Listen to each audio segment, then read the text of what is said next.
Alright, welcome back to another episode of Art Time, where today we're going to be working on the 6th episode of Nova Guardian.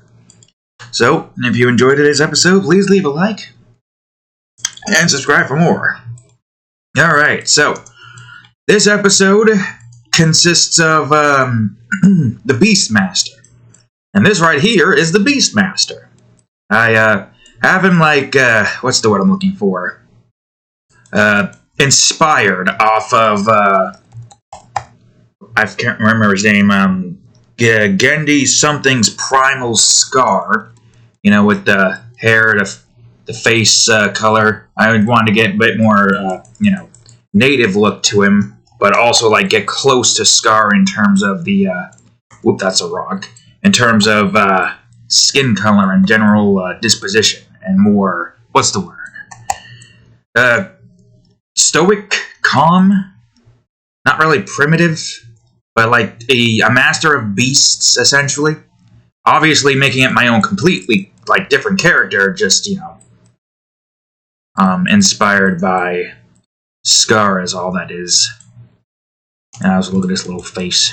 I got a little creature, it's a baby version of this.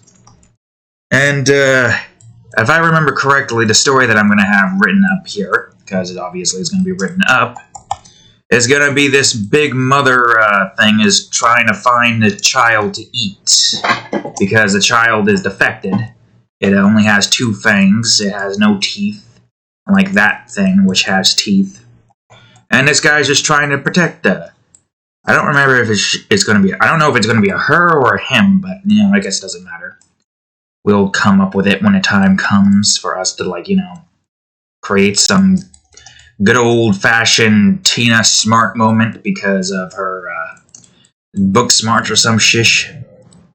I do like the idea that Tina, Tina right over here is actually, the smartest of the group.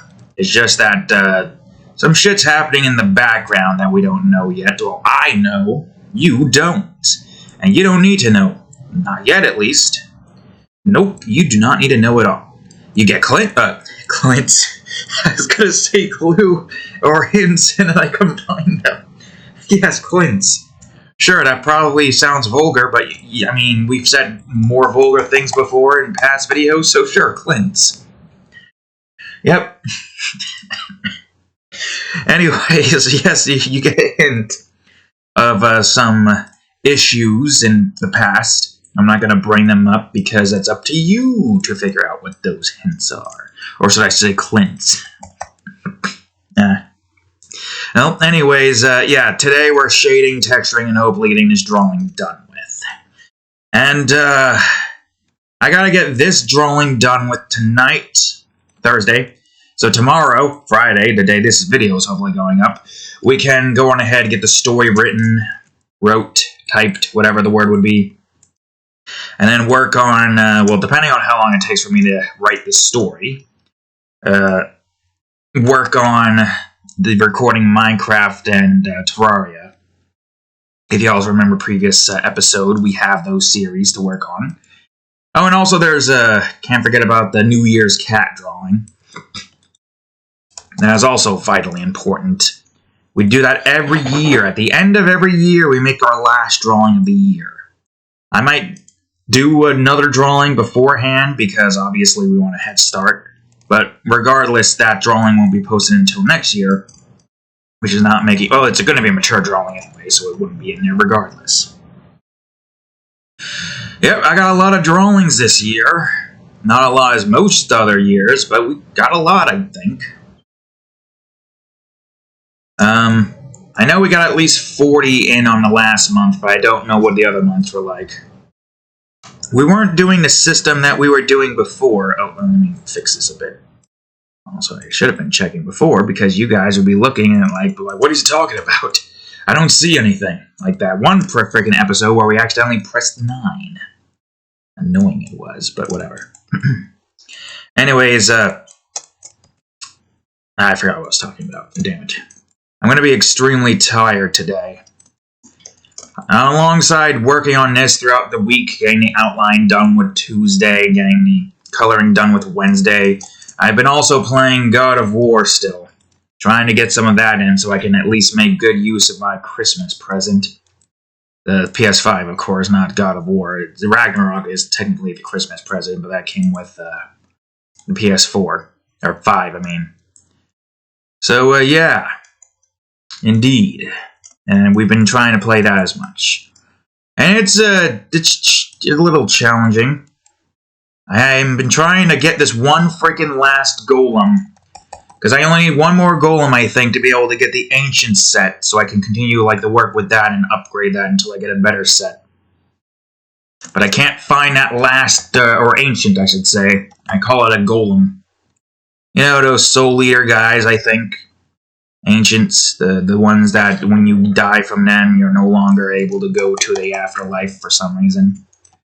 Which doesn't make any sense. The soul will go where the soul will go. Maybe it's just the ancient consumes the soul and now you're just a part of the creature unless somebody can kill the creature and then you're free. I don't know. I don't know shit about Norse mythology. I don't know any of that. And I've already watched, like, Jacksepticeye play both series in full. I already know, like, most of the story, which is good to, like, have in the back of my head.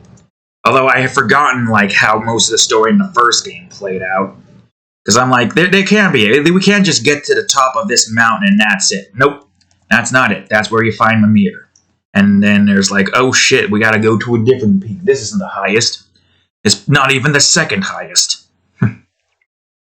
Although that frickin' mine section felt like that was the highest mountain in the world, so I have no clue what the hell the mountain's going to be in. How do you pronounce it? Jotunheim or something? And then got God of War over here with Norse mythology, and alongside Valheim with a small bit of it. Although I don't know, are the Valheim bosses there like in referencing stuff in Norse mythology? Is Aether an actual thing in Norse mythology? Well, there's a boss called the Elder, so maybe Aether is its own thing in the game, and only that. I wonder what giant insect-like creatures in a misty biome has to do with Norse mythology. I have no idea. I haven't really gone any further into Valheim yet. Or at all. In my replay, I only did all of Meadows and basically spent hours just in the Meadows, and only in the Meadows. Why do I feel like that's supposed to be? Because I'm looking at like previous colors I've done of the, their characters' outfits. I also had to go and like rework Shikama's entire freaking garb here. So now it's instead of just like suit numbers 1 through 5 and with colors that literally cannot be gotten unless I do highlights, I adjusted it to where now it looks like it actually has the colors. Shikama might look different now, but it's all for the best because I really did not feel like racking my head trying to figure out which suit color goes to which part of the suit. I gotta do the same to Genthru as well. All the other characters are easy enough to work with because they have like singular colors, but like Genthru and freaking Shikama over here with their goddamn complex armor. I guess the only difference is in Nova Guardians, we've introduced all of our main characters in one singular episode. That's primarily because I only really have one season planned for this series. I feel like I should also rework your pants. I should. I should just rework your pants and just not use the 2 colors that I don't even know where it came from. Do you have... No, you literally... Your belt doesn't have any of the belt straps. That's right. But yeah, I only plan on having 24 episodes for this series. And with 6, that means we are... Go on, take a guess, Cat. Why is my hair in your mouth? What are you doing?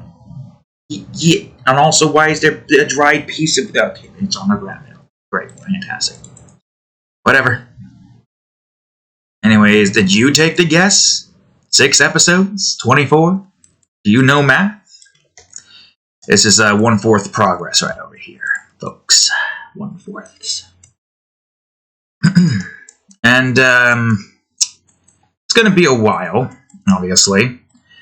The series is going to end in 2025, and assuming we're still all alive at that point, you will hopefully be able to read the entire series and be able to experience it in full instead of in the fragments that I have been doing it in. That's why I'm trying to get to a point where I can, like, do 6 episodes limitation period. Or I could do 8, so it's 1/3 every time. Because don't forget, a limitation period is 8 months. And 8 months is a long time, believe it or not.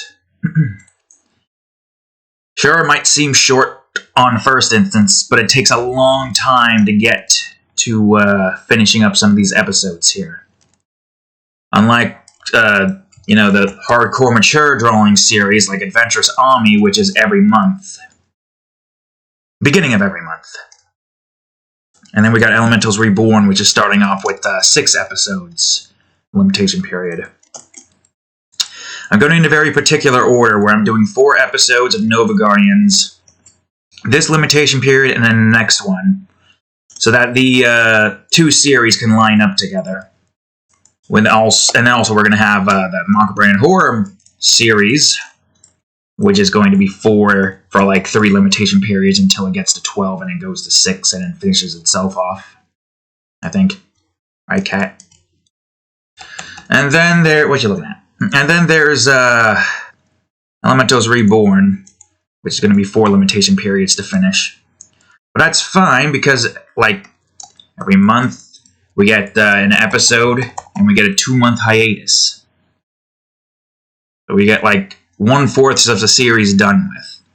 The only difference is Elementals Reborn is planned out to be more series than where it's at currently. At least 4 seasons, potentially a 5th, depending on if I want to like go down that particular story plot.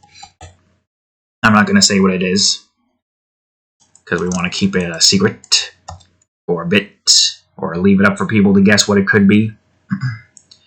Besides, it doesn't exactly matter right now. We just started the series like a few months ago. So it'll be a while before we can actually get to that plot point. But I can't wait to continue working on it. I'll wait for next month, though. And I do have my drawings planned for next month, too. Now, let me see if I can remember it properly. So we got Forgotten Flame's 3rd episode in the first week, followed by Lament, considering the fact that we completed Lament for a while now, and landscape and scenery is so goddamn low in that department. And then there's Adventurous Army, which is probably going to be interchangeable between the 1st or 2nd week, depending on how long it takes for me to get that done with next week. The 2nd week is going to consist of Melody, which I believe is the final demon left for me to draw in the Demon Realm. And then the 4th episode of Elementals Reborn. And then I'm going to try to, like, kickstart the event that I plan on doing come February. You don't need to know what that event is yet. Doesn't really concern you guys on YouTube anyway, so, yeah. But, yeah, an event will be coming February, and 2nd week, hopefully towards the end, is when I'll start announcing it and sending out invitations to a certain set of people.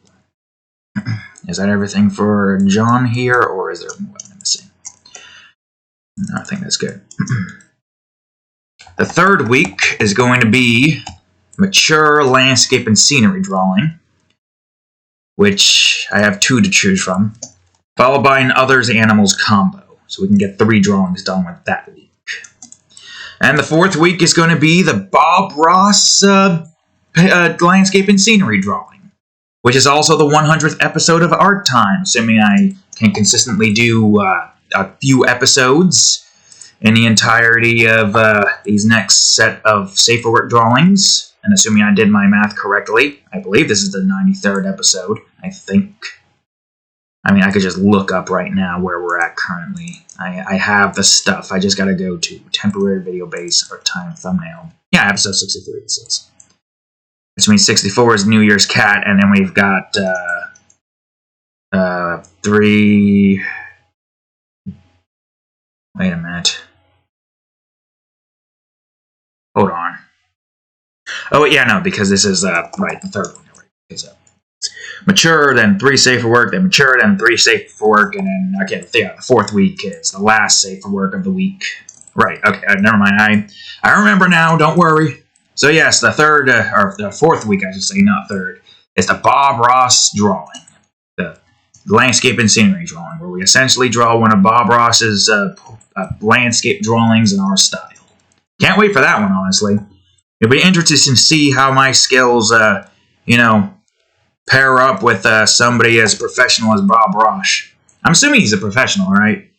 I don't remember if he had any college experience with art. Like, you need to have any college experience. If you're good at it, you're good at it. You don't need to be a professional in the eyes of the Institute in order to make good art. Yeah, that's right, folks. Who needs fucking college in that department?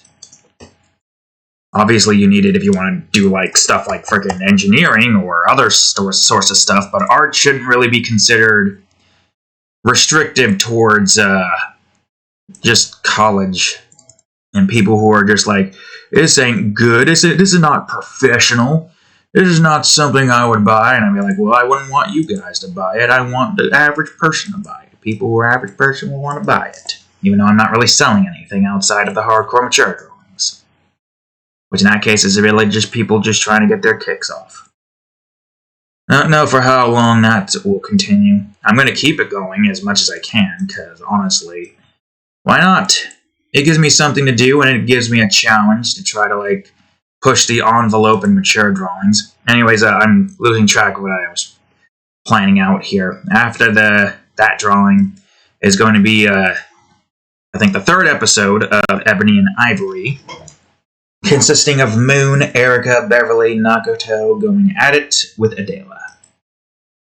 That's right, Adela. She hasn't gotten any of that yet. Same with Beverly, but we'll save her for last. So we give Adela some. Right, Cat? You're just skittering around. And then alongside that, the last hardcore mature drawing of the month. Really, Cat? Alright, I got a drink. Yup.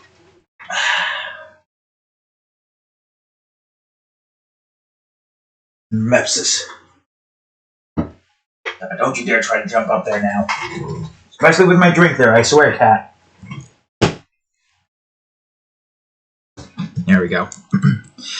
And lastly, finally, the transfer week. Cadillac. Which I believe to be an others drawing. And then whatever the hell we have planned for, what do you call it, February. Whatever we have planned for February, that's what we gotta do. We got a couple of others drawings in this instance, but that's primarily because we need to get others up. Animals is gonna go up to 5. Which means others is going to be staying at 4, which is not really good. I want to try to keep a steady balance, but also try to, like, preserve some of the others and animals drawings for instances where I need quick and easy drawings that I can get done within, like, a few hours. That I can work on the more complex drawings that require way more effort and time. Not to say that the animals drawings don't take effort, but those usually don't take too long, depending on the type of drawing that it is. Yeah, others and animals usually don't take that long. Stop it. I got a shedded claw on top of my phone for some reason. Shedding your claws, I see, eh? Yeah, like, a drawing like this takes a while. I mean, I probably could have gotten the the shading and texturing done with yesterday. But I also want to make use of this PS5 while I have it. I have a lot to do. It's insane just how much I have to do here. But it's what I want to do if I want to get out of this terrible job. Terrible, terrible job. You know, I was given the option to go home, but after Christmas, we're so financially freaking crippled that I apparently can't afford to miss a freaking day of work. even if I am given the option to leave. I could have gotten this done with and posted yesterday in this instance. But no, I couldn't. Of course I couldn't, because money fucking sucks. I hate money. Part of me wishes that all the money in the world will just burn, and everything is reset to zero. Everybody is on the same level then. Chaos and anarchy would probably ensue, but sometimes it might be for the best to get to a point where we can try to reset society and make it so it doesn't freaking screw up again. Who knows? I don't know. Hard to say, really. Hard to say how people would react. I could tell you anarchy would hit, but I don't know. Maybe we'd be good. Maybe we'd be better off. Possibly. Who knows? Maybe economy collapsing is a good thing. Who knows? We all think it might be a bad thing. What if it turns out it's actually a good thing? What if it turns out all the worries that we had before was just blown out of proportion, despite there being potential evidence that it could be screwing us over? Potential. Not saying that it has. I don't even remember if there was an instance where an economy completely crashed. Was there? I don't know shit about history and I don't care. I just want to live my life in happiness instead of having to worry about being stuck in jobs you don't like, trying to get by. There's so many people out there who are doing paycheck to paycheck jobs, and it's insane.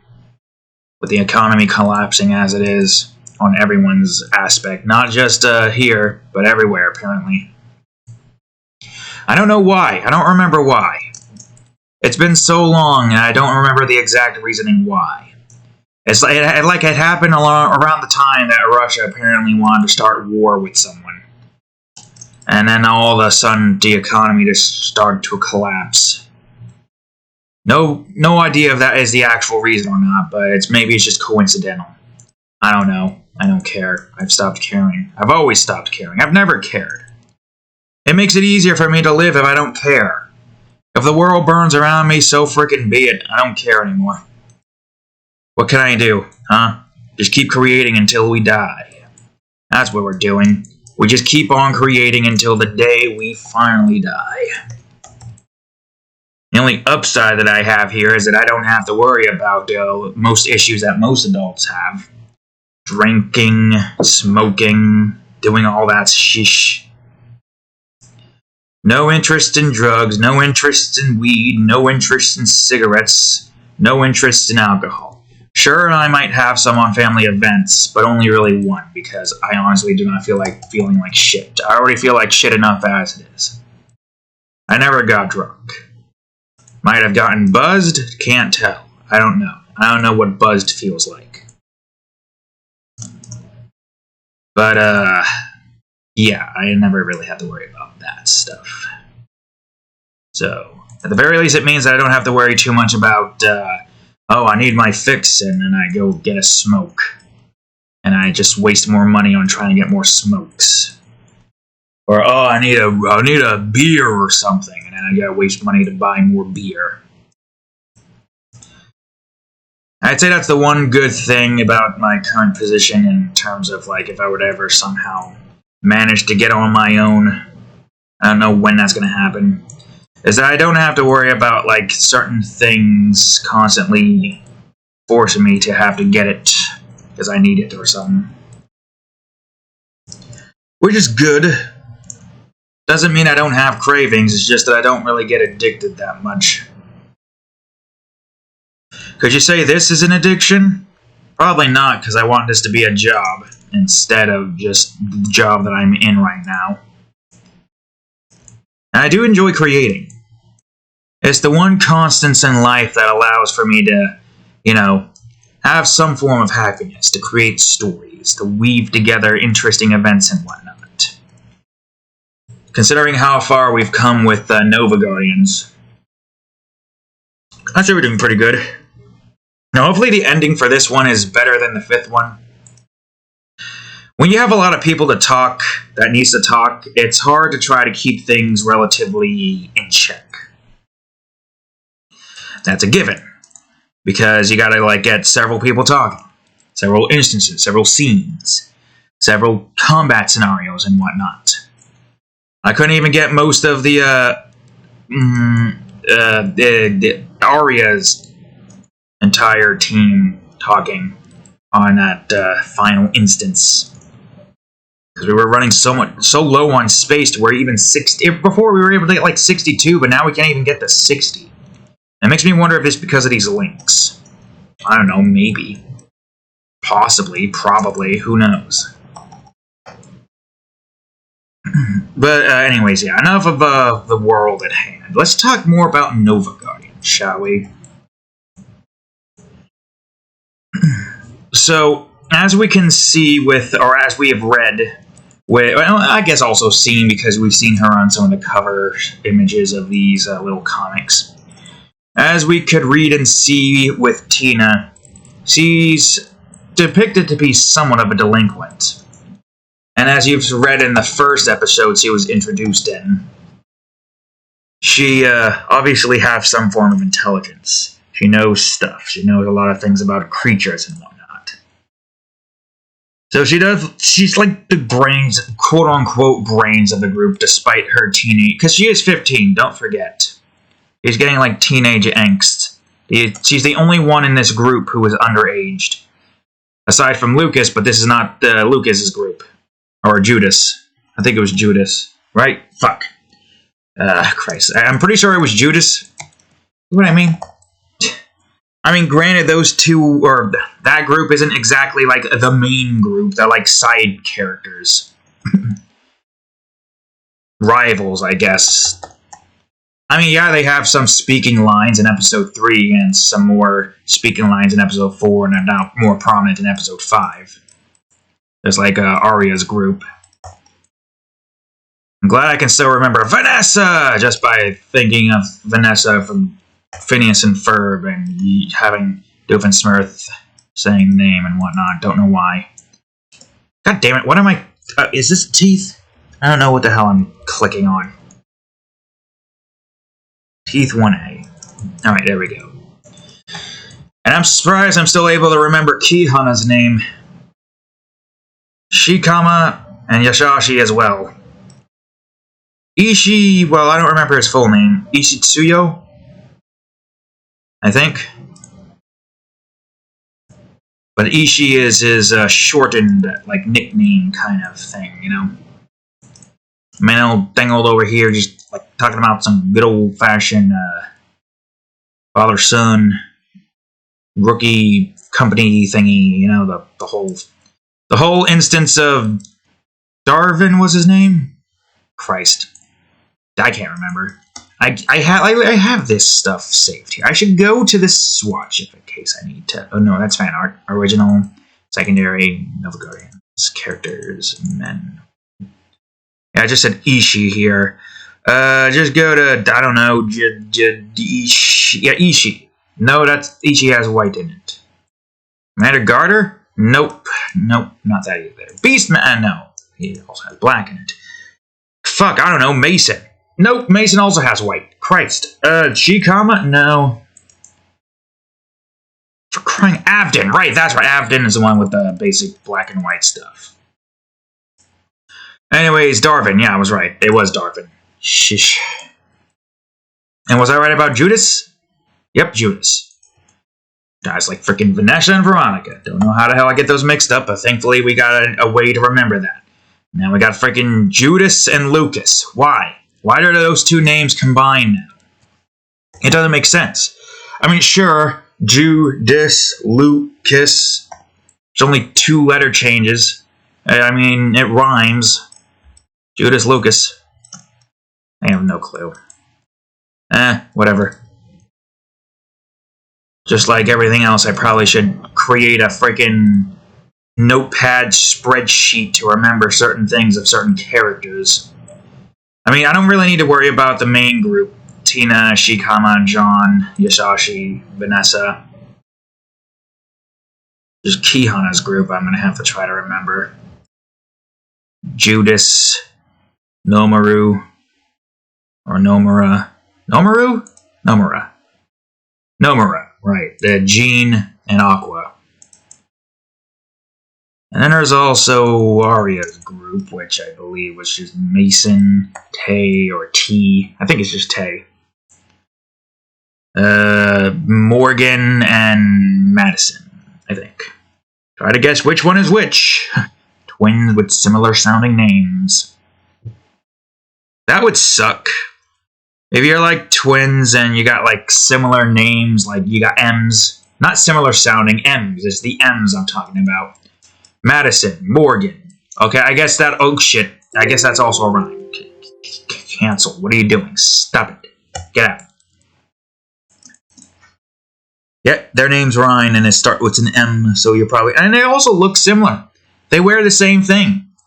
They're those kinds of twins that wear the same thing. The only difference is they have their hair parted to the side so you can figure out which one is which. Good luck trying to figure out which one is which, because I forgot. I forget too. It doesn't even, I just like, if I want the sisters to talk, it doesn't matter which one needs to talk. They both look the same, they both sound the same, the only difference is their hair being parted in different ways. So if we need one of them to talk, boom, just have one of them talk. It's, you know, you think it would be more difficult, but nope, it doesn't matter. Only if we have very important moments in series where those two have something significant happen, but I don't know if I plan on anything that significant with them. I am not entirely too sure. And I'm not saying that because of, you know, secrecy and whatnot. I literally don't know. They're not meant to be like characters of focus. They're supposed to essentially just be the side characters of the side characters, essentially. You know, like they don't really have a lot to offer in the beginning, at least. I mean, you can see a lot of the series focuses on Vanessa's entire team with her, Kihana, Arya, alongside her group, these four. I mean, it focused on it in the beginning, at least with those three. Too bad Commander Garter couldn't be added into that group. And y'all know what happened to him. If you don't know, read the first episode. Yep. Have you read the first episode? Good. Rip in peace, Commander Garter. Christ. Ugh. I'm so damn tired. More Mepsi, hopefully, to revigorate my eyes.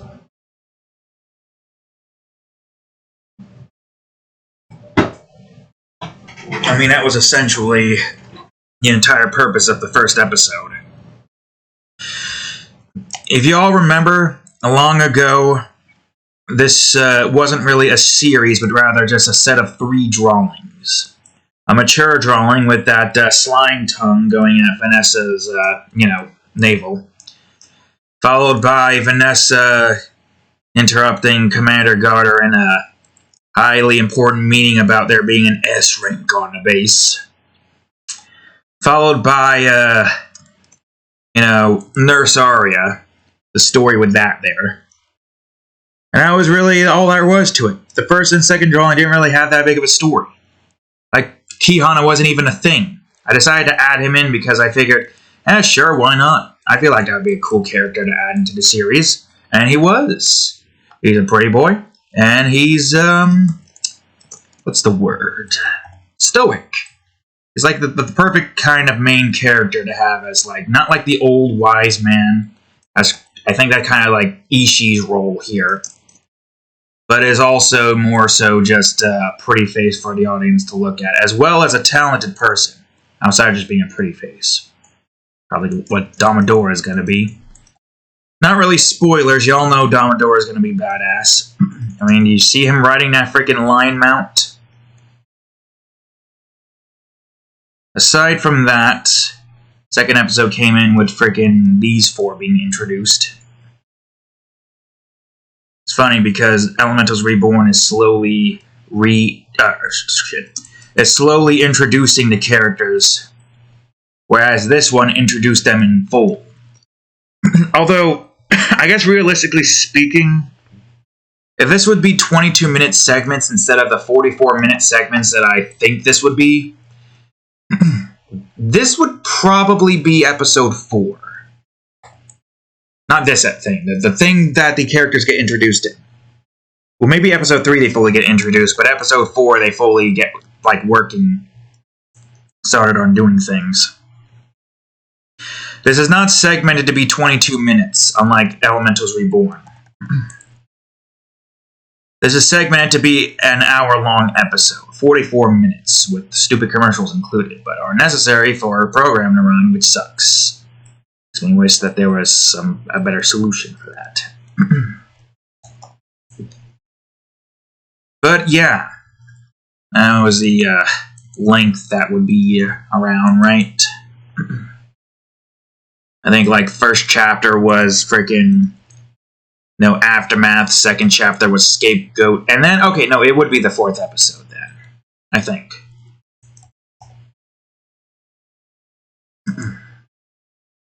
Which is interesting, to say the least.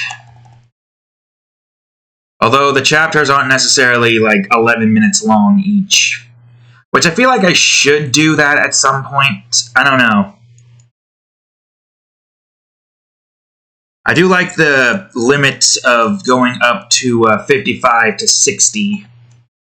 So when I get, like, close to a certain number, I need to try to figure out how to get through this. Because I don't, like, plan it out. I just, like, have it all out there, right there, ready to go. And then I try to, like, warp my time around that. I should plan it out, like, exactly where I want everything to be and how long certain scenes should be. But I just have, like, the basic component for the series and add in, like, fill in the blanks to, like, make up some time or whatnot. Just like I did for episode 5. What I did for episode 5 was basically it was supposed to be a rivalry match. Where the first instance is just them, like, at each other's throats, playing these little pissing match games in their own, like, departments or whatever. Which lasted longer than I expected. And it goes into the characters, being introduced into a contest, and then they go after this one beast. One is higher rank, the other one is the intended rank. And of course, in the end, the fight sequence that we had played out. Yeah, that's how I do these things. It's on the fly. There's no planning involved. No planning needed, really. That's what's great about these. Hell, I could basically just pump these out every freaking week if I wanted to, but I want to keep it relatively slow-paced for now.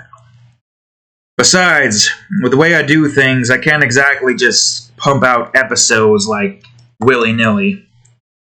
I gotta make sure that I have some space left over for the folders that I need to work on. If I did only 10 episodes of Nova Guardians or Elementals Reborn, I wouldn't have any space left over for fantasy or sci-fi. It would mean that would be 2 folders that won't have mature drawings. Which means that we're not going to have a lot of space. Let me tell you something. Trying to think of ideas for landscape and scenery mature drawings is not going to be easy. I can only think of like a few right off the bat. And I got to try to come up with more. I only have 2 that I know that I'm going to do. And I still need to come up with more in order to fill in these blanks. Did I really just forget her frickin' stomach and shirt? Ugh. But yes, we definitely do not have any form of plan for landscape and scenery mature drawings after we get these last 2 on mine done with. It sucks, because it just means that we're going to have a hard time trying to come up with more.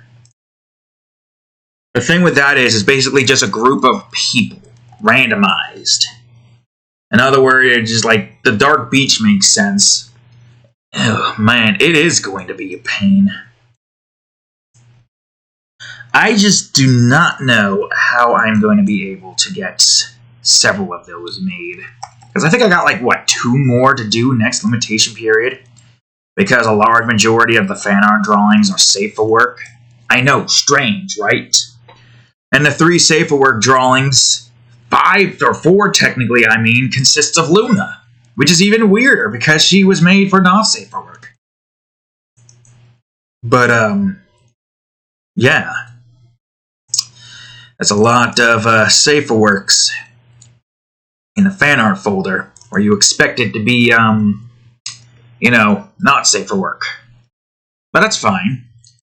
Just means now I gotta try to come up with a lot more mature drawing. I mean, I got 3 in mind, and one that I am most definitely looking forward to. Actually, maybe 2, because I didn't really think about what I wanted fully in portraits. I might have Moon go after Yuri for forcing her to dress up as multiple characters. First as that Warp Room girl from Shantae. Second as that Anna girl from that one anime I can't remember the name of. Long as fuck, but she has similar hairstyle to Moon. If you know Moon and you know that anime, then you know who I'm talking about. And then the other one being Sailor Moon, which is literally just not even lookalike, just be the Moon, the name Moon.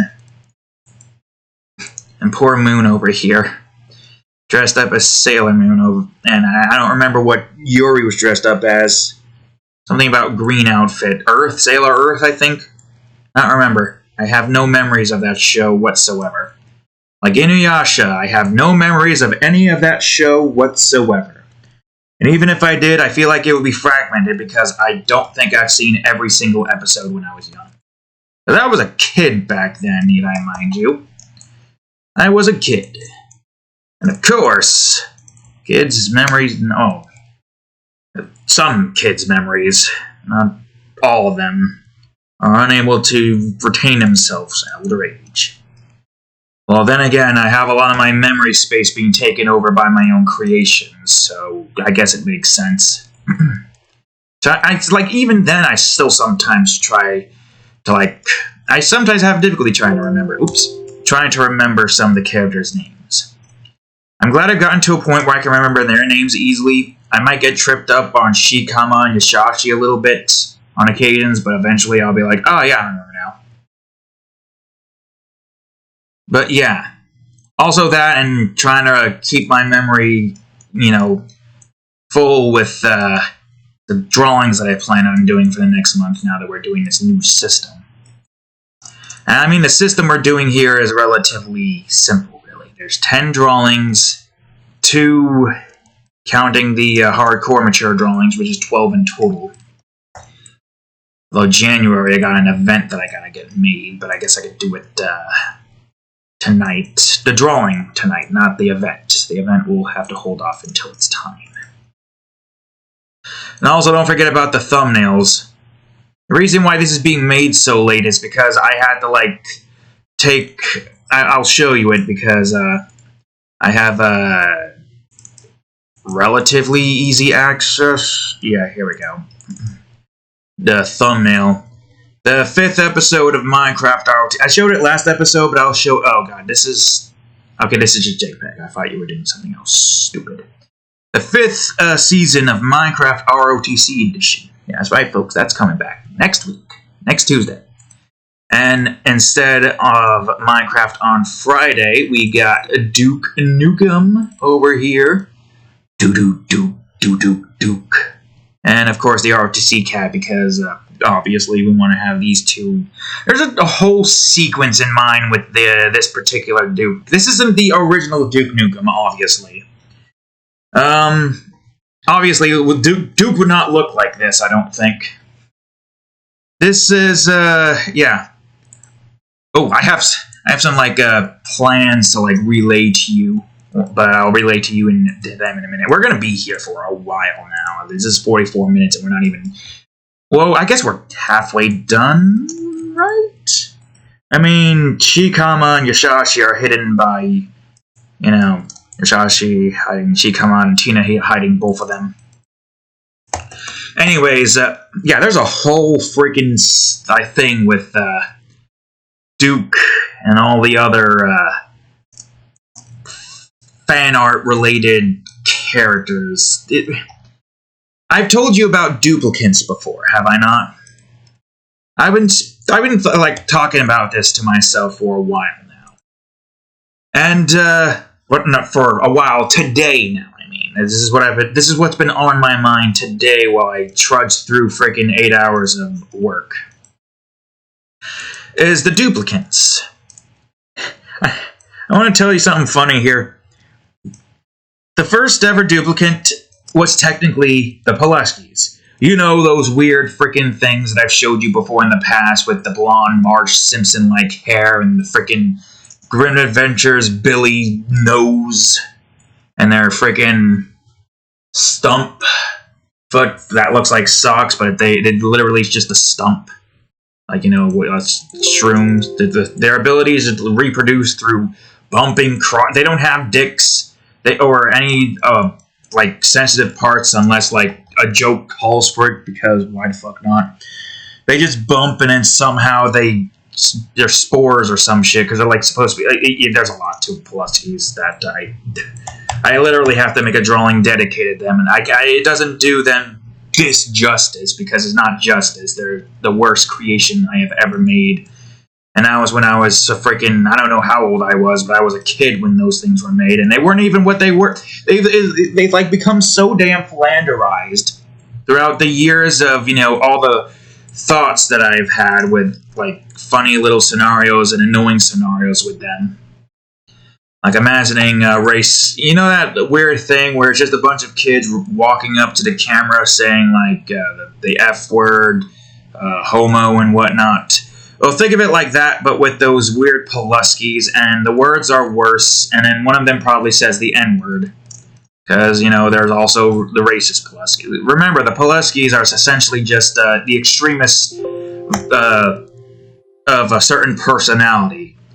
So if you, like, see a racist Pulaski, you better believe that it's going to be the most racist shit you will ever hear. That's the thing about those Pulaskis. Same with politician Pulaskis. They're the most evil you will ever see. And, you know, put our politics to shame, apparently. And these Pulaskis are just the epitome of my insanity. And the duplicants have done as much as they can to, like, have me try to forget them and their existence. But they're still there. They're still there. I can't forget them. And one day, maybe you won't be able to forget them. One day you will think about a very stupid scenario where it's like a Karen is like, or something like that. I'm not going to try to come up with incohesive words in a cohesive, incohesive manner.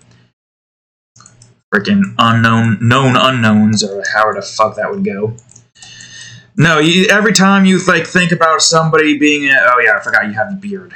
Hold on a second, I gotta get your beard made here real quick. Every time you like think of a very annoying moment, and maybe one day you'll see the drawing of those Pulaskis, you'll think of that face on that look, and looking so goddamn stupid makes you want to just punch them in the face. It'll make you so unexplainably violent just seeing these creatures in existence in general, to where you just can't help but want to just destroy them. I know, it's very much psychotic, but believe you me, these things really just make you want to, like, bash your head against the wall because of how stupid they are. Alright, that's right, I gotta get a more recent picture of Shikama's beard. It's funny how Shikama's beard basically became a joke because I didn't forget to put his beard in. I accidentally had his beard go onto the line, and when I was trying to adjust some things on Shikama's beard, or adjust what the? Oh, I gotta make that larger, much larger than that. And as I was trying to adjust some things on Shikama's face, like the lines, for instance, his beard got deleted, and he was beardless. So then I, instead of being like retconning the fact that he didn't have a beard, he shaved his beard. Yeah, sure, why not? He shaved his beard. I gotta try to, make sure that this is a bit more full.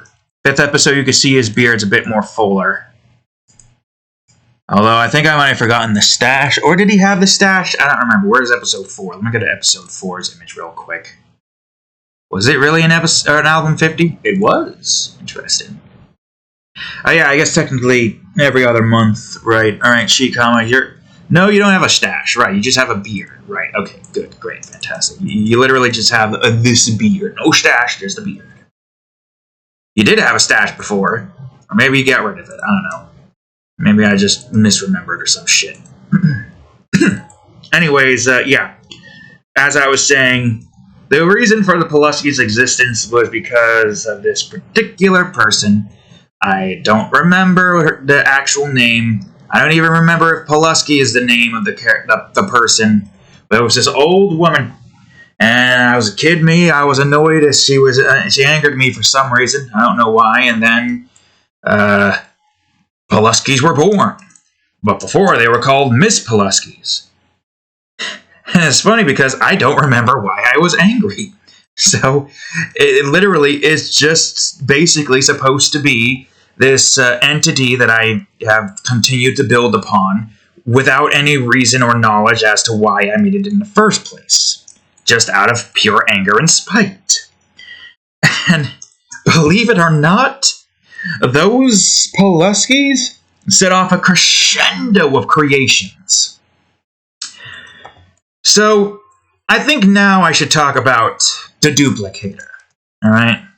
So the duplicator is a being that has been making stuff in the background that none of y'all know about yet. The Pulaskis were apparently... Now, I didn't know this at first.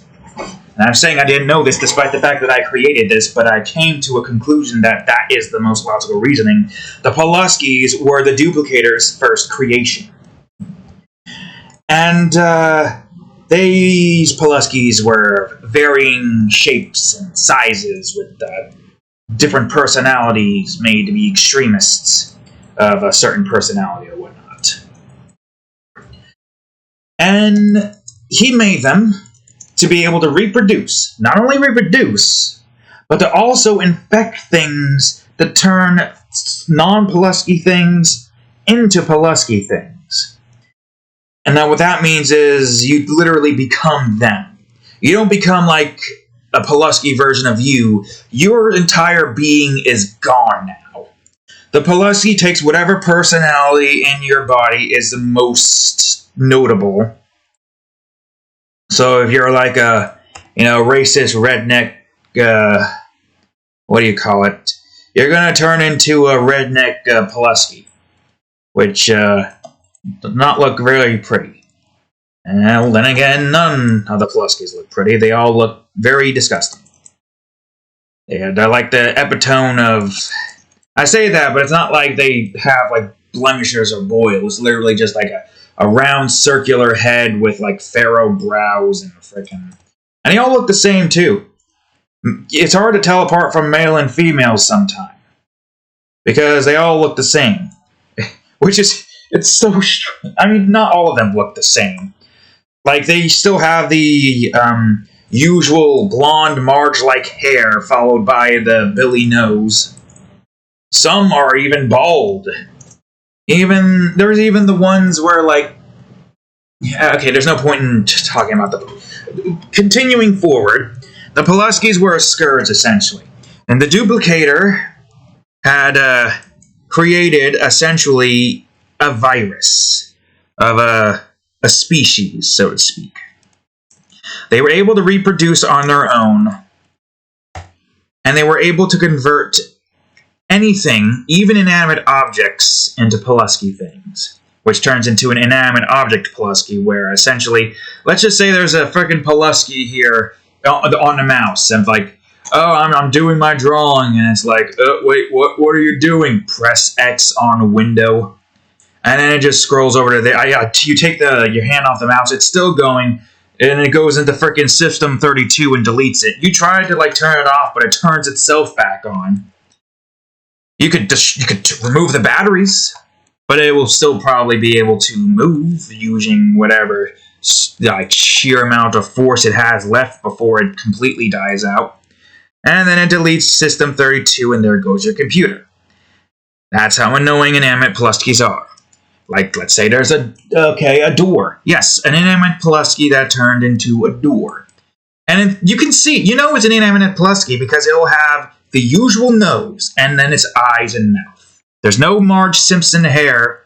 It's literally just the face of the Pulaski on the object. And every time you try to open the door, the Pulaski will try to position itself in a way where you ram your elbow or knee into it. And then they laugh. You can punch them, but it's not going to do you any good. You can pull them off of the object, and if you can keep them from going on any other object, they will die a horrible, painful death, which is what you want. Trust me when I say you want these Pulaskis to die a horrible, painful death. Because there's a sequence that I've made where this Pulaski activist person is trying to prevent people from killing Pulaskis, and the Pulaski's crying and asking for a hug. The person hugs it, and the Pulaski still cries, laughs, and then stabs the person in the back and just keeps laughing as it looks at you, looks down with its freaking nose up and its eyes down here, and it's just holding its knife like a stupid meme character, dysmorphed and whatnot, as it laughs. And you take the knife away, it'll cry and try to freaking throw a minor tantrum to make you feel bad for it. Trust me, don't feel bad for it. Take the knife and stab that Pulaski. Who cares if it's a child Pulaski? You don't want them to live. It's literally like a living virus with the same personality as most humans. You shouldn't feel any remorse for killing them. Trust me on that one. Trust me indeed. Oof. My brain has come up with so many infuriating scenarios where it's just, it makes me angry. Unnaturally angry. Creating a freaking... It's the worst creation I've ever made. I've never made, because technically the duplicator made it. And I don't know if I made the duplicator. Thing is, I don't know if I made it or if he made himself known to me. I utilize his duplicants, like I'm going to be doing with Duke in Terraria Nukem Edition. But yeah, it's a very struggle life to live, knowing that those things exist somewhere out there in the universe. And they create annoying scenarios. Thankfully, the Fred Flintstone and Barney has somehow managed to take over most of it.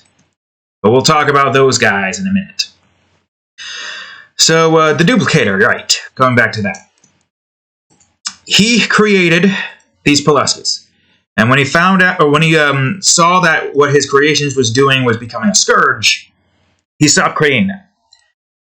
He is able to essentially kill them a certain way. So, Pulaskis don't die the same way as, you and me do. They have an actual determined afterlife that's called the network. I might have told you this before, but I'll say it again just because. So what the network is, the entire personality of the Pulaski that died remains in the network. There is a Pulaski soul, but it is its own thing. And essentially, it does not have any say in what its, next host is doing. It's like it has two different souls, the Pulaskis do.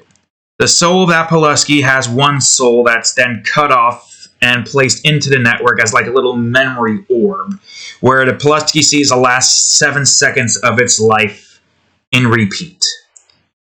They can see it, they feel it, they smell it, they hear it. Everything that they experienced in the last 7 seconds, it's on repeat. So if they die a horrible, painful death, the last 7 seconds will be played on repeat for the rest of that particular Pulaski's life.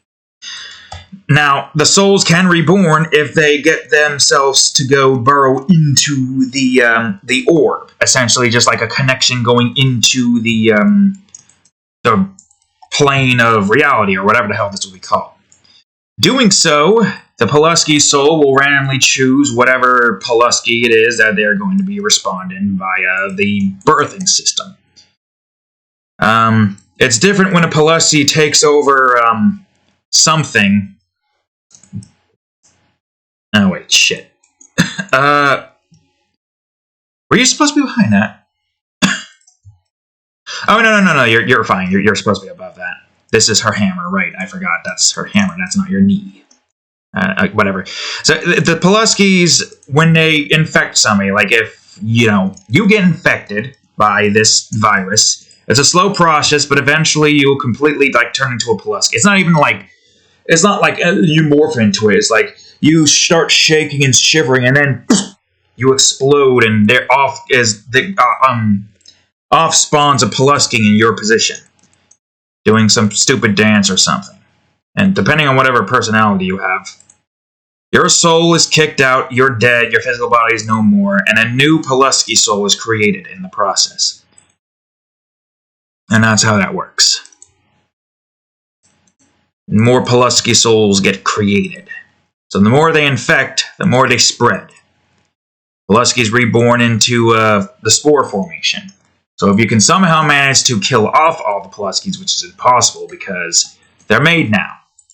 You can't kill something off once it's been made. In terms of like the Pulaskis, of course. Because no matter what, if you kill them on that timeline, they'll still exist in another timeline. And who's to say that those Pulaskis on that timeline isn't going to be able to get to your timeline? Sure, it might create an alternate timeline where the alternate version of you has to deal with it. You might not have to deal with it, or you might deal with it, and the alternate version is the one that doesn't have to deal with it. That's the thing with time travel, but we're not going to talk about that right now. We're talking about Pulaskis. And there's so many instances with the Pulaskis and the networks that I could talk about, but I'm not going to talk about them all just yet. Just know that there's a network system, and there's a particular order things go. It's like an orb summit, so to speak, where like a bowl half basically is just like positive sensations. The higher you go, the more pleased you will be, to where you won't feel any anguish. It's like a pleasurable death. And the lower you go, the more painful the death is.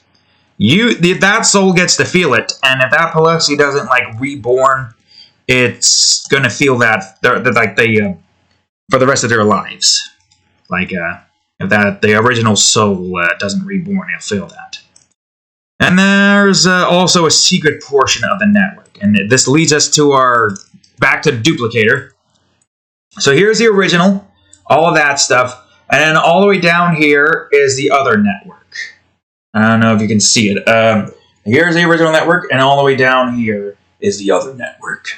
Essentially, the trash bin for Pulaskis. A very painful and grating trash bin. So, this is what this network is used for. The duplicator created this network for these Pulaskis. And when he decides to snap them out of existence, or whatever he did, I don't remember, they all pop out of existence. For 7 seconds of their lives, they feel the most heinous pain. It's blinding black. No light. Darkness. All they see is the color... all they see is the color black. Which is, I guess, sensory deprivation, or whatever the frick it's called, alongside the most painful pain you've ever done pain. You don't even know pain. And it's definitely the worst pain anybody could feel. Losing a loved one, it's not as bad as the pain that these Pulaskis feel, and it feels good when they feel pain. Because they were a mistake. They were a mistake that took thousands upon thousands of people's lives through their own stupidity or through conversion. Which then ends up with an entire world being taken over by Pulaskis.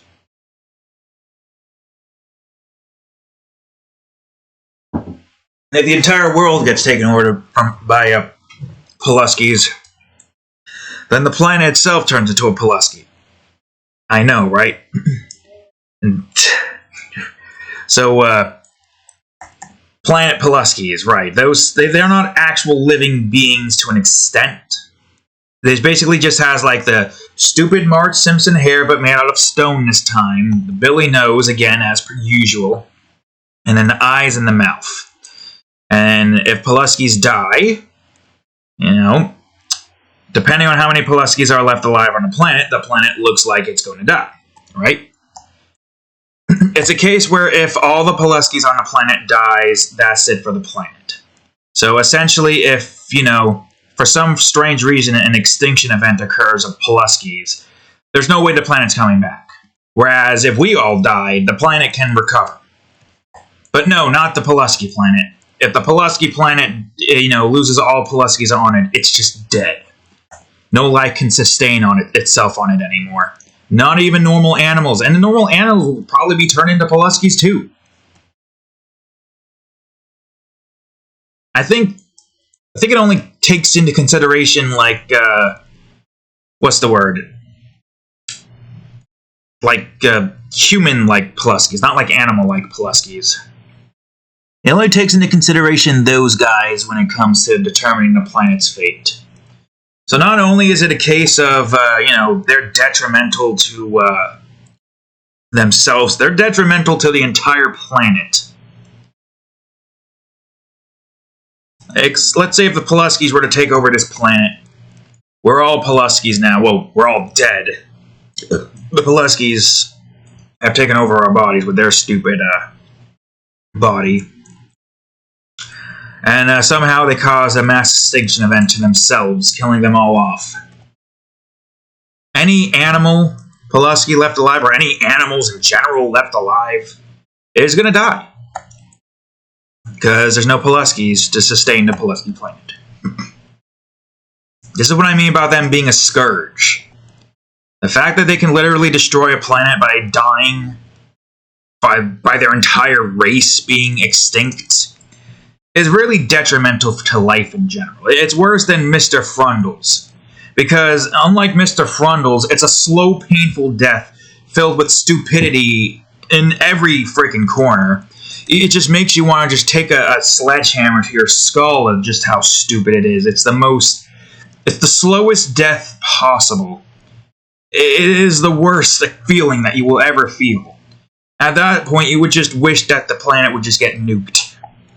That's how bad it is.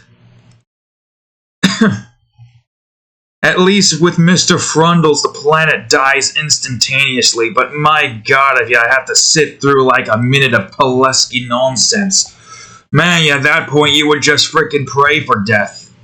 You would go to you just like pray to God and say, please kill me. These Pulaskis are destroying whatever sanity I have left. Please just like initiate a rapture event or something, or whatever god you probably follow. I don't know what god you follow. Ah, shit! I forgot his freaking necklace. Fuck, Christ. It's fine. I don't know his name yet, but yeah, I have created a monster, and I am killing a monster. Anyways, yeah, enough of the Pulaskis. Let's move on to the duplicator's second batch of creation, which, believe it or not, it makes sense when you think about it, because, well, if you've seen the drawing, the duplicator's second batch was the realm of the cats. You know the realm of the cats. You know those little cats. Remember that one that I showed you? But I can show you the this drawing instead. The second batch, which makes sense. They're all the same. It would explain why they all are orange and white, wouldn't it? It would explain that, because the duplicator created this and wanted like beings to be the same thing over and over again.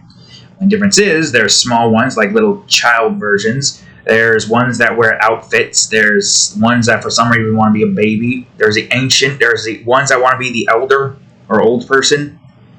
A lot of cats just doing their thing. Even the Weird Factory, although I don't remember when. That had to have been episode 4, or album 47, right? Yep, the Weird Factory.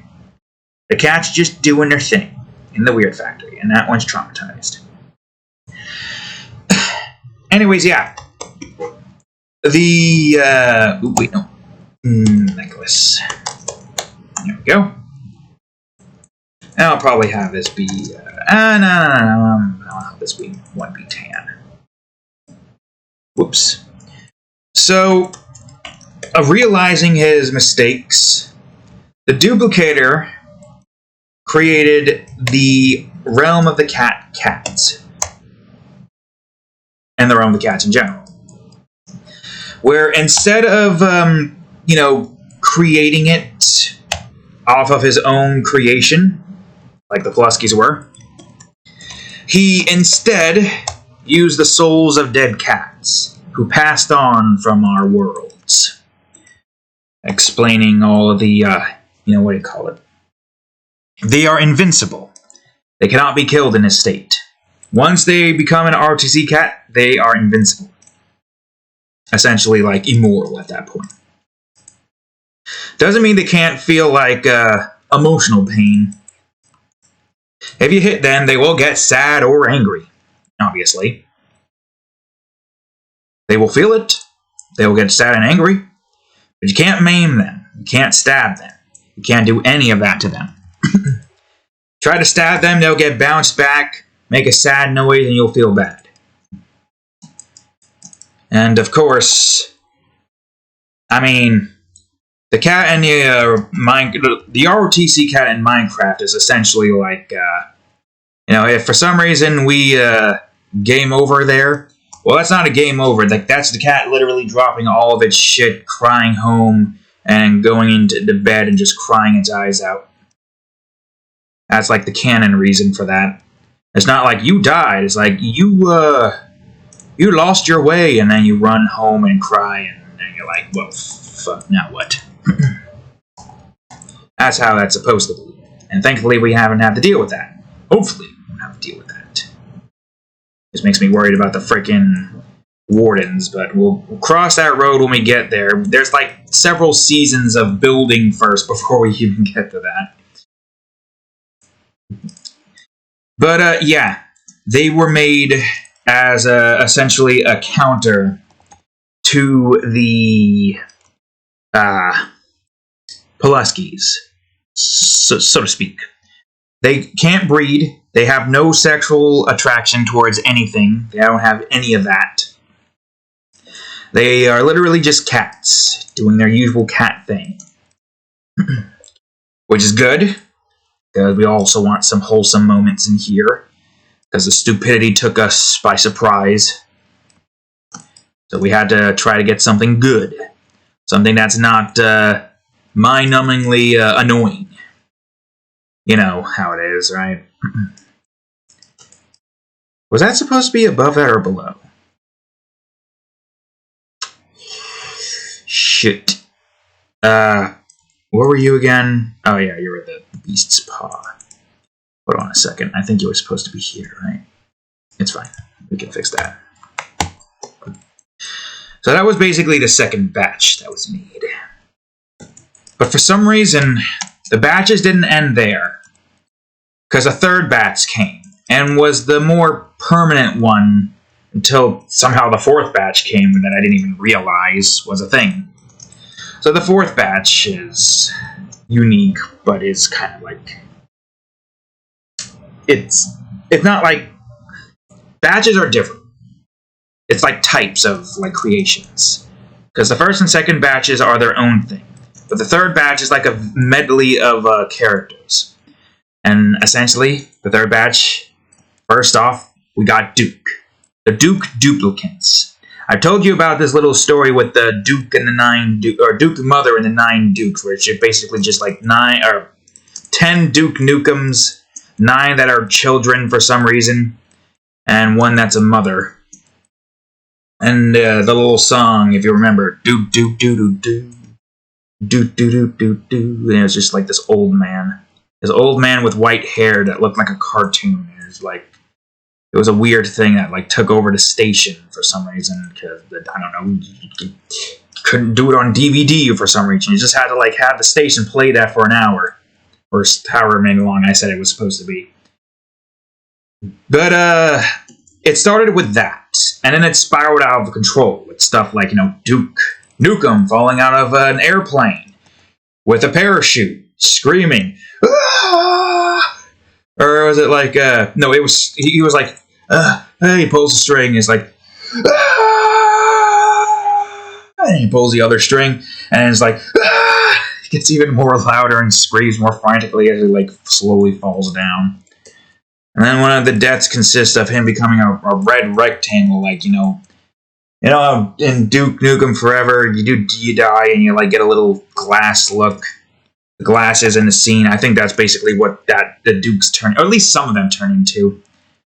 Because I do remember one instance with Pulaski jumping over this highly condensed, heated, metal pipe. Because like at work, there's like these little divots of like things, and I have my fingers go over it, and then that's a Pulaski's going over it, and they're convincing Duke to like try to jump over it and be like, "It's fine. If you go over it fast enough, you won't feel a thing."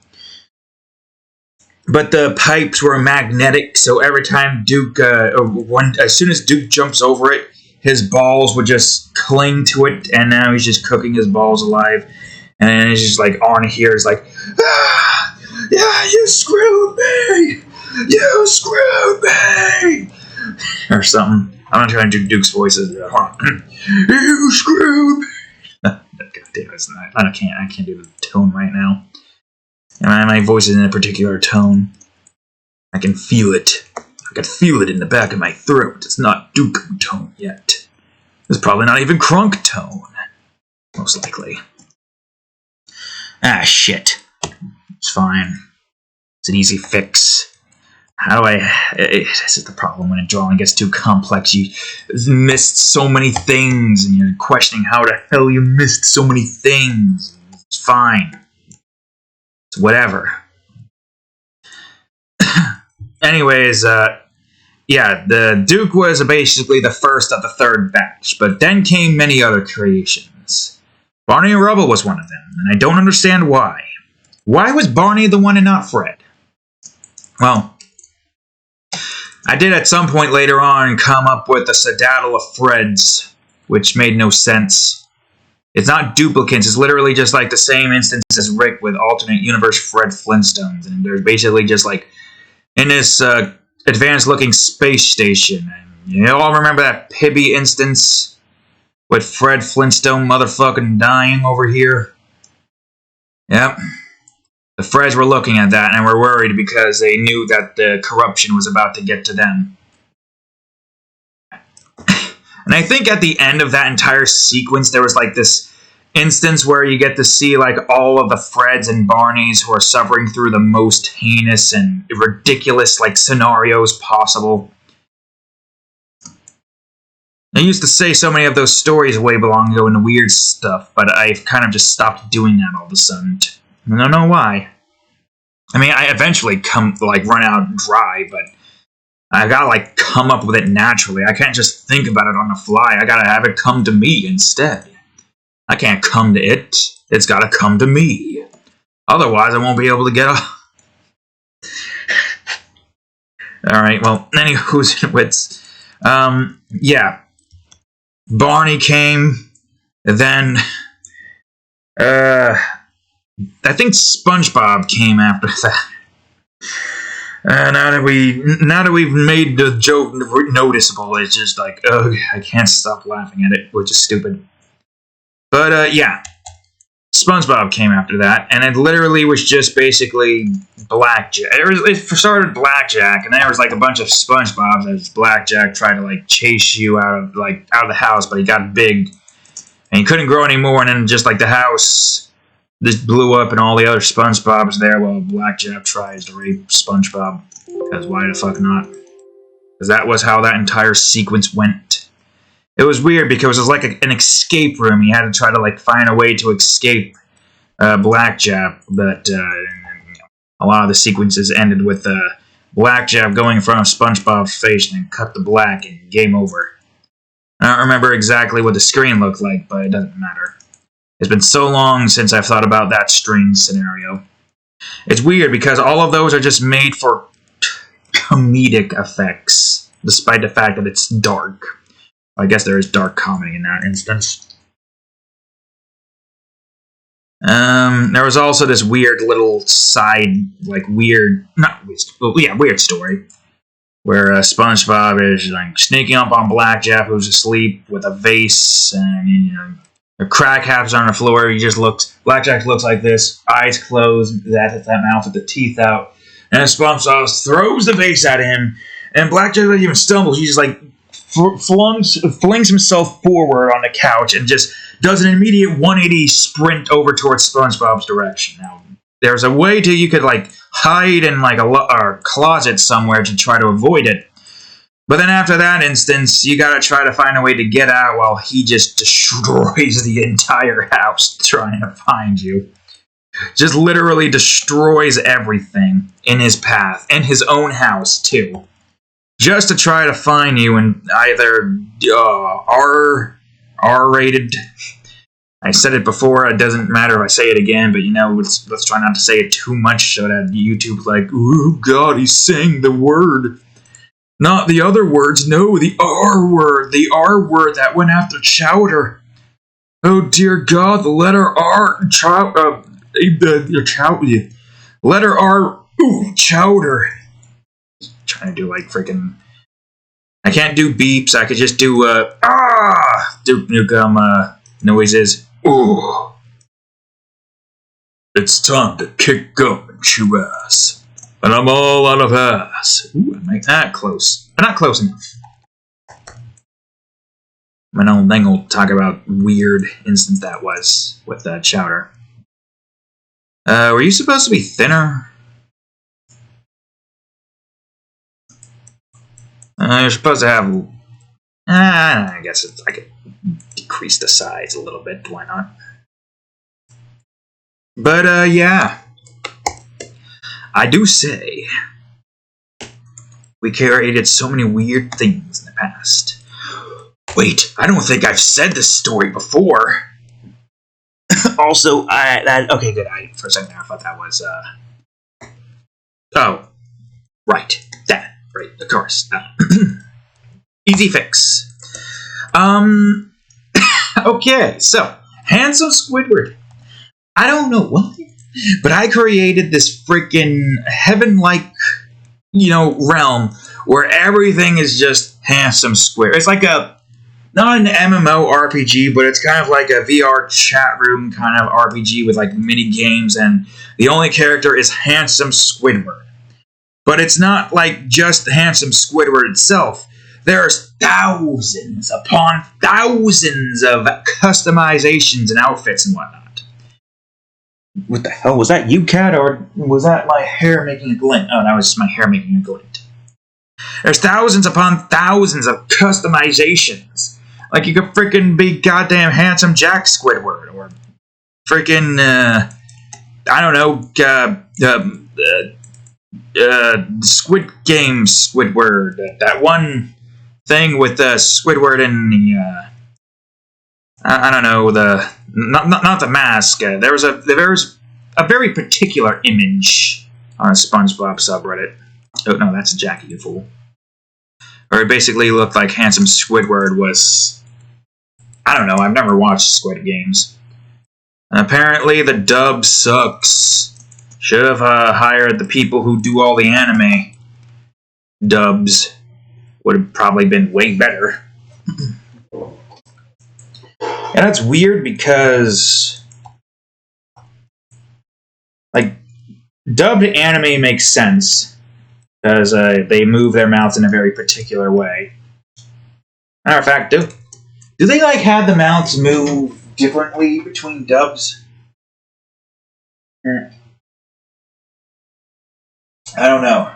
I don't recall. I can't think of any shows that might have done that in the past. Alright, good, great, fantastic. That's that. But yeah, the Handsome Squidward, something. I can't remember what the actual name was. Handsome Squidward Paradise? So yeah, you were able to just like go around Handsome Squidward in various outfits. And believe it or not, this was... When I made this, it was way before any of the NFT crap came into play. It was basically just a fun game where you like play as Handsome Squidward. You can like probably buy some cosmetics, but like a large majority of them are unlockable by completing various mini games. You can even like play as a god handsome Squidward, which is basically just, you know, giant handsome Squidward and the god Jesus Christ getup or something. You know, toga, whatnot. Probably long flowing hair as well. It was a fun time. You had to be there. Saying that like the game actually existed. It was so well made for the time, too. It literally looked like real life, which is strange.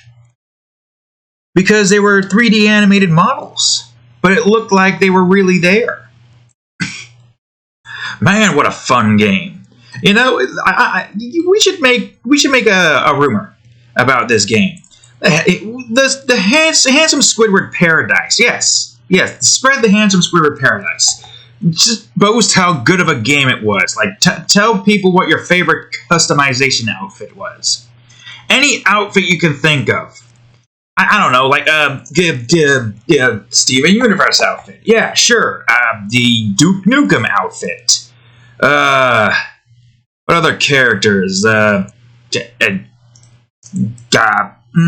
Ice-T outfit. Yeah, sure.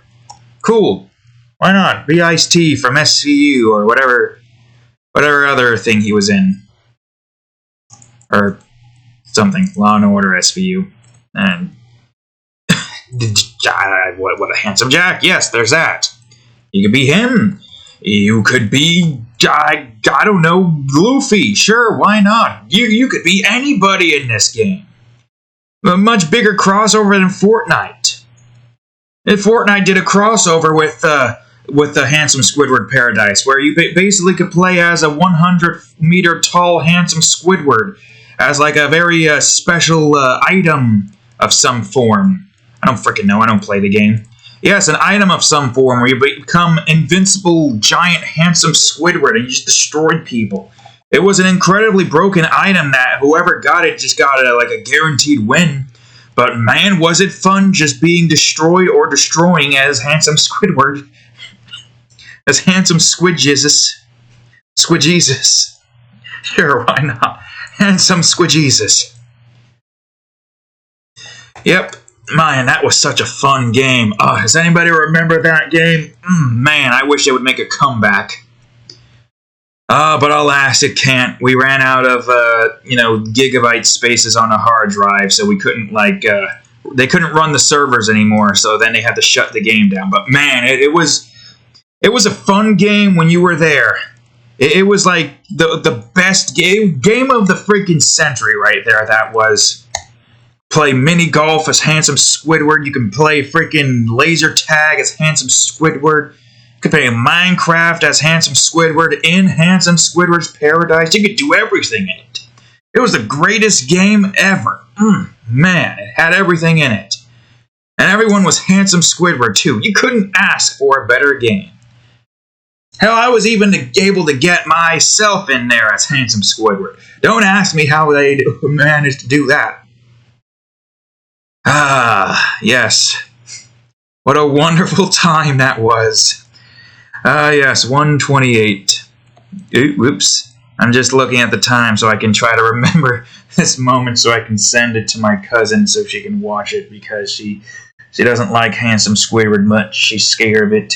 It's like Scream. She's scared of Handsome Squidward. Isn't that right, Kate? That would probably be like 26, I would say. I'd have to look back. I have the number here. But yes. It was a fun time. It was the best of times, and there was no worse times either.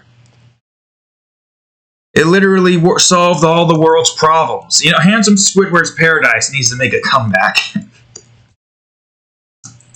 And we don't need any of those freaking rip-offs to try to, recapture the magic. Because no matter what anybody does, we just won't be able to capture the same magic of Handsome Squidward's Paradise. We have to get that game back to its prime yet again.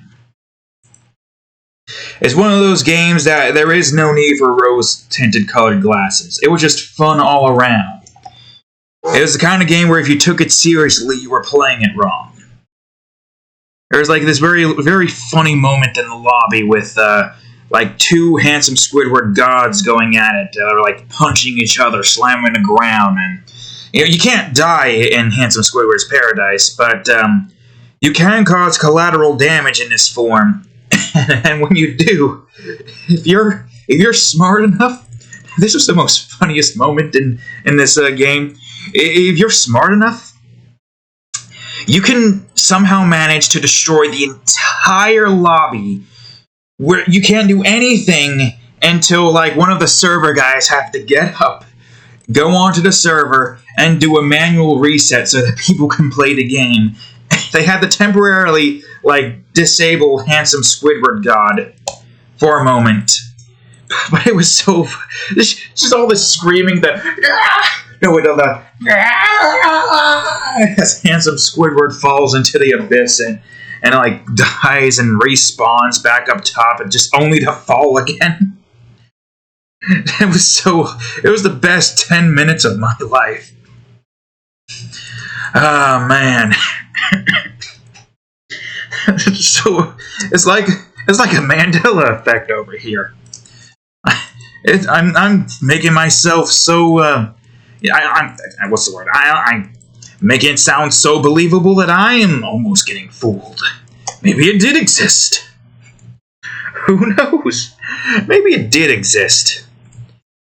Oh yeah. What a fun game. What a fun game that was.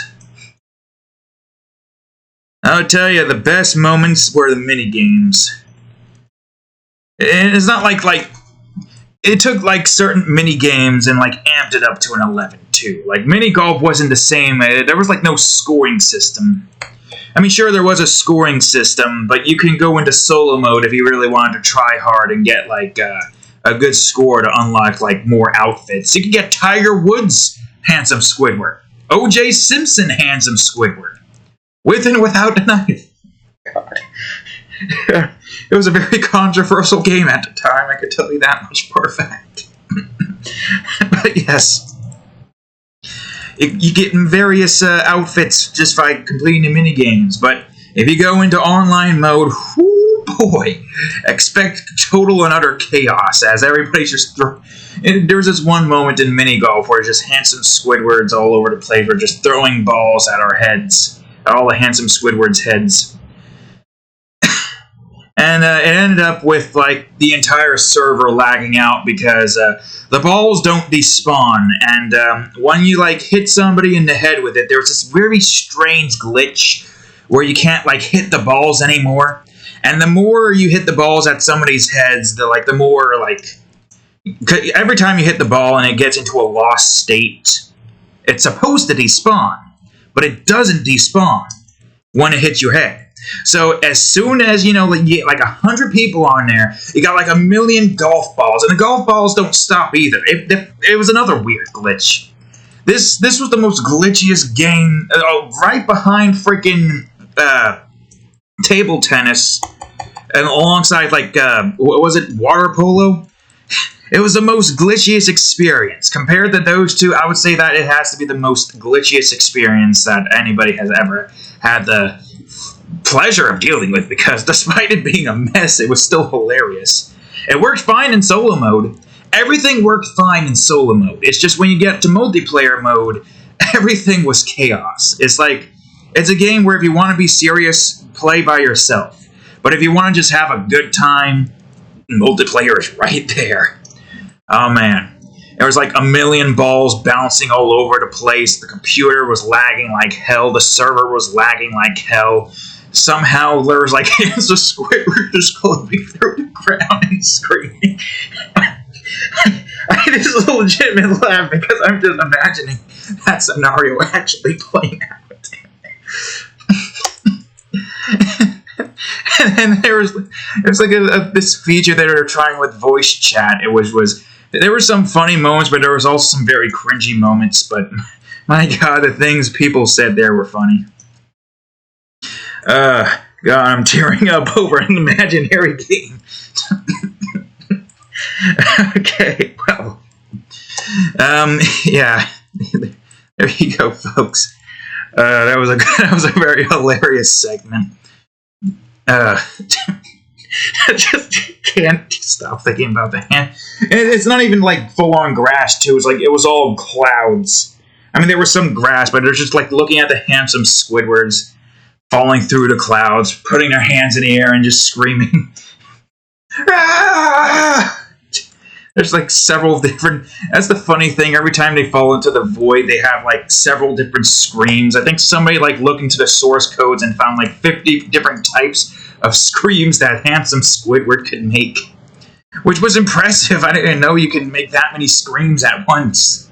Man, that was good. That was very funny. Just listening to all my screams. Number 32 was my favorite. Man, I can't even do it justice. Man, what a very fun imaginary game. You know what sucks about this? Now that that game is like made like that in terms of imagination, it exists in another universe, and we're never going to be able to play it.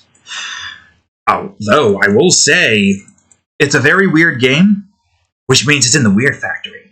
So if these godforsaken Realm of the Cat cast can just get to our universe so I can go to the realm of the Weird Factory, I can play this game. I can play this game. And I hope I'm not going to play it through rose-colored glasses. And I hope it like replicates like all the glitchy fun experiences. It's like a masterpiece game, 10 out of 10, no bugs, no glitches when playing in solo. Everything works properly, physics works properly the way you expect it to work. Everything is flawless. Chaos ensues only when you go in the multiplayer mode, and that's the fun of it. Want to like farm up a bunch of outfits to like screw around in multiplayer mode? Solo mode is the way to go. Want to just have stupid fun with your friends and just like cause mayhem and all that? Multiplayer mode right there. And what's amazing about it is you could have like hundreds of people. There was one server that had thousands of people in it. There were so many handsome Squidwards. Surprised that didn't lag.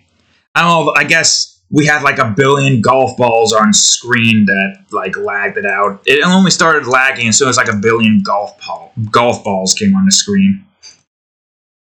God. And imagine this day and age that we wouldn't be able to have that kind of technology. 1 billion golf balls. That's like 1 billion well, depending on if you decide to have golf balls as a prefab. As an object, 1 billion game objects in one scene. No computer could handle that. That would have to be a server-wide thing, while the computer is like limited by how many it can render or something. I don't know. That's the kind of game that you can only play in the Weird Factory. Because the Realm of the Cats have like technology far beyond our own comprehension. To where they can literally go on ahead and make an open world game with everything in it. Yeah, everything. Nothing needs to deload. Everything loads in, and it takes like a second to load in. There's no loading screen. You do a teleportation thing. It just takes you there in 1 second. It like opens up a rift, walk through, boom, everything is already loaded in, so you didn't need to worry about having to wait through loading screens. The technology that the Realm of the Cats have is immense, to where it can handle so many instances at once. We need to get to a point in gaming and computers to where even if we have billions of codes and billions of objects, the game will run flawlessly. Sure, we don't really need that for indie games. Anybody making an open world game could definitely take advantage of that.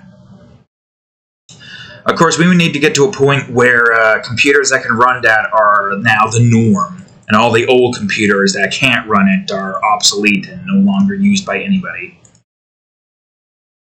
Hopefully we get to that point. I don't know if we will. Not in this lifetime, not in this life cycle. Hopefully our Hopefully rebirth is a thing, and hopefully I can somehow manage to keep my memories of the prior life. Because we don't know what's going to happen. Nobody knows. But all I know is Handsome Squidward Paradise was the best game of all time. And I kind of can imagine why they shut it down. It was expensive trying to run a server like that.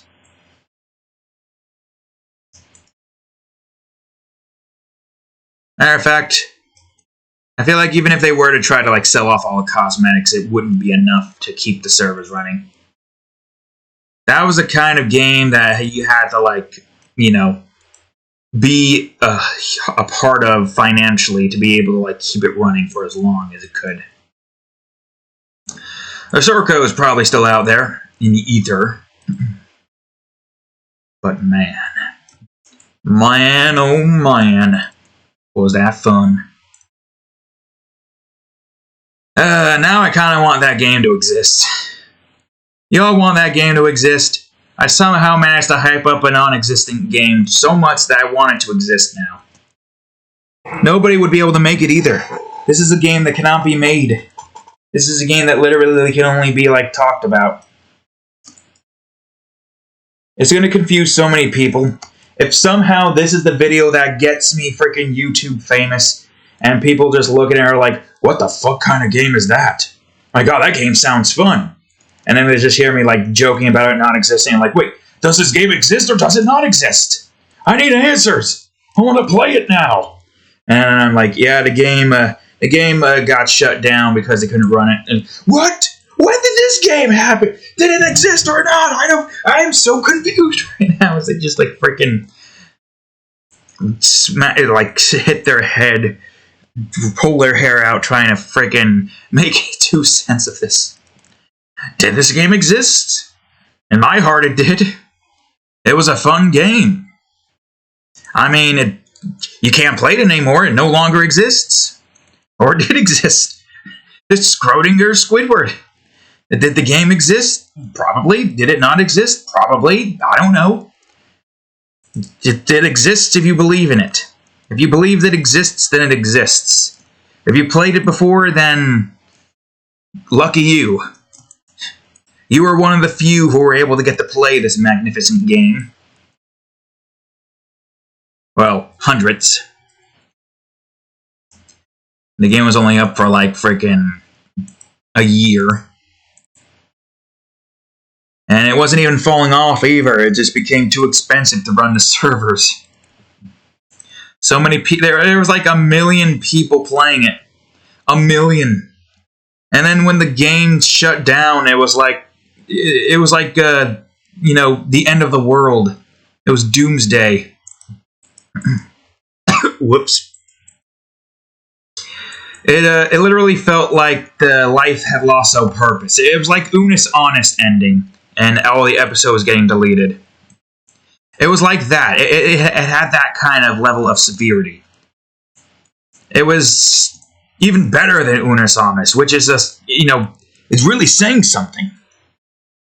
This is the kind of game that only comes once in a lifetime.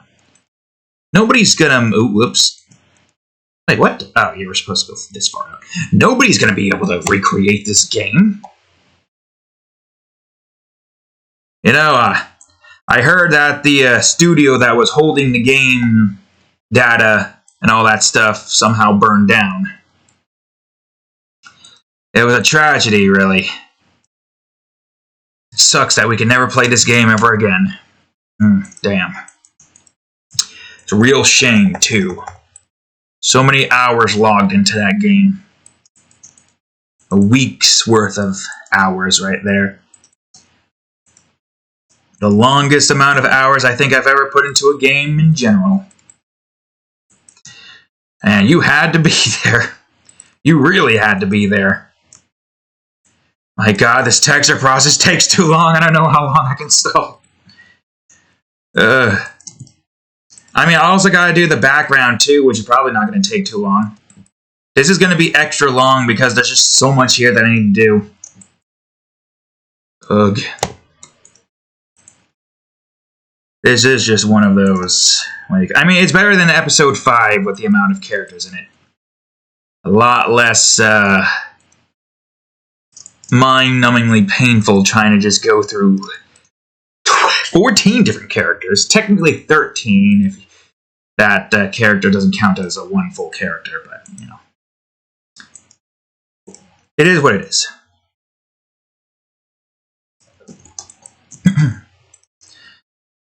So, yeah. And some Squidward's Paradise. Good game. 11 out of 10. You had to be there. You really had to be there to, like, experience the full goodness of handsome Squidward's Paradise. Yeah, it's, I even had a Crunk skin, a Joe Swanson skin. It was pretty hilarious, just like wheeling around as Joe Swanson, handsome Squidward. He literally had his own wheelchair, and the wheelchair it didn't work like most wheelchairs did. No, it went upstairs. Yeah, it was weird. It was like it was like you got little legs on it or something. Yep. Christ. Oh man, my body is freaking pain right now. Tired and pain. Also a lot of talking. Like random shoots of pain. Man, the realm of the cats cannot come to this universe any quicker. If I can get to the Weird Factory and find handsome Squidward's Paradise, you know damn well I'm going to be playing that. I'm going to advertise. I'm going to make a YouTube series on it. If we can somehow get access to the Weird Factory and I can play handsome Squidward's Paradise, I could show you the hilarity of everything going down. And I would like to imagine that, like, the Realm of the Cats servers have, like, tons of different universes playing, like, different, like, servers and whatnot. And because they are essentially generating their own infinite number of electricity, they don't really have to worry about money to keep the servers running because the cats don't have an economy.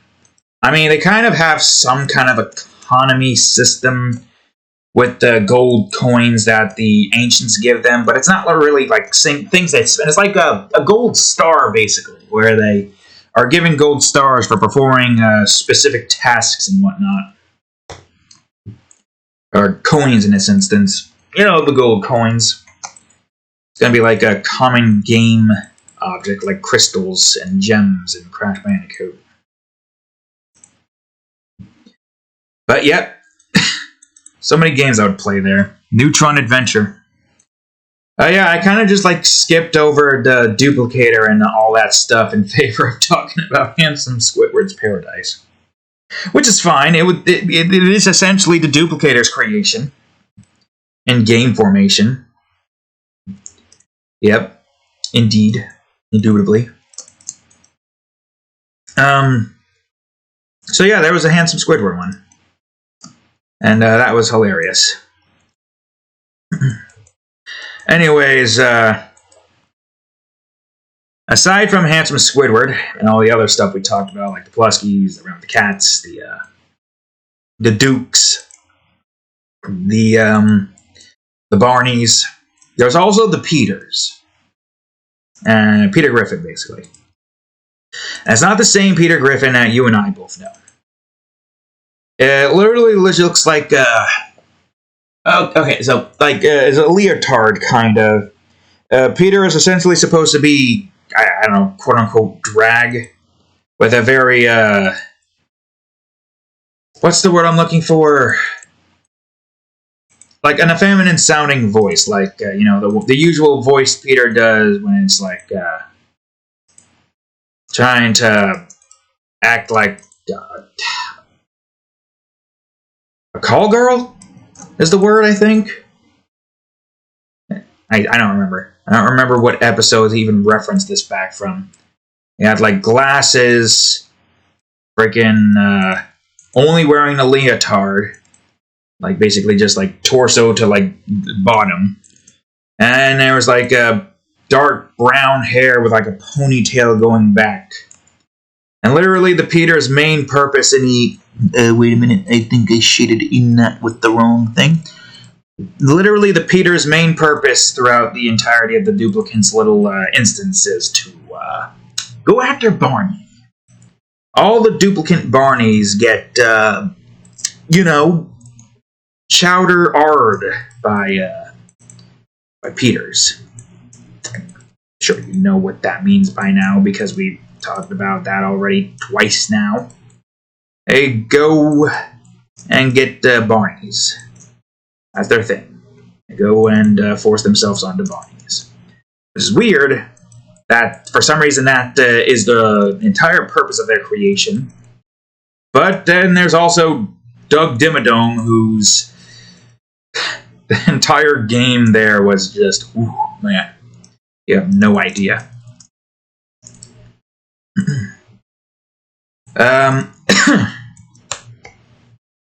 Alongside that, there was Dotrives, Bill Dotrieve, wearing like some imperial-like looking outfit with like black reds and like a big cape, and he looks like a freaking muscle head with like the red and black cape, or hat, I mean, kind of thing. And his entire purpose was essentially to, enslave Hanks. Duplicant Hank Hills, essentially. I don't think I told you about this weird story, did I? No, I don't think I did. Also, I feel like you should probably going in this direction. If I remember correctly, it started with this one scene with with Hank Hill as like a house servant to a giant Dotrieve. And like Hank is like this tall, not like exactly this tall, and like Bill is like this tall for some reason. Bill was enormous. Hank is normal size, but the Dotrieves, they were enormous. And their entire shtick was basically just to use Hank as a slave for some reason. And there's this one sequence where you're tasked with either making a good dinner or Dotrieve, your master, before he gets back, or killing him. Which, in this case, you can't kill him physically. You have to use the food. You got to poison the food in a very particular manner to where he won't notice it tastes off and spits it out. He will only notice if the food is poisoned, like if he takes a first sip. If you do it right, you can mask the poison, and then he'll start to feel wheezy, all the other easies, and then gets angry and tries to like break down the door that you are like hiding in your room. And then, he dies. Well, not yet. He breaks down the door, looks around the room to try to get one last minute like pound to kill you, and then he dies, which means you gotta hide in your room before, he notices. So you gotta like find the perfect hiding spot, right, Cat? Where if you poisoned him and he takes the first step and a sip and notices that something is off, he spits it out, does a gets up and punches the door down.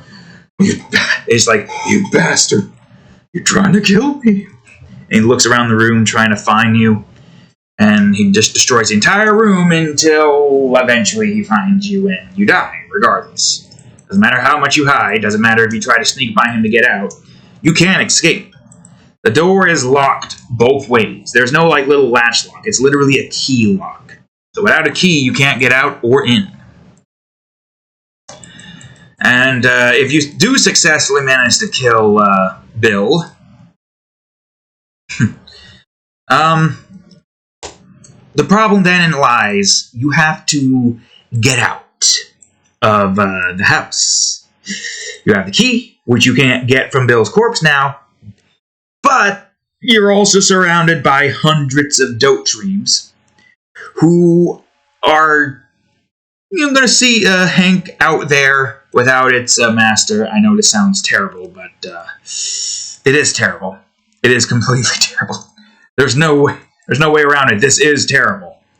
This is extremely terrible. Just like freaking Slade over here being homophobic, but secretly being gay for Fred Flintstone, and is just very angry that he chose Barney instead of him. And then he kills them for being gay, despite the fact that he is gay. Yeah, there's a lot of fucked up scenarios with a lot of the duplicants. I think that's why they're all fucked up. It's because they're basically trying to take over the Pulaski's jobs. The Pulaski's jobs are supposed to be fucked up scenarios. Scenarios that just makes you question, what?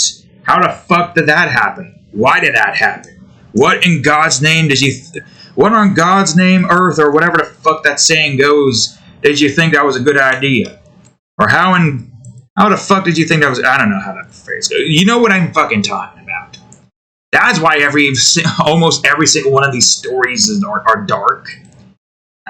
It makes sense now. They're trying to take over the Pulaski's jobs, and the Pulaski's jobs are essentially just to, like, hit that bone in your body that just makes you feel disgusted, hatred, and anger towards something. My God. It all makes sense now. It makes sense why Fred and Barney has a whole bunch of bad scenarios where they get fucked over a lot by so many things. It's because they're supposed to be taking over the Pulaski's freaking job. Why are the Pulaski's mad then? Is it because they're going to fall into obscurity? I'm the only one who knows about their existence. Well, you guys do now, or however many of you are even watching these fully.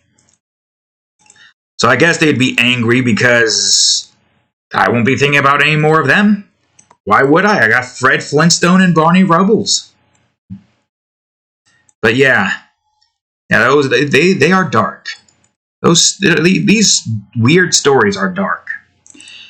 Well, anyways, to finish off this dark story, the only way that Hank can be able to get around fine is to skin Bill's face and utilize his outfit to try to walk around looking like a Dotrib. And then you gotta get to a boat area to, like, get out of here. You come across an island. Nobody knows you've left yet. Nobody even knows that you killed your master and left. And eventually you come across an island where, oh boy, what a surprise. Barney Rubble is there. With, a ton of other Hanks, I think. I don't remember if there was a ton of Hanks or you came across Barney Rubble and your objective was to get all the Hanks out of the Dotribes area. I think there was also only one Peggy, and she was like the forced wife for all the Dotribes. Which I guess Peggy might not be too, like, what's the word I'm looking for? Non-interested in, because this variation of Bill is, like, in charge, powerful, has confidence, knows what to say. It's like the complete opposite of Bill. I've said it before, but duplicants are supposed to be like the complete, total reshift of a character's, like, personality. Like, the duplicants do not have the same personality. They have the same appearance, but their personalities get morphed. And I think the reasoning behind that was to try to avoid the similar situation with Pulaski's and ROTC cats. Although, I don't know if the ROTC cats were the main reason. I think that was mainly for the Pulaski's. I think the ROTC cats were made primarily to try to, like, combat against the Pulaski's, but that didn't really work. Maybe that's why the third batch was made, to try to combat against the freaking, the Pulaski's. I mean, that would make sense. It's a very funny game. I think I said all the characters that were added into this except for one. Where you basically are Mario. Super Mario. Not that Mario. And on an island. And you don't have your abilities. Mario gets literally dragged down to reality. He moves like a normal person. He can't jump high. He has to craft and worry about stats. He's in the heat. He has to actually worry about the heat now. And alongside that, you got a bunch of duplicates gunning to kill Mario. For some reason. Every single duplicate on that island, alongside the Pulaskis and the Realm of the Cats, wants to kill Mario. And Mario doesn't know why. There's this one funny scene that I had in mind for that particular game. With just like Luigi on a balloon. It was like trying to convince Mario that it's okay. There are people, maybe they will help. And he's on a balloon for some reason. And Mario's like, Luigi, no! And then in the distance, as Luigi goes closer to the Duke's settlement, the Dukes are like, Mustache Man! Mustache Man! And it's just like not 100, but like multiple gunshots on Luigi, and Luigi just gets covered in bullets. And Mario's like, Luigi, no! Or something. He already said that. And then Luigi dies, and one of the quotes they say is, you know what they say about Mustache Man? You see one Mustache Man, there's another not too far behind. And then they go into search mode trying to find Mario to kill him. Oh my god, my throat. But yeah, this leads us to this particular conversation. We talked about all the duplicates that the duplicator made. Except for Doug Dimmadome, but that will come in a bit when I hopefully eventually get to the point where I can actually draw the damn thing. Is this thing doing anything? Maybe I just forgot to shade this in. So Mario spawns in a safe zone. It's only safe momentarily. As the game progresses, the patrol parties get sent out more around these areas, and you get like dealt with a few instances of duplicates around the area. There's 16 keys for this one secret area with this secret creation that we made, and we even talked about on here before. I forgot what episode it was on Art Time, but it was in Art Time somewhere. So let's look for the description that talks about Neutron Adventure. We'll talk about more about those particular instances, and you'll see why in a minute why that one's being saved to last. But Mario is brought on into this scenario, and his main objective is to. I probably should copy this and make this the background for the sake of this little circle here. His main objective is to try to get out of here. If I remember correctly, he got to this strange land because Bowser somehow opened up a portal to get Mario to go, whoa! And that's not a game over. No, Mario is being sent into Duplicate Island. And Duplicate Island is very interesting in how that works. So, Duplicate Island, simply put, is an island full of duplicates, alongside Pulaskis and the ROTC cats. Pulaskis and ROTC cats aren't necessarily duplicates by the name that they know have like gone through. Batch 1 are Pulaskis, Batch 2 are the Realm of the Cats, and Batch 3 are the duplicates. So technically you got 2 that aren't duplicates, but it's still creations of the duplicator, whom of which, of course, is trying to go on ahead and make these. It's weird because we have an idea of like why the duplicator is making these duplicates and putting them through these heinous tests. He's making them and then having them suffer.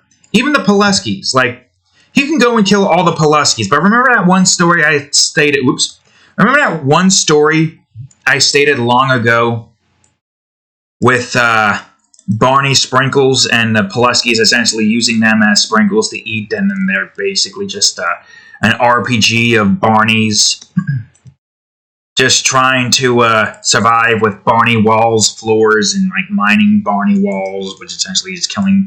You remember that, right? and I think I said the end was basically just them escaping the sprinkle box at night. And then, of course, having to deal with the corruption that was seeping from the center beneath the, what do you call it? I realized where the corruption came from. Because there was a certain end sequence that I don't think I stated yet to any of you guys, but I had, like, thought of, where there was just this man in a suit. You couldn't see his face. It was faded out. I don't think I can make his face. I think his face is just completely faded out in general because I don't know. I don't know what he looks like. So far, I've only seen the creations that he's shown me, not himself. Even the freaking end of Survival on Dimmadome Island. Can't see his face. You see his body, but his face is still blacked out. It's like the most mysterious character that I've made. Even more mysterious than the mysterious entity and mysterious woman, which is really saying something. But yes, he supplied the bomb, the Pulaskis with Barney sprinkles, a box of Barneys. And now I realize where the corruption came from. It wasn't just this strange, like, thing that was just underneath the sprinkle box that the Pulaskis were just, like, too incompetent to, clean out. Because they didn't get the bottom of the sprinkles. They didn't clear the box out. They didn't empty it out to clean it. The box stayed there. It's like negligent Pulaski, I guess you would probably call it. I was going to say negligible Pulaski, but negligent... I guess it doesn't matter. And their negligence ended up getting a security guard killed. And then the Barneys somehow managed to kill the what do you call it? The mutated and corrupted Barney. But I think the idea behind that Barney being that was essentially just the duplicator finding a creative way to kill off the Pulaskis while also trying out a test. That seems to be what this duplicator is doing. Every single scenario that he puts these duplicants through is a test. A test that puts them through a very strenuous process that either ends up killing them or give them severe mental scarring. Which is still a mystery to me. I don't know why he does that. I am not sure. He's not made it clear yet. Nor do I think he will ever make it clear. Okay, we're gonna get like a nice mountain over here because it's just gonna be a big mountain covering up most of this. So yeah, the Barneys and all that stuff, Dukes, Barneys. There's a certain setup in Duplicate Island. So let's see. Let me look at the camera for a second. Here's the center. Okay, this is where the Barneys are on the map. Barneys are over here. Dukes are over here. SpongeBob's are over here for some reason. Pulaskis are over here. Realm of the Cats are over here because for some reason they have a passive affinity towards the Dukes. Hence the thumbnail for Terraria. Dotreves and Hank's over here. Peter's up here, and Handsome Squidward's down here. Where the fuck is my hand at? Here. Right here. And up here is the Secret South, which is the end there. Mario basically comes out of this strange-looking old pipe as he's teleported, to this strange area. And he's trying to, get out. There's like a door he cannot access by a bunch of other stuff. So this game is not it's not combat. It's all stealth, baby. There is no combat. It's all stealth. There might be some bits of combat to try to defend yourself, but it's only really going to help you in solo instances. So, the Barneys have this very funny move where they just throw this weird spiraling, two balls going at you at once. And it's not even going at it's not going like this. It's The balls are literally going at this, slowly making their way towards you. The Barneys try to be stealthy about it, and they throw the ball at you. And what this does is it hits Mario in the balls. And you have to know where it's coming. It makes a very low. So if you're not paying attention to it, you could just like be looking, taking it seriously, like, wow, that looks cool. Man, this is weirdly good looking game for something that's so. What's the word? Oh, and it's like, oh. Mario holds his ball. It's like, what just happened? And Mario just falls onto the ground, holding his crotch as the Barneys come up. It's a one-shot kill, essentially. And then the scene switches over to Mario on like the gallows, and the Barney's just over there with Mario looking saddened, and the Barney just pulls the lever, and then Mario gets hanged. And that's one way Mario dies. There's another funny way with Handsome Squidward. The Handsome Squidwards are unique. If you look at them, you get entranced. Look at them for too long, and they will notice you, and will try to entrance you, and you will not be able to look away. You will not be able to look away. And what's going to happen is that Mario is going to slowly melt. And as that happens, silent, Careless Whispers plays in the background. It's just the saxophone. As you just see Mario melting, slowly dying, making these strange noises. And, yep, there goes Mario. Dead. Yep, Mario do be dead now. Also, I don't think I wanted the river here. I think this was just supposed to look like rocks. We're not in like that. Wait, no, hold on. I just remembered something. I remembered a very particular instance in the scene that I just remembered. Like a mushroom cap-looking thing. That's right. And that's how basically Mario dies there. Not like the others where there's a death sequence. It's essentially a... you look at Handsome Squidward, the handsomeness is too powerful, and you die. The SpongeBobs are immune to it, though. Don't know why. They just are. I guess because they are kind of in the same vein, duplicate-wise. Then, of course, there's the Dukes. The Dukes are way more difficult because they have guns. Sure, the Barneys got spears and stuff, but at least you can see a spear coming and attempt to dodge it. Duke sees you, it's just shooty, bang, bang, and Mario's dead. Or not dead, but crippled as the Dukes, go up to Mario and get ready to just drag him off to, the city streets. They just line him up against a building and then just gun Mario down like they gunned Luigi down. And of course, I had a feeling we were going to delete that one. And of course, the Pulaskis are unique in the sense that the Pulaskis have a very particular system.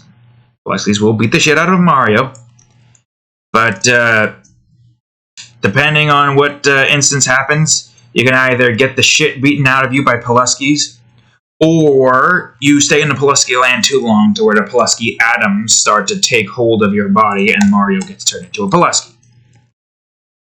And it's not even like a good Pulaski, it's literally just a dumb Pulaski doing a dumb dance. I think it does the big dance, I think. Yeah, I think the Pulaski does Big's dance. You know that dance where Big's just like this? Also, what is this over here? Oh, that's right, never mind. I thought that was a mountain that I made accidentally, but it's not. Or he just throws his hand in the air, and then the Pulaskis just beat the shit out of him. But there's a cure for it, the Pulaski, virus. For some reason, there is this white river that is the only source of water near the Pulaski area. I think it's the only source of water in general. I don't remember. Where, the Pulaskis can't pass this bridge because if they try to pass it, the white stuff in the river will destroy them. Somehow it destroys Pulaski atoms. Even if they're not touching it. If they just go directly above it, they die. I don't quite remember the reasoning why. It was something just... there's some strange chemical in the water that is inedible, but is able to kill off the Pulaski infection.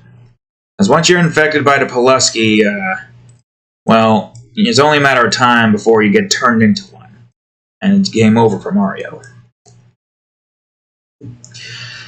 Those were really the only 4 things that I came up with for that instance.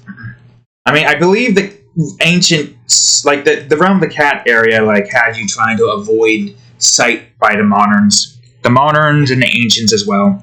If the moderns see you, they alert the ancients, and the ancients will go in search mode. And if they see you, they lick their paws 4 times, and upon the 4th lick, they shoot, or the 3rd lick, the kunai dagger shows in their mouth. And upon the 4th lick, they shoot it at Mario. And that's an instant kill. Just like how the Squidwards are an instant kill. I don't think the SpongeBob's had anything, but it was an underwater area that Mario had to go through. They couldn't do yet in the beginning because you need to get equipment to breathe underwater longer. Although I don't remember how long Mario can breathe underwater, but he probably has a much realistic time instead of just the game time. I'm not entirely too sure. I don't remember. I'm going to make another one of these. Whoops, another one of these up here. And of course the dough trees and the hanks. It's a very funny thing you can do where if you make do a certain amount of things near the dough trees and the Dukes area, because they have a truce, the dough trees, the Dukes with the Dukes and the dough trees with the Barneys. They have a truce where they don't go to them because the dough trees have like a big imperial looking wall. So nobody can get in, and if they do somehow start a fight, they use the Hanks as cannonballs to go after the Dukes. And usually the Hanks die, but duplicants usually will always respawn, because this is Duplicate Island, they're always going to keep on respawning. Then, of course, there's a sequence where you go on ahead and try to cause a lot of noise at nighttime. You want to get an instance where the dough trees fight the Dukes or the Barneys. Well, mostly the Dukes. You make a lot of noises. The dough trees will be angry at the Dukes, but won't do anything yet. Then you gotta do something on the dough tree side to basically cause, the Dukes to get mad. Like, I don't remember what. I think it was basically just to, like, toss water onto a pile of the guns that Dukes have. Waterlogging the gun. Or maybe not water, like an oil or something. Basically making the gun useless. Oil that you can't get off because it's so goddamn freaking sticky. My God, was that gun so wet and sticky? I can't remember what that was. My God, my hands feel all kinds of sticky. I can't remember. It's been too long and I don't remember it. I don't care to remember. Because right now we're talking about how to start a freaking civil war between Dukes and dough trees. Why? I don't know. Do you know why, Cat? I think I could probably combine this. No? Why'd you come up here? You gonna meow at me? No meows? No mouse? Sitting for my eyeball again? Boop. Nose boop. What? How much time has passed? Damn, 2 hours. Well, at least we're doing better than I thought. I thought we'd be at this part of 3 hours, but time has been going by relatively quickly thanks to this freaking, what do you call it? And now that we're doing this, I'm going to have to adjust these accordingly. Which is annoying, but it's fine. But yeah, if you go on ahead and try to start a civil war, then a lot of the Dukes and the dough trees will get murked off, and it's going to be a little while before they, like, respawn or something. Or maybe it's just that they get distracted. I think that was the case. They got distracted because they have a never-ending war, because now they're just constantly fighting each other. And then, of course, the Barneys are... They'd get sweeped. Are you kidding me? The Dotreeves have, like, sheer power. They probably have actual balls of steel. Makes you wonder if the Barneys have ever tried. I don't think I've ever stated the state that everybody in that area lives in. The Barneys kind of live in a medieval-esque kind of area, themed kind of place. You know, it's like castles and whatnot. They have like a little area in the snow mountains, and somewhere past the snow mountains were the Peters. I don't know why they were in the snow mountains, because they are definitely not dressed for the snow mountains, but, you know, it is what it is. Then, of course, there's the Dukes that are living in, like, cities. Cities, some areas with, like, you know, simple little village, town instances and whatnot. Some nuclear-based areas, what the hell. And what have yous. The Pulaskis also live kind of in a city-esque area, but it gets more futuristic. And it becomes a bit more, what's the word? Pulaski-based? That doesn't make any sense. I don't know how best to describe it, but they're in a bigger city, and it's more futuristic, where you can get some pretty cool tech out of it. Of course, the SpongeBobs live in, like, an underwater area surrounded by, like, a coast leading underwater. Leading out into, like, the never-ending, abyss known as the ocean. Which, then leads you to, the handsome Squidward Island, which is basically just, you know, an island where handsome Squidwards resides, doing their thing. And then, of course, there's the realm of the cats, but live in, you know, that city that I've showed you, or the village that I showed you. They live in that little kind of get-up, which looks pretty cool. Probably have that do this or something. My god, I'm so tired. And of course, there's the Dotreeves, which lives in kind of like a lockdown city, if you will. A lot of like imperial-looking flags and whatnot. Not sure. Like reds and blacks, barbed wired modern buildings, and whatnot. A real war zone, that is. I probably should get another one of these shrooms over here. Make that bigger. Try to cover up most of this area. And I probably should do a little bit more in this area if I can. Did I state everything in their potential point of residence? Right. Okay, so you're probably wondering what the objective is outside of just surviving all the duplicants. Well, you gotta go inside of these areas and try to locate several keys. There are 16 keys in total. And each area has 2 keys, I believe. I remember there being something else. I can't remember exactly what it was. Was it like 3? It might have been 3 keys. Because that would be 1, 2, 3, 4.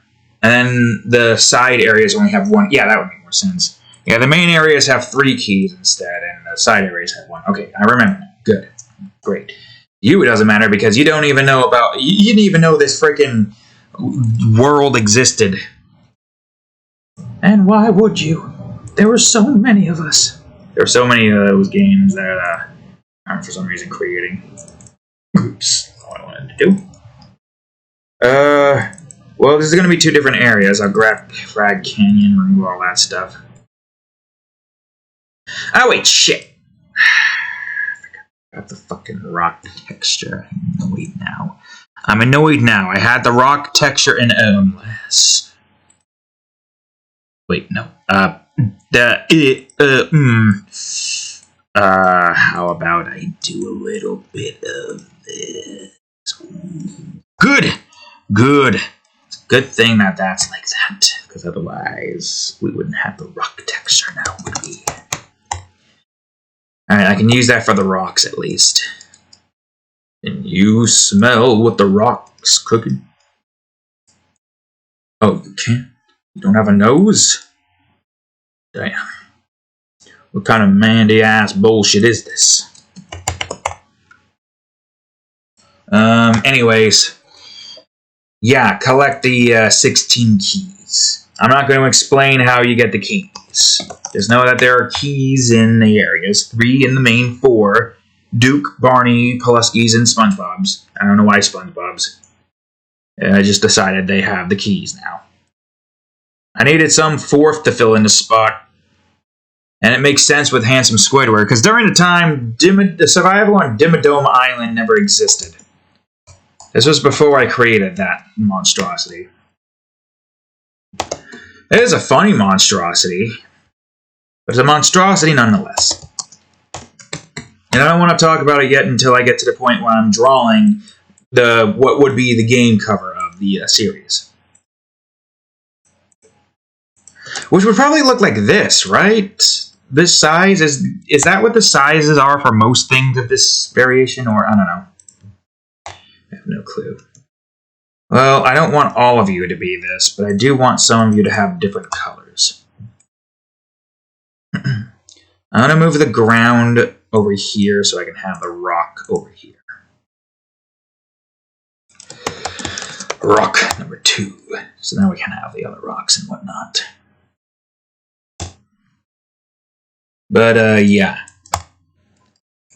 I don't know when I could draw that, because I also want to try to get some more things made to show a little bit more of the duplicates in drawing form. Because right now, the duplicates don't really have any, say in the YouTube videos. Which is fine, because that means that the YouTube videos have a purpose for more variations and creation and whatnot. If you want to hear more about them. And that essentially uses almost all of the batch 3s. Not all of them entirely, obviously. Alright, mountain. Obviously, because there's still so much left to do. To create and to show. I can't just say it all right here, right now. I wish I could. But I can't. You understand, right? Besides, it's always good to leave y'all's hanging. We can have more content to talk about for later. I'm tired as all hell, though. Oof. My God, I'm so sick and tired of being sick and tired. My God, I'm so tired of being so sick and tired. I don't know. Anyways, I just need to make sure. I guess I could just move you around if I need to and delete anything underneath it just in case. Let's show a nice blue glow, blue tint. Get a good look of him now, because you're not really going to be able to see him all too much with the dark blue glow and whatnot. Which needs to be made regardless, because that is kind of what we need. That is the wrong color, you fool. I wish it wasn't, I can't do that. Okay, maybe I just accidentally moved it then. Right? I don't know what happened. It didn't. I don't know how I just managed to misclick that. Whatever. As I stated before, hundreds of times now, it's fine.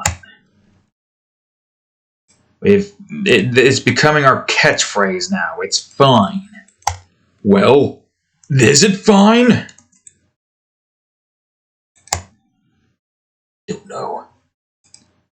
I don't know. But I'm going to keep going. Man. Yeesh. So tired. And after this, I want to try to get a head start on that little comic or that event I plan on doing Friday. Alright, I have no clue what I want to call this one.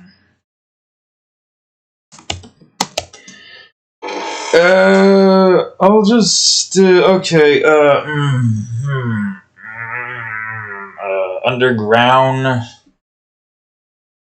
something, I need a drink. I need some Mepsi power.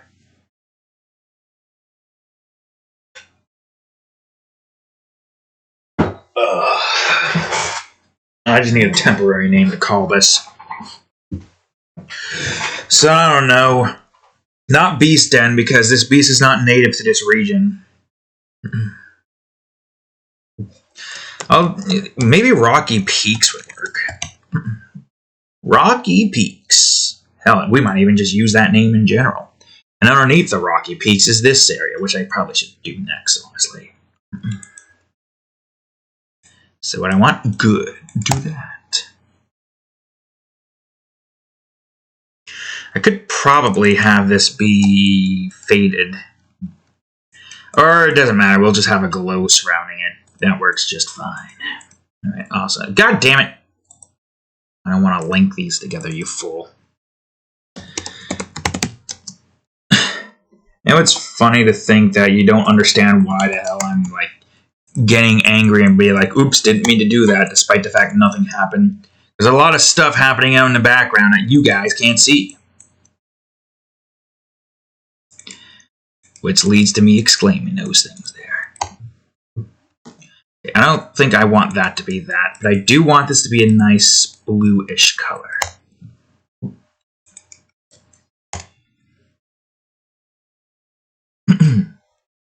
Alright, that is the cave ground. It's the underwater caves of the underground caves of this particular system.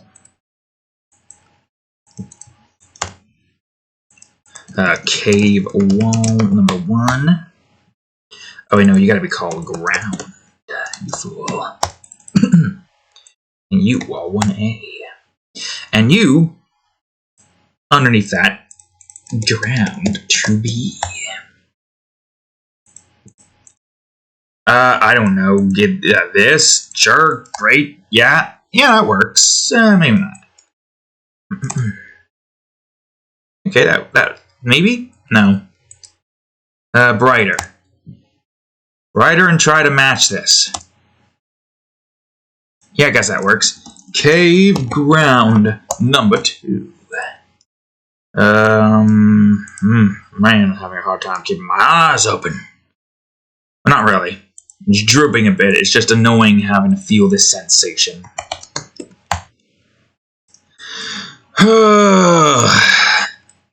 Alright. We got glowing, rocks up top. Crystal. Glowing crystals.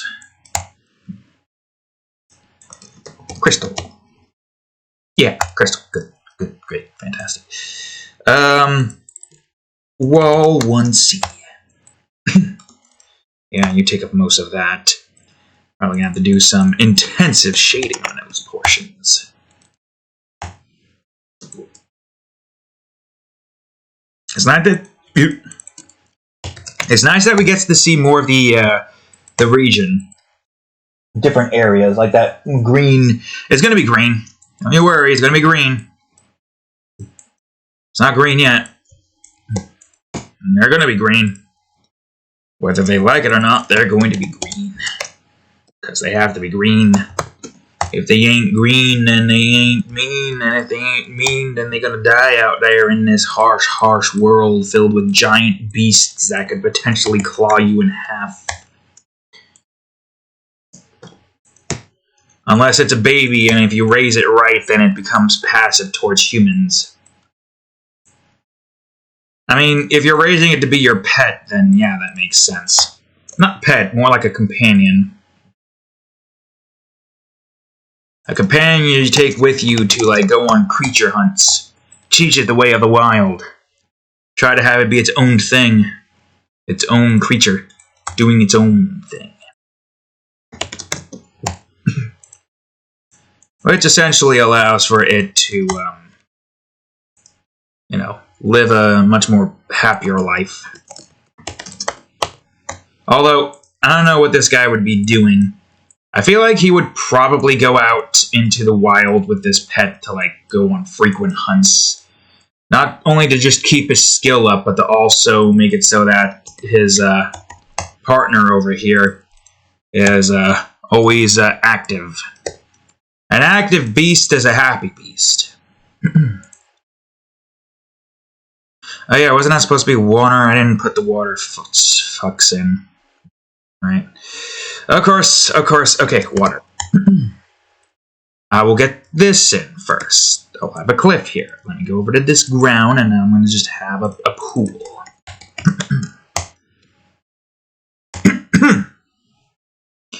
Goddamn, I hate when there's either a frog in my throat or something else in my throat, but it's in my throat, and I hate it. Bubble. Is it a bubble? Is that what that's referred to as? Or it feels like you got a clear throat because you feel like you got a bubble? I have no idea, but it's annoying. Oh, wait a minute. It's not wavy like ocean. It's like literally just like the edge of it, of a water right here. I'm gonna have to... Fuck, I don't know. I'm gonna have to figure something out here. And not fuck. No, can't do that now. As much as I would like to, but maybe not in the front, maybe in the back. Or maybe both ways with the vibrator in the ears and whatnot. And, ooh, God, I don't know what I'm talking about. I know what I'm talking about. I went into my redneck Ellis phase over here, man. I'm talking about some goddamn good old get you from behind tactic, you know? Jump on top of me like a jockey, man. Talk about dang old freaking big boob and skinny jean man. I'll talk about with the way where you're not supposed to be that. Why are you that? You're supposed to be a curve. Just like dang old woman on top of my man. Talk about some good old... No, that's you. Fuck. I was clicking the right one. You were not... It doesn't matter. It doesn't matter. You're fine as is. Yeah, I'm gonna talk about some good old fashioned pegging, man. I'll thinking I'm going up that and up, man. I'll talk about the... know what the hell I'm talking about. I don't know what the hell I'm talking about. I ain't got no brain good. Just like I ain't got no run good. Alright, glow. Let's see. 50, probably, I think. Maybe? I don't know. I'll do an overlay. See what that looks like. Are you good? I need a vivid lighting.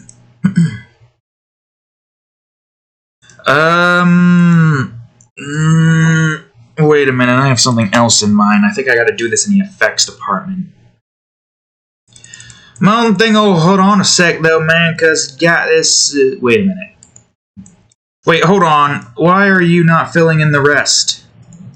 Oh, because the mountain is... fucking... Right. Of course it's fucking... God damn it. Okay, it's fine. It's fine. It's an easy fix, actually. Hold on. Yes, we don't have to move layers. Delete layers instead. That works. I mean, that goes downwards. Yeah, sure, that works. Yeah, we had to hit that, too. Although... now I need to delete part of your shoe. Even though it, to an extent, doesn't matter, because that's probably going to be covered by a seam that's going to be going over all of that.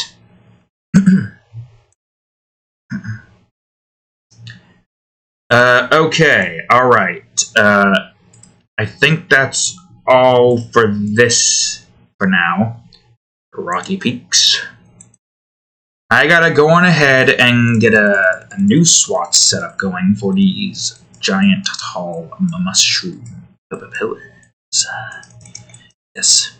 I don't know what color they're gonna be, but they're gonna be something. I mean, I have an idea on what color I want them to be, but I don't know the exact shade of green I need. I'm just gonna separate them by shrooms first before I do like the ground or something. And that works. Shroom. And of course, we need a good bottom here, which is probably like a nice teal. Don't forget, this is an alien planet after all. This is not the same as Earth. Sure, it has some similarities in some instances, but then you come across areas like this that really remind you that you're not on Earth anymore. This creature didn't come from there, by the way. This creature came from a more jungle-based area.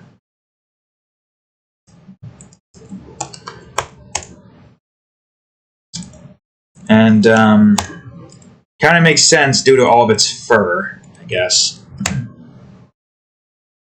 No. No. That. Good. Great. Fantastic. Alright, let's see. Shroom number 4. Alright, good. So our shrooms are now in order. Now all I gotta do is get the rest of these shrooms covered in. And there's so many shrooms. Yeah. Really, so many shrooms. But they're big shrooms. If I remember correctly, didn't I want to have like acid pools and slimes lying around the floor? I don't remember. I guess it would make sense. A specific type of like slime-like fungus that comes off of these things. Essentially getting everywhere on the ground. Step 1. Well, it depends on if you're wearing sandals or not. You'll have to deal with an itch like none other before. Which is, you know, maybe the sequence we're going to have with a certain somebody. There's only one certain somebody we can have that sequence with. The only legal woman on the team. Because remember, Judas and Tina are the only 15-year-olds in this group. Whereas everybody else is over 18. Well, some are probably on 18, but a lot of them are over 18. Like Police Academy or some shit, but, you know, with people who are actually going to be able to do their jobs and risk their life. Yeah, I don't know, military? Does military men still do that? I don't know. I feel like a lot of people are just like too attached to their lives to want to waste it, something like that. I mean, that makes sense on the instances where, like, when certain... Alright, let's not really talk about it, because I'm too tired and I don't really feel like going down the depression route again. Oh, I'm so tired. You know what I'm talking about, though. If you know, you know. If you don't know, well, good. Live in blissful ignorance. Life is a hell of a lot easier if you don't have to worry about that. Some people don't have a choice, unfortunately. But if you have a choice, live in blissful ignorance. Because otherwise, you're just going to hate everything and everyone. Yeah, that's just the way of life, apparently. Why does it have to be the way of life, though? That's what I want to know. I don't know. I just don't know. Oh my god, I'm so tired. Oh.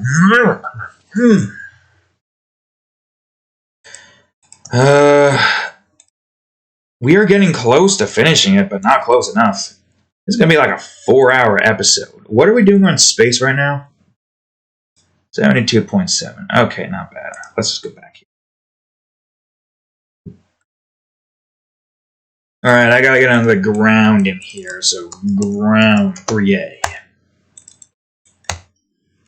I'm gonna figure out what kind of color I want here.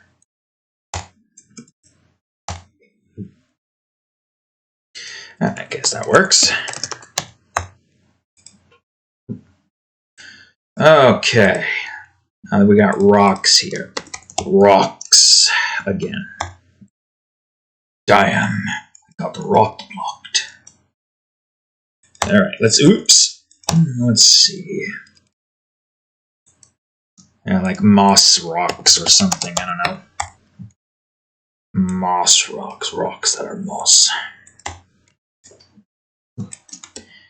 And this one should probably be a nice, good, vivid green glow.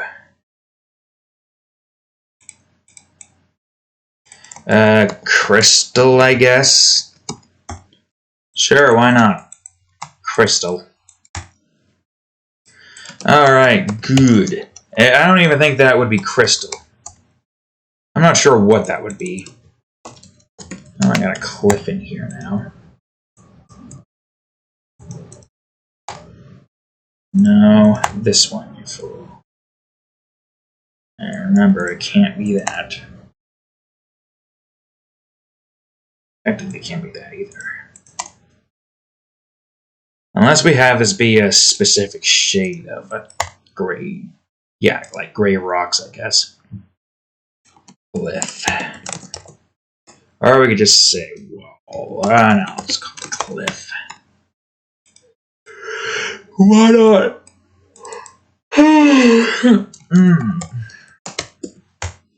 Man, by the time we're done with this, we're not going to have a lot of time to do anything. Which sucks. Alright, cliff number 2.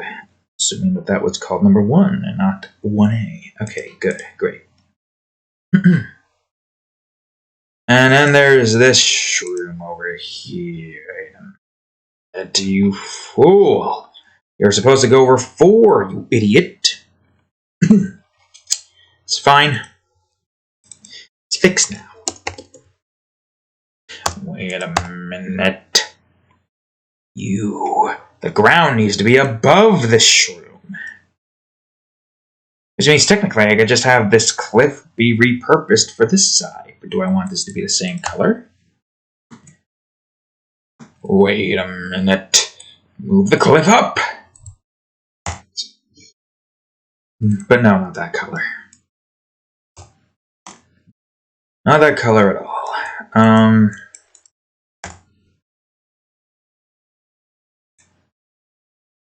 Maybe green blue? More green in that blue. Yeah, that works. Cliff number 3. Alright, let's see. Now we gotta get the sky in. The skies have a nice green texture down here. But also needs to have a nice, bright, pinkish kind of texture. I think.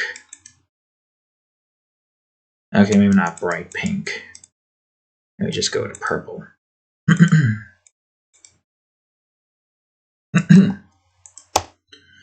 and now I need a bright, vivid green to take over most of this area. Oh, wait, you need to be 100. There's more that we plan on doing with this area. But we just need to get the brushes in. I'll deal with that after we do the shading and texturing. Alright, there's that. I probably want some sky hue.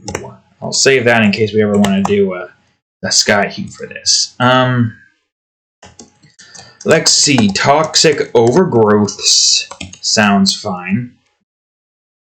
It's toxic and it's an overgrowth. It's toxic, it's an overgrowth, it's filled with a bunch of green glowing mushrooms. The complete opposite of Terraria shrooms, I think. Wait, is that the opposite? No, blue to red, right? If I were to invert to blue, it would be going to red, right? Was that it? Was that how that worked? I don't remember. I think green inverts to pink, if I remember from Paint Maze. I'm gonna get another drink. Because I think we're done with the coloring portion.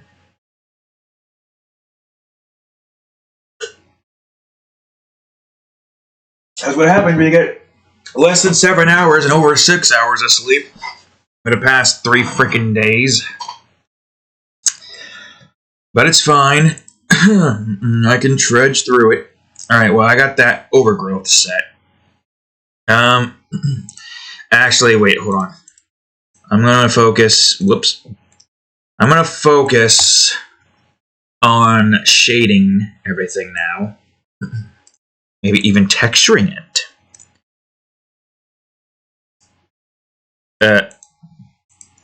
Oh, that's the rock, right? I thought that was the sky. No, it's the rock. I already forgotten what that was. Gosh, shish, I'm too tired. I'm too tired for the shish. Sus. Girl. Too tired. So tired I'm referencing frickin' King of the Hill YouTube posts. Alright, man, I can't wait for tomorrow. I got a lot planned for Terraria as well as Minecraft. Minecraft is just going to be all about building the city, finally. Everything is set there. Now that everything is set, we're building the city. I have been waiting for this moment for so long. Part of me didn't really think that I would put Minecraft on a hiatus, but the idea of actually utilizing the seasons and not just going straight to the next season immediately and having it be replaced momentarily by another game was too good to pass up. And now, not only did we get Minecraft, but we also got Terraria. Which is great. It's awesome. I'm hoping I can get my hands on the Red Rider. Because next Friday, or not Friday, this Friday, which is today, obviously, after this is posted, it's still going to be December. My hope here is that I can get my hands on the Red Rider before the first episode ends. Because when the first episode ends, the Red Rider is no longer going to be accessible. I don't know how well our luck is going to be for getting the Red Rider. We got to get to a point where we got to kill a bunch of enemies. And we're on expert mode. I wonder if the drop rate for presents are increased in expert mode. Probably. Probably not. But, yeah.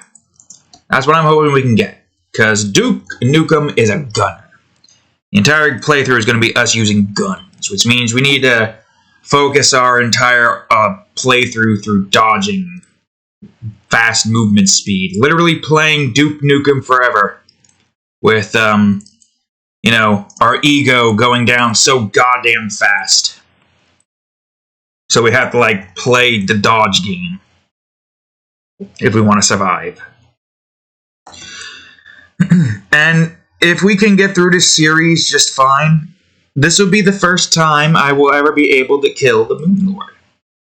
I never killed it in classic mode. I didn't even bother trying it a second time when I exited out of the world to prevent Star from dying. Now that we're Duke Nukem, Duke has to die a bunch. It's the way of the Dukes. Dukes never live long enough. Plus, we also need a graveyard, so dying has to be an option. And that's why we're doing that after we record Minecraft, so we're in the dying mindset on Terraria only, and not in Minecraft. Cats would not want that to occur, because they would be pissed. They would be extremely pissed. Anyways, yeah. That is essentially what the Dukes are going to do.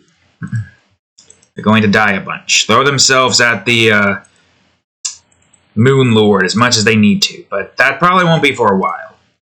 You know how our series goes.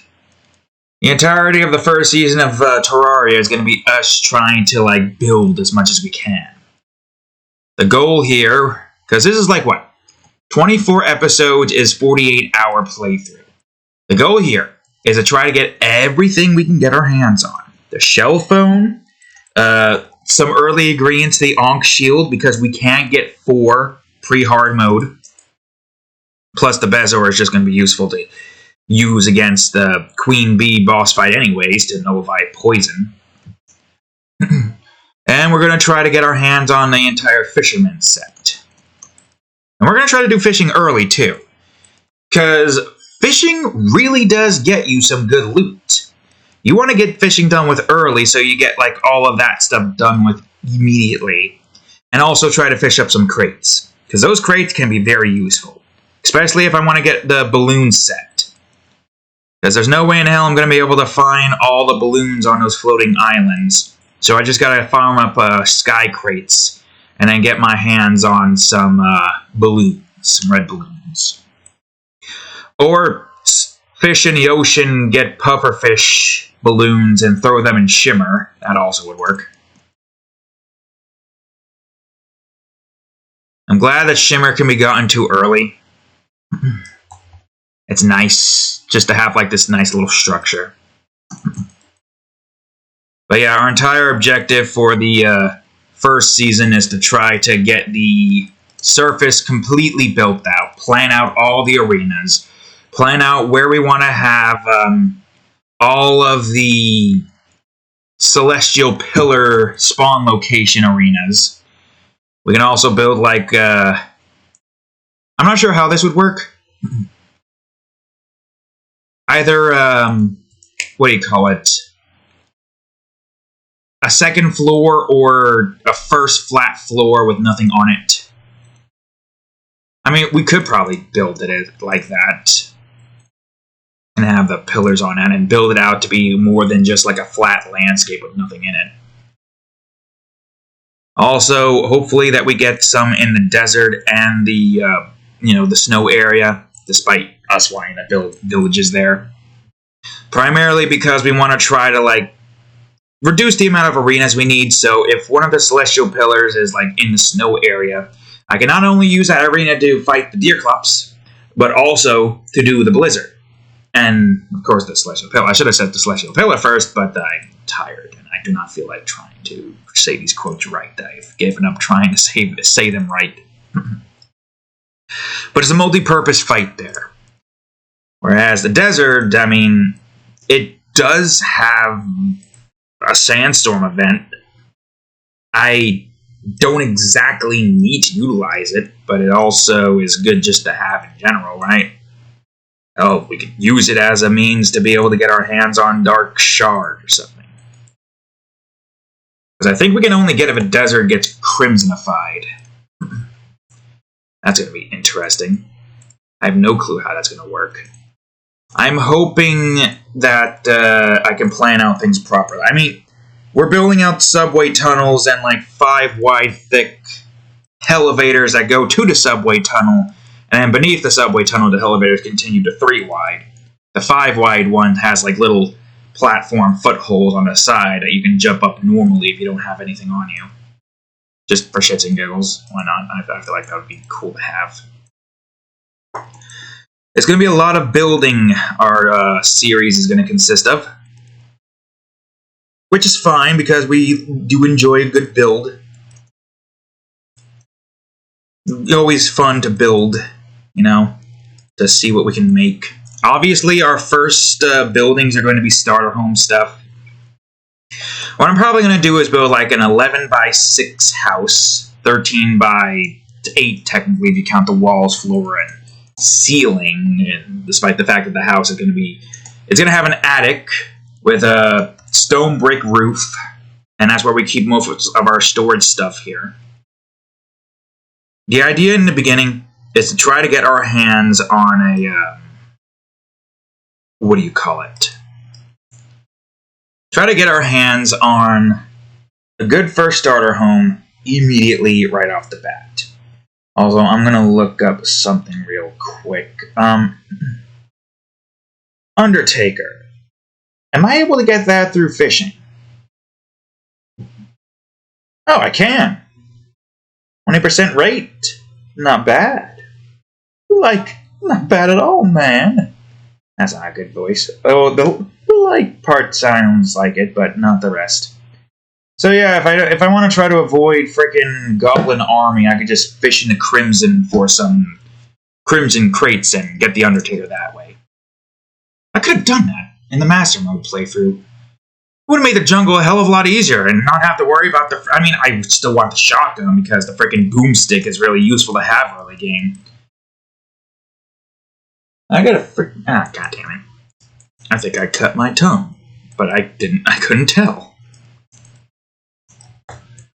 Or maybe it was like that and I don't remember. Hard to remember. Or it burned and I had pizza. Could have burned it. I don't recall.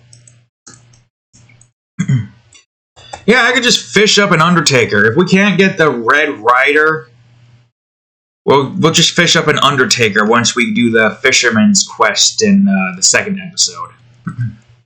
Because we do want to get fishing going. The amount of Oh yeah, we can also get the shotgun through fishing. Right, of course. I want to get fishing done with first, because if we can get fishing done with early game, then the rest of it will be... What the hell? Is this Alt key being moved? Don't tell me this Alt key is somehow breaking. I mean, I guess it makes sense that it would break because I use it so much on like the shading portion. But I don't need this keyboard breaking more on me.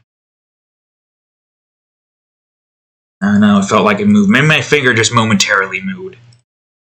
God, freaking W key and Q key is lost. W key due to dumbass issues, and Q key due to dumbass in general. Now the Alt key due to literally just being used so much to where it can't sustain itself anymore. That sucks, man. Man, that sucks.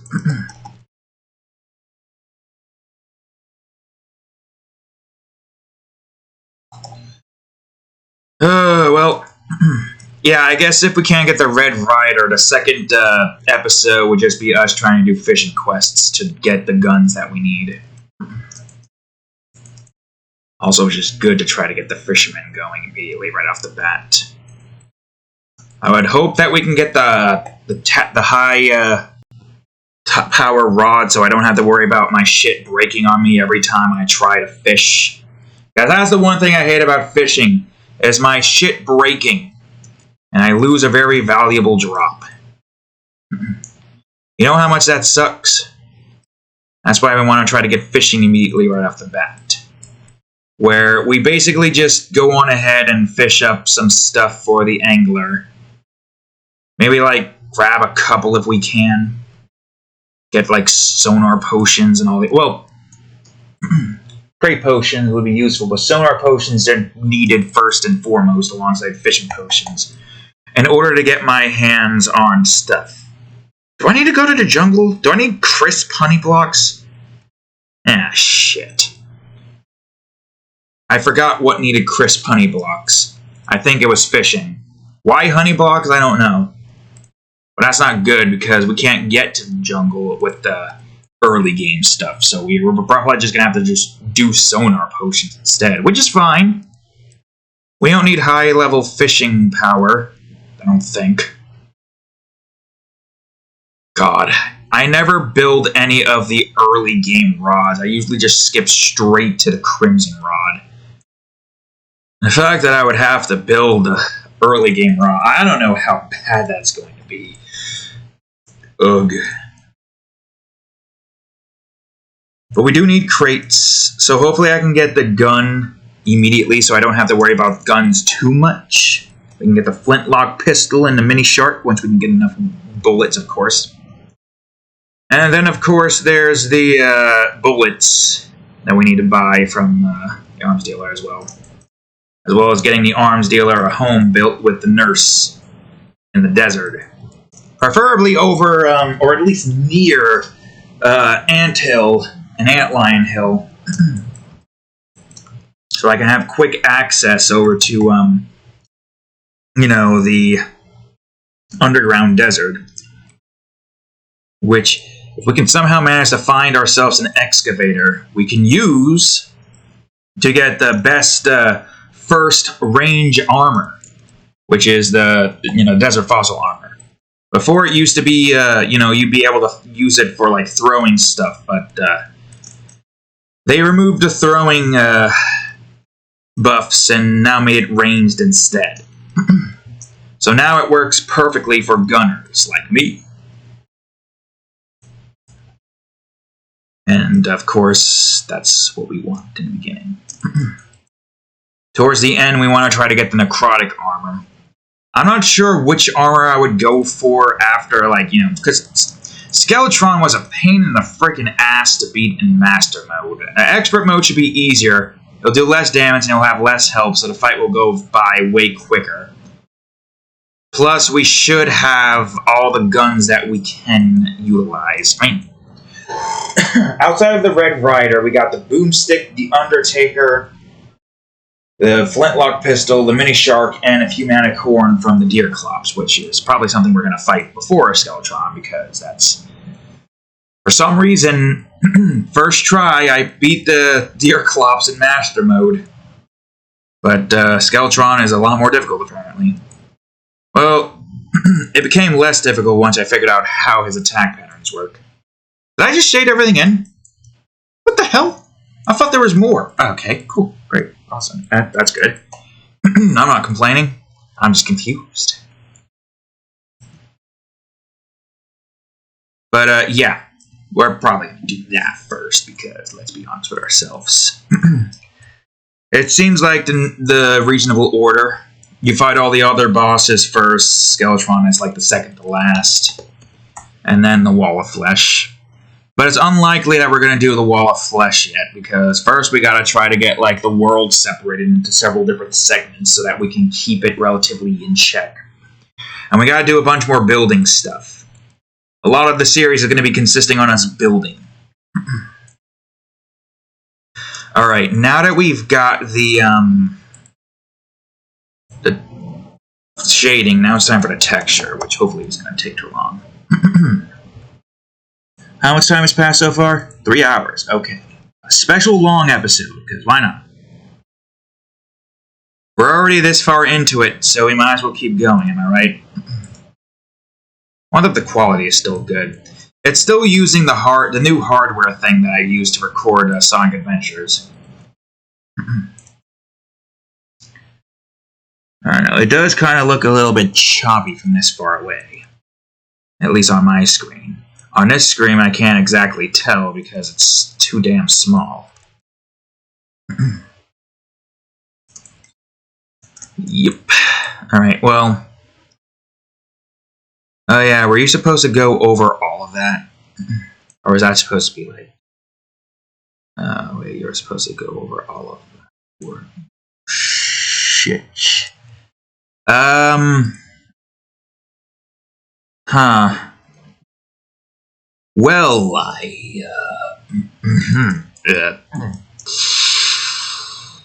yeah, so, I'm gonna need you to do this real quick.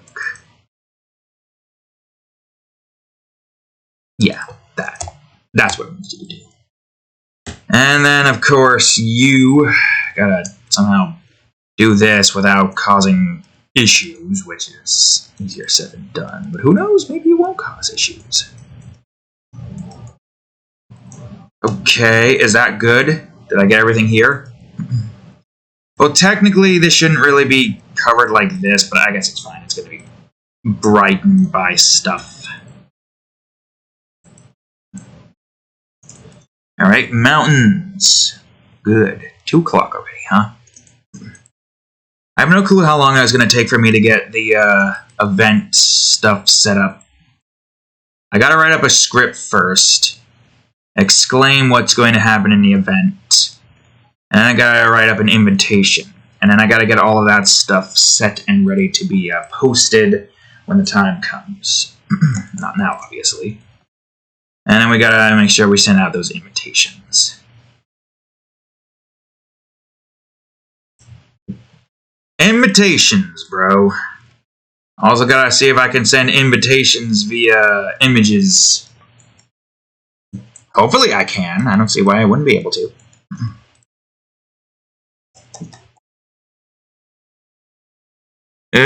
Yeah, it's going to be interesting to see how that works when the time comes.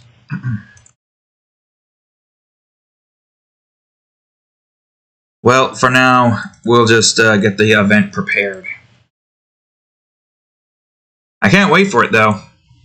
I don't think we're going to have a big turnout, considering what's been going on lately on every single site imaginable. You know, Twitter was down not too long ago. Logged out and everything. It was strange, to say the least. Oh, you're right. Well, that's fine. You can be with that. A lot of people were just talking about it. It's funny. We don't have any like news source right now because Internet Today boys are on vacation. But man, I have to imagine there's just gonna be like, well, a lot of stuff has happened when we were on break again. Oh boy, the second insurrection, because people just don't know when to quit, do they? It doesn't make any sense why there would be a second one, but somehow, some way, some shape or form, there's going to be more idiots who somehow manages to cause a second insurrection. Or maybe not even in the same vein, like not even in the state, just or the United States, probably in somewhere else or something. Or Russia blew up. But then again, I feel like I would have just seen glimpses of that on Twitter and be like, what? Wait, what? Hold on, what happened? What blew up? Is it World War III? I can't do the high-pitched voice. I was going to try to do the Chip voice, you know, Peter Griffin, Chip, that thing. But I can't do it. It would sound like this. War! My voice is too coarse to do that. Ah, shit. It sucks. It sucks a lot. Okay, no, we're not done here yet. We're not done with the texture. There's still this side up here. War! That's the universal sign for war! Christ. But, yeah. And it's probably gonna be a while before we get any more news. The only news worth watching because it's just funnier. Why do I want to be like, depressed looking at these people be like, yeah, and a million people died that day. Be like, oh fuck, Jesus Christ, a million. This is okay. They probably would be like, they probably would be serious, but they would probably have some witty quips to make it less depressing, right? Right, guys? Surely you're the 2-digit viewers in these videos, right? Internet Today. No, but seriously, there's no reason to watch any other news. I don't care to watch news as it is. The only news site I ever need is Internet Today. Why? Because I couldn't give two shits about the world at the moment. If I'm gonna have to give two shits about the world, I'm gonna watch two people make fun of it. And at least we have like a ride and die kind of situation going. And it's like, well, this shit's happening. Let's just see where it takes us. And, yep. We'd rather be spending it with people who actually have charisma and, are much better than everybody else. I say that, but a lot of people would probably disagree. Hardcore Fox News people or something. I don't know. I don't freaking know. I got the boring stuff on news. They, cover the interesting stuff. Alright, I can't forget this rock over here. The rock do be cooking. Alright, so we're not done just yet. The shading and texturing might be done, but there's a lot of brush work that has to get done with first. For instance, I want some crimson grass. I vaguely remember there being red grass in an area like this. So I'm going to go on ahead and make a bunch of grass. grass indeed. Maybe smaller. Makes sense. It's a more, I don't know, something about the area. Crimson grass up top. Also, I gotta switch over to Rocky Peaks real quick. That's not Rocky Peaks, you fucking moron. Rocky Peaks. There we go. Grass, number 1. Grass, number 2. There. Got the grass saved. What are you again? Floor up here? Okay. Alright. No. Over here. Rock 2A. Grass. Grass 1B. I want some grass here, but not a lot. Not a lot. It's not a completely grassy area, so we don't want to have a lot of grass covering most of it. Just so kind of. Just some, to show that there is some form of foliage here. Probably want some in between the mountains. I probably could have. Nah, it's fine. Wait, rocks. Oh, wait, I could have one behind the rock. There we go. Not bad. Not bad at all. Let's see. Let's see. Another grass. Sure, why not?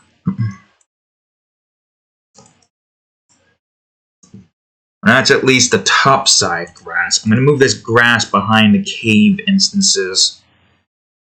Assuming that the caves are where they need to be. Yeah, okay. I'm going to move the grass here, I think. There we go. All right. I was going to talk about something with Terraria. Right. How could I forget? So I have a specific plan if and when I can manage to beat Terraria on expert mode. I've been looking up Calamity mode. Calamity mod. Not mode. And it looks interesting. It's got a lot of content to it. We might do that after we go on ahead and beat the game in its current form. I might want grass on top of this rock. So yeah, that might be something we're going to do. Most likely is something we're going to do.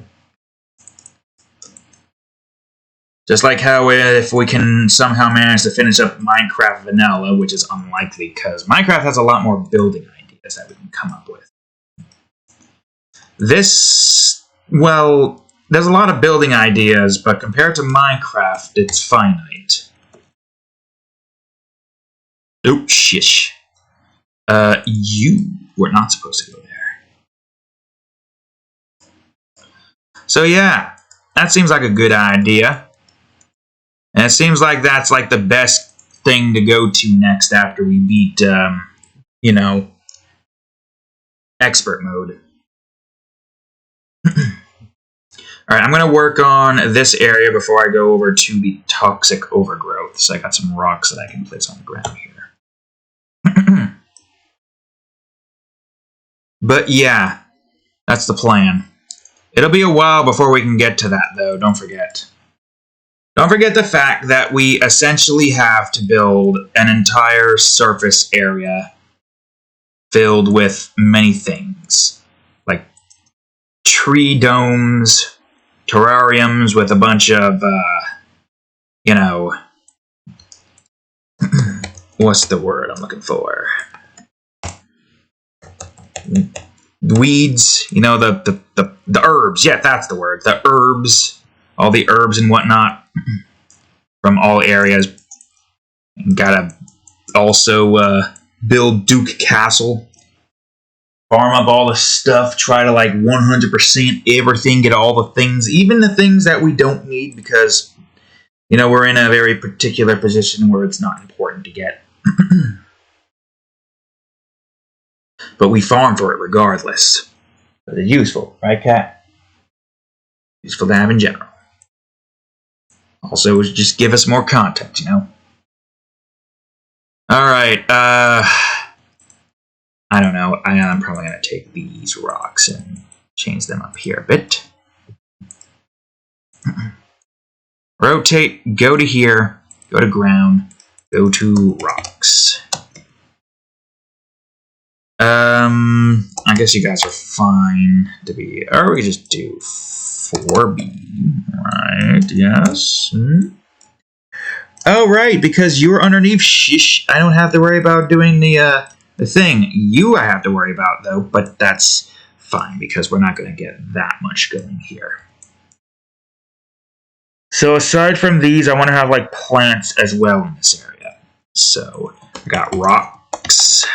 I call them cave rocks instead. And now I want some nice teal-looking plants here. I should try to come up with more plant textures, shouldn't I? I'm using the same plant textures that I've been using, even dipping into the seafarer department. Trying to get more unique looks in plants department here.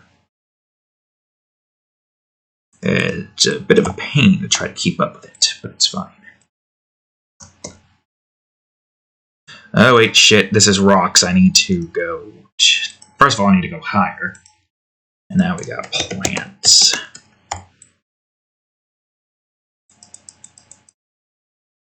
Yeah, it's got that little divot up there. Boom. Cave plant, number 1. It's going to be a highlight, basically.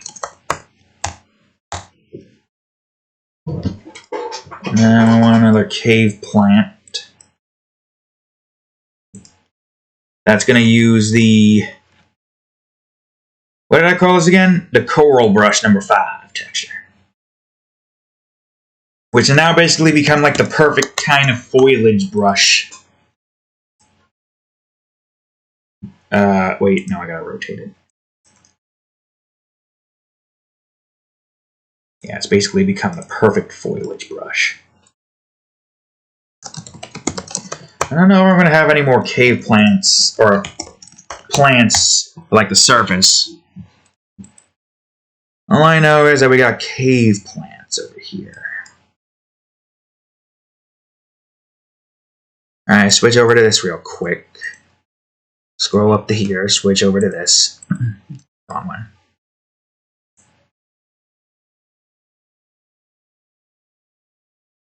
Probably should have this one be underneath. Plant 1C. Probably make this one like 50. Yeah, like this or something. Okay, alright. So, what do we plan on having here now? You may ask. Oh, that's an easy one. We're going to have some vines on top. It's funny how I use this for kelp, but now I've just repurposed it for like vines that can be used on the ceiling. Reduce the scatter a bit. No, shape that man, you fool. Reduce this to like 30. Angle jitter, none. Roundish jitter, lessened. So that we may be able to have this be a bit taller. Rotate a tiny bit more, space it out a bit. Where are ye? Alright, good, I'll just do plants 1D, or no, not FD, you fool. Nice vines coming off of the ceiling there, son. I learned this technique with Adventurous Army, believe it or not. That's right, a hentai drawing. I learned a new technique in a hentai drawing. Even porn can teach you new tricks. Yep, indeed. If you want to see it, it's going to cost you $10, but you get to see several more hentai drawings, including Harley Quinn, Kim Possible, Totally Spies Girls, Dark Magician Girl, and I think that's all the fan art I've got. Oh, Gwen! Can't forget about Gwen! Of course, Gwen. You know Gwen. Not Gwen Tennyson, because I think she's still technically... I don't think she's grown up yet. Like, even in the Omniverse, she's still a teenager. Now, I'm talking about Gwen from Total Drama, who is 19.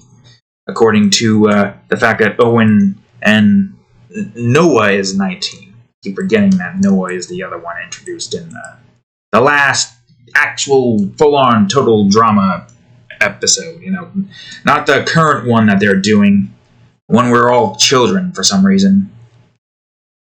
I know it's not supposed to be canon to the universe, but I like to think it's just Chris inside of a psych cell who just, like, decided to take all of the campers in his mind and just make them children, and for some reason he's opening up a daycare center in his psycho mind shell thingy.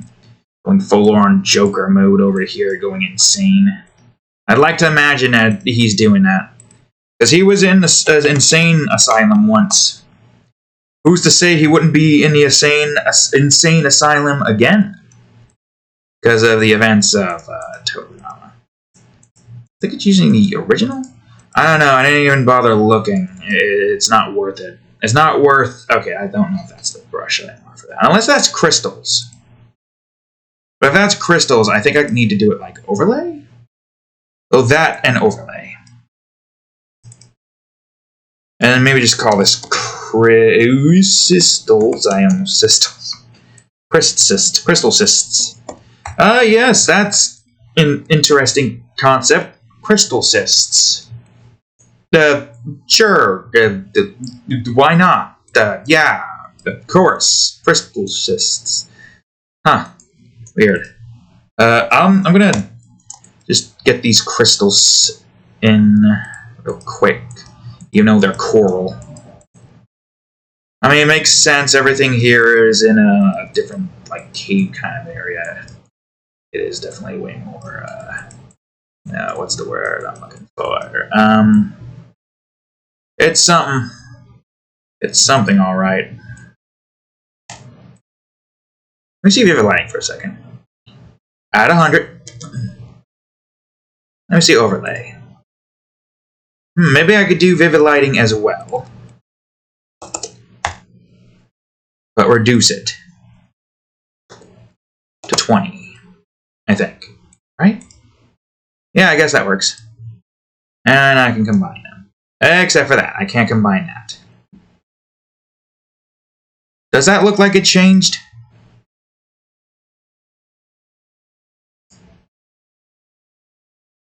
I can't explain it, but it looks like it's a different color.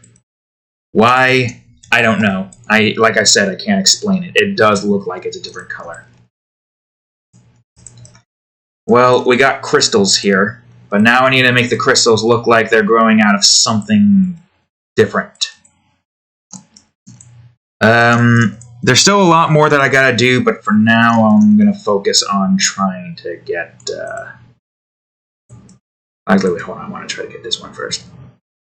Let's see. Crystals. We could just have it be like flat rock sediments on the bottom. Reduce the scatter, reduce the angle jitter, reduce the minimum diameter, make the spacing in, or maybe increase the scatter. Or maybe don't increase the scatter that much. Angle jitter, you fool. And, I guess crystal plate or something.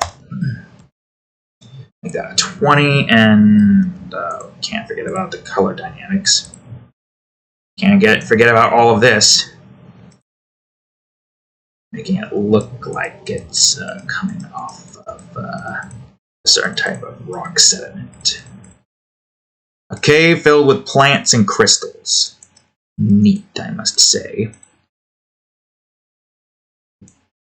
And it gives the area a bit more decorum to it. Alright, now that we got that... Oop, nope, not highlight. Midtone. Now we got that, let's try to get all of these things that we've brushed in shaded. Yes, even these guys. There's a few of you. Try to get some of you shaded on the bottom part, and as we go up, do highlight dodge up here. And we're not done with this yet. I still got to implement a glow.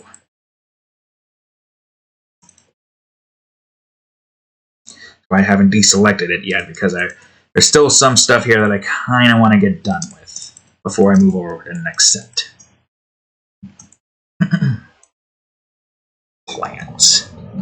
It's nice to be able to see areas like this filled with nature and whatnot. Being able to see more of the characters at play. There's a lot of characters in this universe so far. Like, currently, how many characters have we shown and have talked before? There's Vanessa, Arya, Kihana, Commander Garter. There's the Slime Tongue, but I don't know if I should count the Creatures of the Week. Maybe don't count the Creatures of the Week. Or month, or whatever the hell it would be. There's obviously these four in this drawing. These four. There's the other four in Kihana's group. The other four, 16. In Arya's group, there's Darvin, 17. There's... Oops. There's those three. That's 20 characters so far. With this guy included, which now makes 21 characters. Or 22. Can't forget about the little baby beast. Little baby beast that looks sad. Look, it looks sad. It looks like it's whimpering. Or something. What the hell? What? Did I just... What? No. What'd you do? Why you look like you was, What'd you look like as you're transparent? What? Hold on. Beast. No, what? Am I... What? What happened here? What? No, hold on. Why is your butt the way it is? Why is your butt Why are you transparent? I don't... Oh, that's why. I thought I checked you, but apparently I didn't check you properly. That's why you look transparent. I really wish when I press the number here, it doesn't go, oh, you want to change the fucking opacity? Glad I looked at that, otherwise we would have had a transparent beast over here. I want to look through all of these first before I do anything, because it is motherfucker doing its stupid shit. Why you gotta do stupid shit? Huh? It's fine. It's fine. Give me this. I gotta get some glows in here. And some nice little firefly looking things. How long have we been at this so far? 3.5 hours. Damn. Damn indeed. It's a good thing we don't have to worry about our PC running out of space. 21.5. Because of the fact that we are now back at a more healthy rate. Wait a minute. Wait a minute. Oh, there you are. Okay, that's fine. That's fine. Plant glow. Overlay. Alright, let's see. This is the thing we want. Yeah, a nice little plant glow. Cave plant glow. Maybe even have some glow back here. Around the water. Or maybe not that glow. Oops, that's not how you spell crystal. Crystal glow. Overlay, but this time we get this brighter. Yeah, definitely that. That's good. Nice crystals glowing. Making this area look a lot more, you know... Like, it's like the water is glistening with glows or whatnot. Crystal glow. Like there's crystals in the water. Yeah, that makes sense. That does make sense. And it does make the area there look much nicer. I almost pressed D. I didn't want to press D. But I just pressed Control F for some reason. I don't know what Control F did. If Control B blows up a public building, and then Control F fucks somebody. Somebody somewhere in this world got fucked. By what? I don't know. Whatever the fuck entity comes out of the Control F department. Wait, no.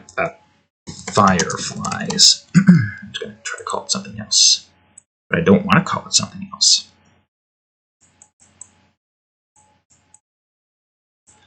It's a mixture of a couple of things. Firefly should probably be overlay. Scatter along all over the place. That. Other dynamic, color dynamic. Size dynamic, like, I don't know, 14 to 44. Sure, why not? What does this look like? Put it at 40? Can't see it, but that's fine.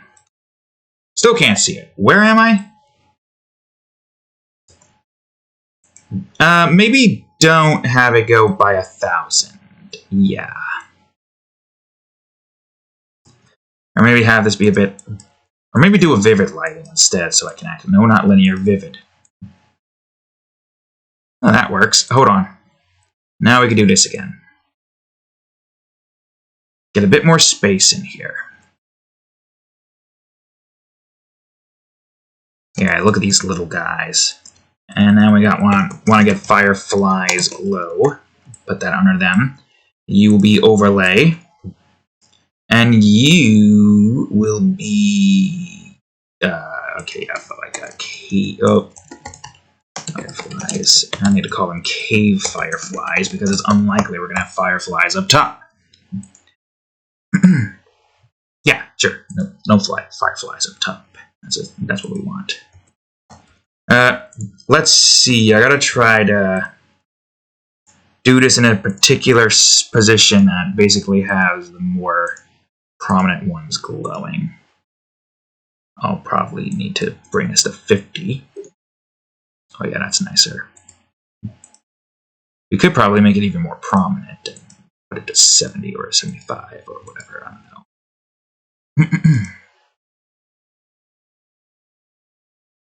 Man, I'm still so damn tired. Right, cat?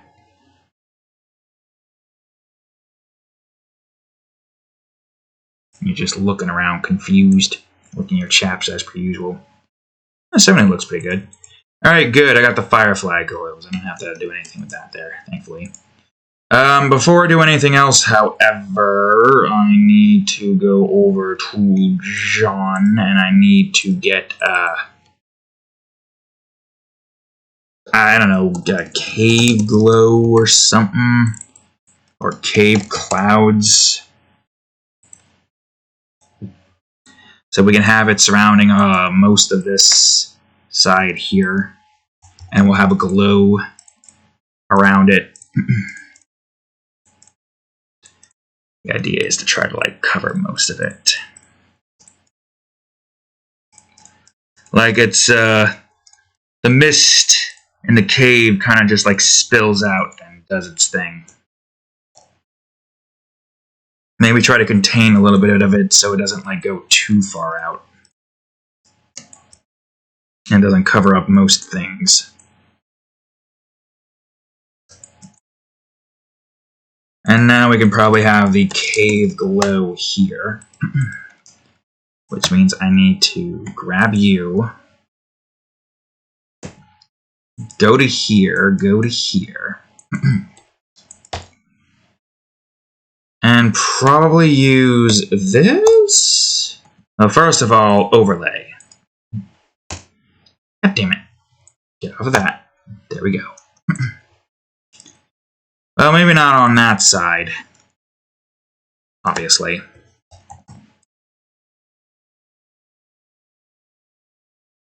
Yeah, that works.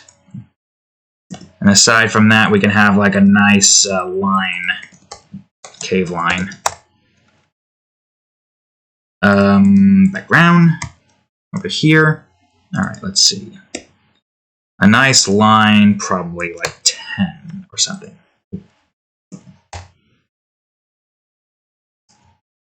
Or not. Wait, what? Oh wait, this isn't even deleted on this side. I probably should delete this thing on that side. Right, hold on. I can delete the rock here. Sorry, rock. Oops, no, not that side of the rock. What am I doing? Oh, this is inside. Never mind. I did this stupid again. Can you blame me? It's so difficult not to do the stupid. Can I make this go to 20 and get away with that?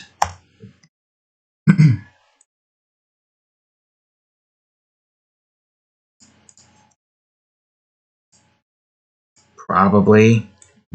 No, you idiot! Not that rock, you fool! You fucking dumbass! Go to the cave lines. That's so much. I hate it so much. Vivid lighting. I want to see something. Too much. How about the clouds? Vivid lighting. Nope. How about overlay? Nope. Well, we probably could have overlay over the clouds, right? Actually, yeah, hold on, 50. And without? Okay, not bad, actually. Cave clouds, overlay. Alright, good, great, fantastic. So that takes care of this little bubble, right, cat? Now we just gotta go over to the grass. We're almost done, folks. Man, we had a freaking journey tonight, didn't we? It's almost 3 o'clock, just as I expected.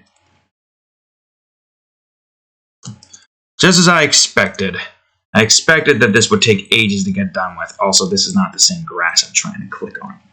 And shade.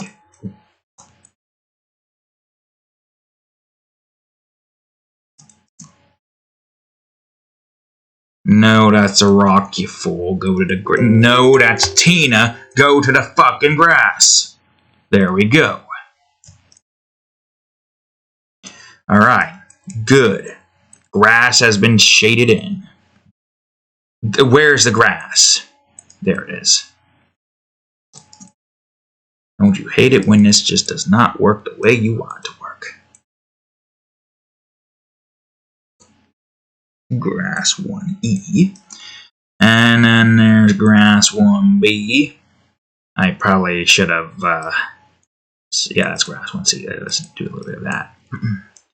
The rocks. I don't know if the rocks really matter. I guess I could do a little shading in some of them, but not all of them. Not all of them need shading. Yeah, the rocky peaks. Alongside the glistening bright blue caves of this area. Greens and blues. A strange combination, to say the least. Or is it? I don't know. I don't know. Is green opposite of blue on the color wheel? Is it, cat? Not gonna meow. You're just gonna look at me with a confused look. Like you do. Let's see. Okay, so I have some ideas for this. Reduce scatter, reduce space, color dynamics. First, let me save Rocky Peaks. And now I'm going to swap over to Toxic Overgrowths. And maybe not, or at least if we're doing the other dynamic, do 50-50 instead.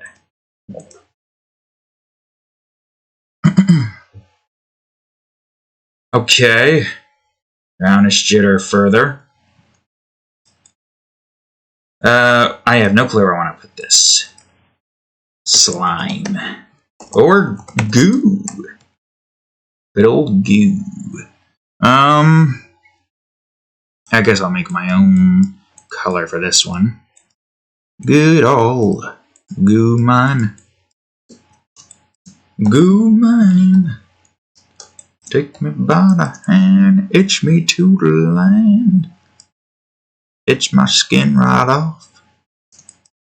Goo man, irritate my skin. Make me wanna peel off the skin fibers. Goo man, making me wish I had no skin. Making me want to rip off my skin. Personal space style, Jesus Christ. This goo itches so much. Oh, good man, why you gotta do this to me, brother? Makes me wanna wish I had no skin. No, good man. I don't know where I'm going with this. I'm tired as fuck. Goo number 1, number 2. Oh, Christ in heaven. I am so tired, but I also got stuff to do, so I can't just sleep. Unfortunately. Or fortunately, who knows? Let's see. What do I want to do here? I do have an idea. I'm going to use the jellyfish textures real quick.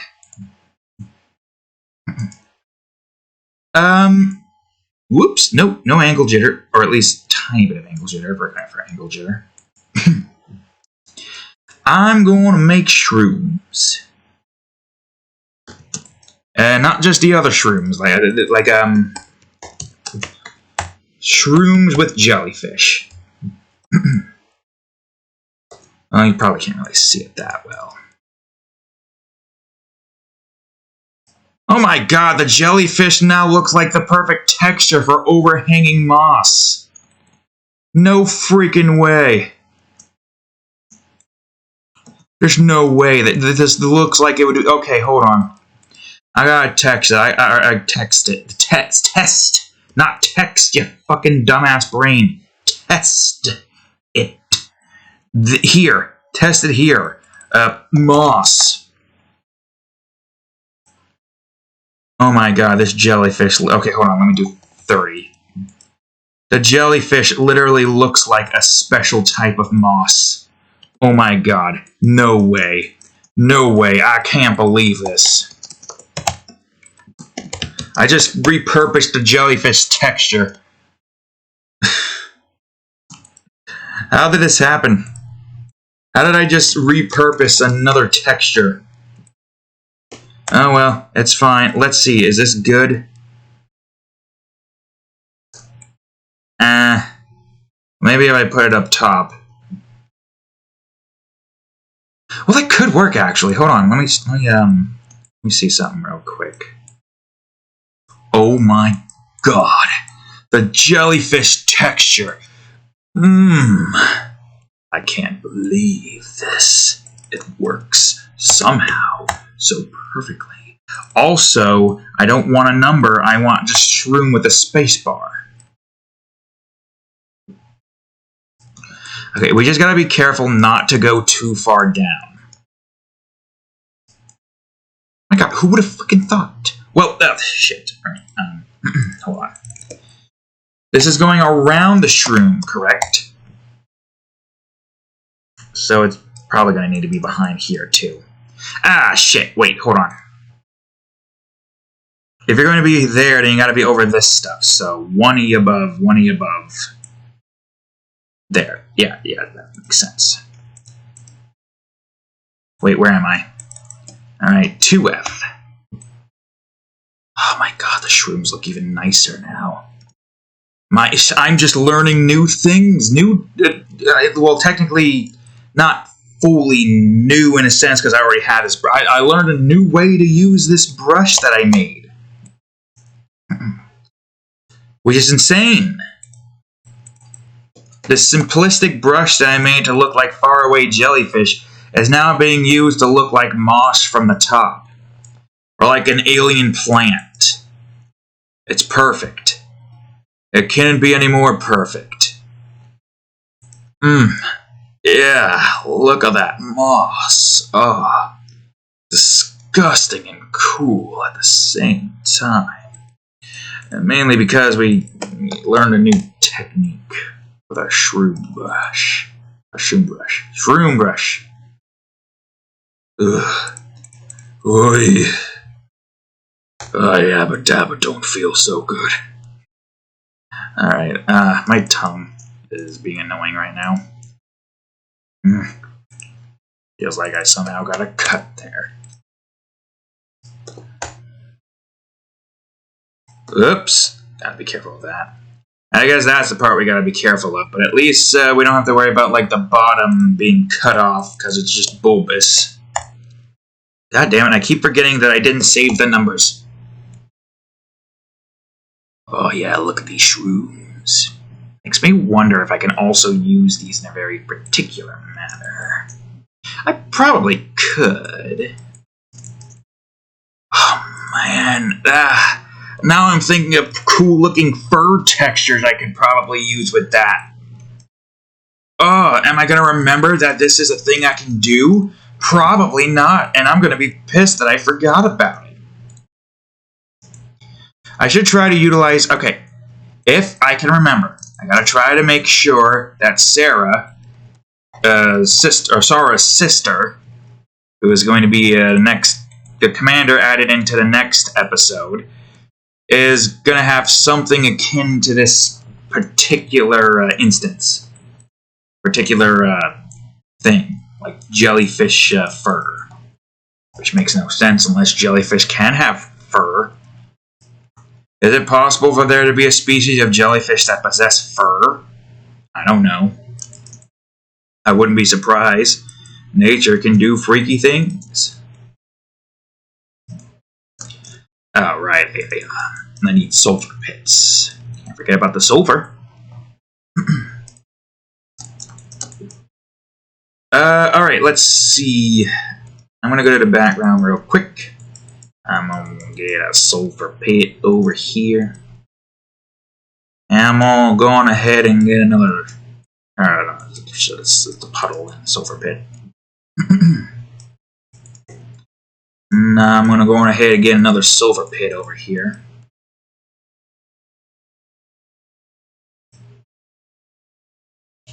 Yup. Sulfuric acid. Or some strange toxic mushroom liquids that's acidic in nature. But whatever you want to see it as, it is that. It is indeed that. Alright, now I need to go to the ground and I need to create a pit. I don't even think I need to do pit 1A, but I'll do it anyways, just in case. I might color... Oh, no, a little bit darker. Alright, acid pits.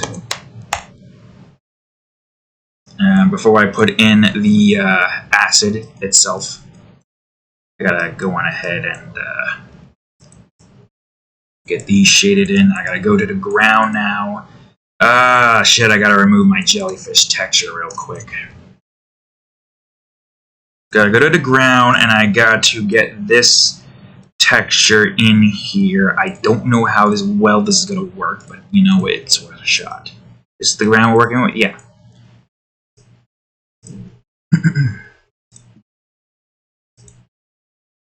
And now I just need acid.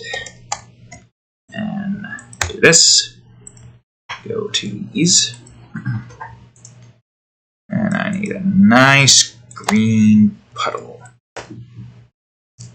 Greener than that. God damn it. Alright, let's combine you then. There we go. There's our acid. And acid. Good. Might want to put some... Oops. Might want to put some holes around here, I think. Oh wait, I forgot. I wanted to add sparkles to the water over here. How could I forget? Hold on. I forgot I was planning on doing that. Then I never got around to doing it. I need to grab you first. I gotta grab you.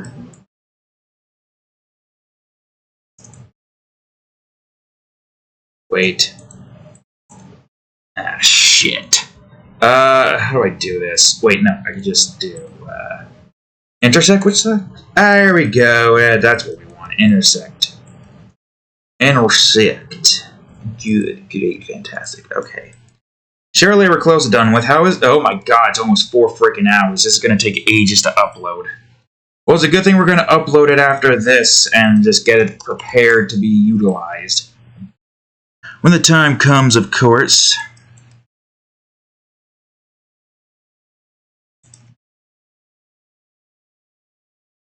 There we go.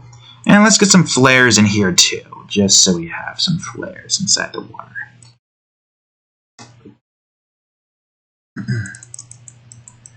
Well, maybe don't double flare it up.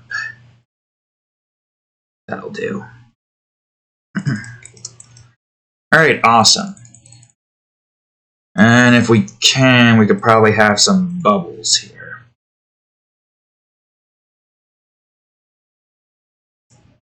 Both outside and inside of the thing. 100, color dynamics. Scatter is good, I think. Reduce that.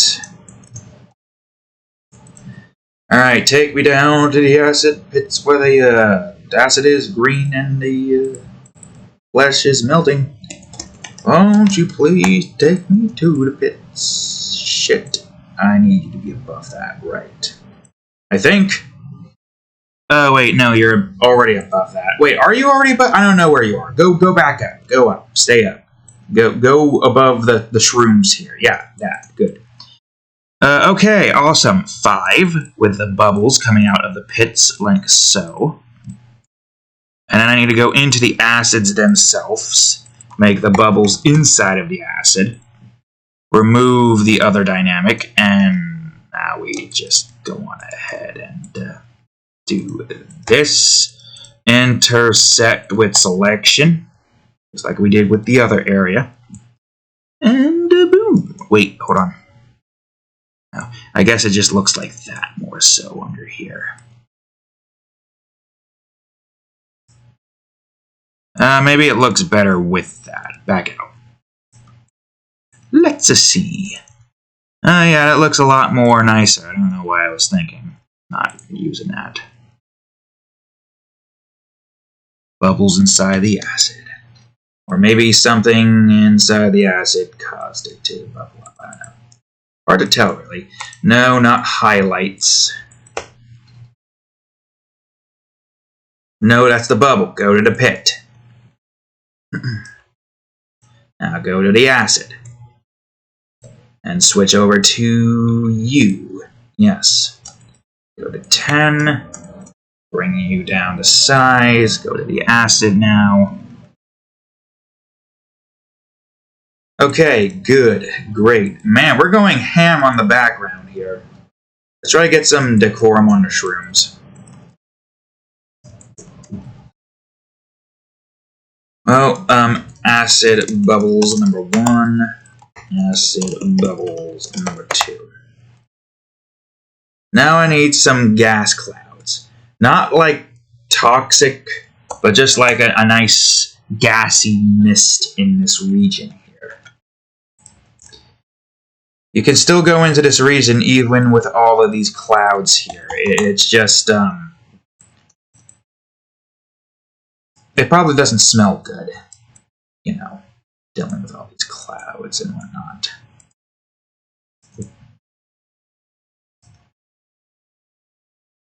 Well, toxic for the most part. Toxic cloud or mist.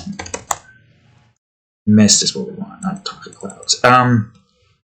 I guess shroom particles. I have something in mind for this. Well, we already have the thing we can use to make this work. Where are you? Where are you? There you are. Make you 5. Go to 100. Other dynamic. Color dynamic. Scatter is maxed. This is not maxed. Let's see. Maybe vivid lighting. Yeah, that makes sense. Like spores or something kind of going in the air. Spores that are too big for people to breathe in. But probably isn't really healthy breathing in the dust that it comes off of. Now get some 3s in here so we get smaller spores.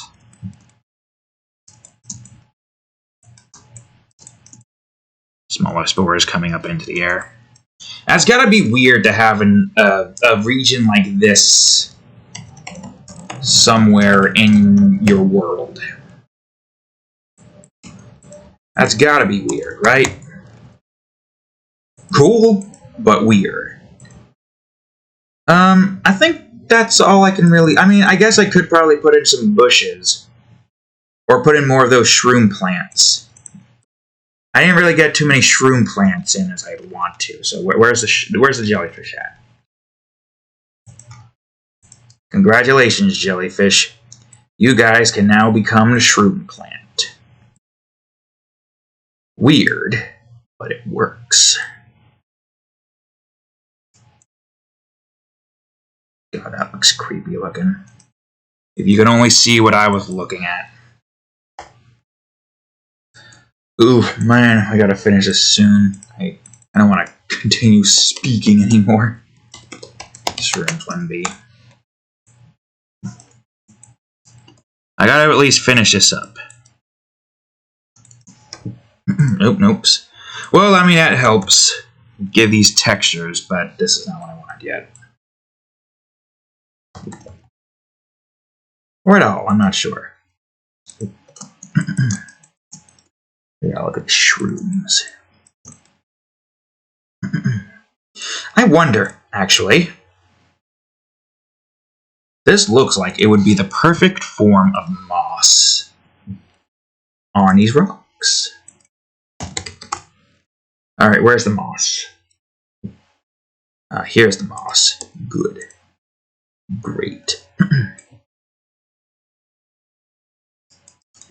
Yeah, it just looks like weird things sticking out of them, the rocks. Damn, it's the perfect kind of moss. And plus, we can even go on ahead and get rid of the bulbous part so it looks even more like moss. Well, if we're going to be doing that, then I kind of want this part to have that there. And now we get rid of the moss. My God, we just keep on trying to improve upon this new technique. The jellyfish technique. I can't believe it. The jellyfish technique. A technique only spoken in legends. Hidden by the Eldritch Masters from space. And I know it now. And you know it now. Which means we're fucked. Cthulhu's gonna come any minute now and bang our asses. I don't know about you, but unless Cthulhu is a hot, sexy, tentacle-faced lady, I ain't having a part of that. Oh no, thank you. And freaking Cthulhu's like, I can't remember her name, but the freaking game that Markiplier played where he tried to woo this Cthulhu lady by kissing her in the end, and Eldritch horrors beyond man's comprehension, and and then the Eldritch horrors got scared of man's horrors because man is horny as fuck and will fuck anything if given the chance. Even women. Just not man. Humanity will be horny as fuck and fuck everything, and the Eldritch gods are like, fuck that noise. Get me out of here. And then we don't have to worry about the Eldritch gods. Probably a reason why God doesn't want to come down here if he exists. Because he's scared shitless of his own creations. He's a pussy. I create monstrosities. I can't come there because I don't have the ability to come there. I would come there if I could. I would come all over there. And so I can, see my own creations in hand. Luna, you bet I'll come to her. Here we go again, folks. Oh, here he goes again, talking about coming. Oh, yeah, that's goo glow and acid glow. Maybe not acid glow exactly. I'm going to go ahead and do acid bubble glow instead so it doesn't look too green. Oh, man, those rocks look good. Alright, I think I need... Wait, do I not have any rock? I do have one rock. I only have one... No. I only got one rock. I can get some rocks in here. How long have we been at this so far? 4 hours! Damn! I knew this was going to take several hours. Well, 4 hours. If this took several hours, oof. I don't know, man. I've been sitting here for 4 hours straight. Tired. But trudging along through the best as I can. Because why not? I do enjoy creating. Alright, I'm going to get some rocks in here, and that will be it for this area. Then we'll go on ahead and get the shadows in, and the effects, which shouldn't take too long. We should be done with this in about, maybe up to 420. Maybe we can get done with this in 420. I don't know, we'll see. Let's do Snoop Dogg proud. Snoop Dogg for Twitter. 2023, probably. I don't know, he probably is going to be able to run it way better than what's going on right now currently. He would, wouldn't he? Alright, let's see. Sometimes there are just some people who do not deserve any of the fame that they have currently. And with what Elon has been doing, he really should just stick to what he knows best. You're putting yourself in the limelight to get constantly berated by people. Is that really what you want? That's not healthy. It can't be healthy. I live by a don't give a sheesh attitude. Some people don't. That's just the case. Some people just don't. And those who don't shouldn't try to put themselves in the limelight. Don't see yourself as a god amongst people here. Because for one thing, if you are actually the god of the universe, the people are going to look at you like you're crazy. Be the being in the background that is just like doing their own thing, watching their creations unfold and whatnot. Like what I'm doing right here. Probably in the same instance of what God is doing. Maybe God isn't afraid. Anything we've made, God probably thought up of, because God is like you and me. Like I am the God of this universe. And they probably think that I am the God that they're praying to, but I'm not. The God that they're praying to does not exist in this universe. Because, no, that's how things work. I have my own versions of afterlives that I usually try to keep up with, while also having different variations for different circumstances. You know, like the Pulaski's network system that I talked about earlier in this episode. I know it feels like it's been several episodes since I talked about it, but no, this is the same episode I talked about all of that. The handsome Squidward Paradise game, which is still a good game, the best game. The freaking Pulaski's, the duplicants, the duplicator and all that stuff, survival on Duplicate Island, which I didn't even finish yet. I didn't even freaking tell you the end. The end, Mario freaking goes through the facility, and in the facility, when you open up the gate doors, you will occasionally get like a very specific duplicate, which is the 4th batch. And this duplicate is Hugh Neutron. Remember Neutron Adventure from a long time ago? Remember that ending where Hugh kind of remember, this arm is here. You can't see it. Remember the ending where Hugh Neutron, beat the mutant Hugh Neutron in the end, and then broke the cycle and left instead of turning into a mutant himself and fighting a new Hugh that added in and basically restarting the fight all over again, because that's just the bad mistake there. You should have broke the cycle, bro. You wanted to keep the cycle going, and you turn yourself into a mutant, and now your character is no longer playable, and now you gotta fight the final boss again. But the end there basically consisted of a whole bunch of Hugh Neutrons from all different timelines converging to this one spot, forever being lost unable to leave because their ship is lost to the neutron planet. Well, they got abducted by aliens. They've been experimented on, and somehow the duplicator got his hands on them and helped out the aliens in turning the neutrons into what they are now, which this particular duplicate is not the same as all the other duplicates. This is a very special batch 4 because it does not have the same personality ship that everything else does. This neutron doesn't speak. These hues, the hue, don't speak. They look like, very creepy. They look at you with like dead eyes and like the mouth wide open with a slight smile like this.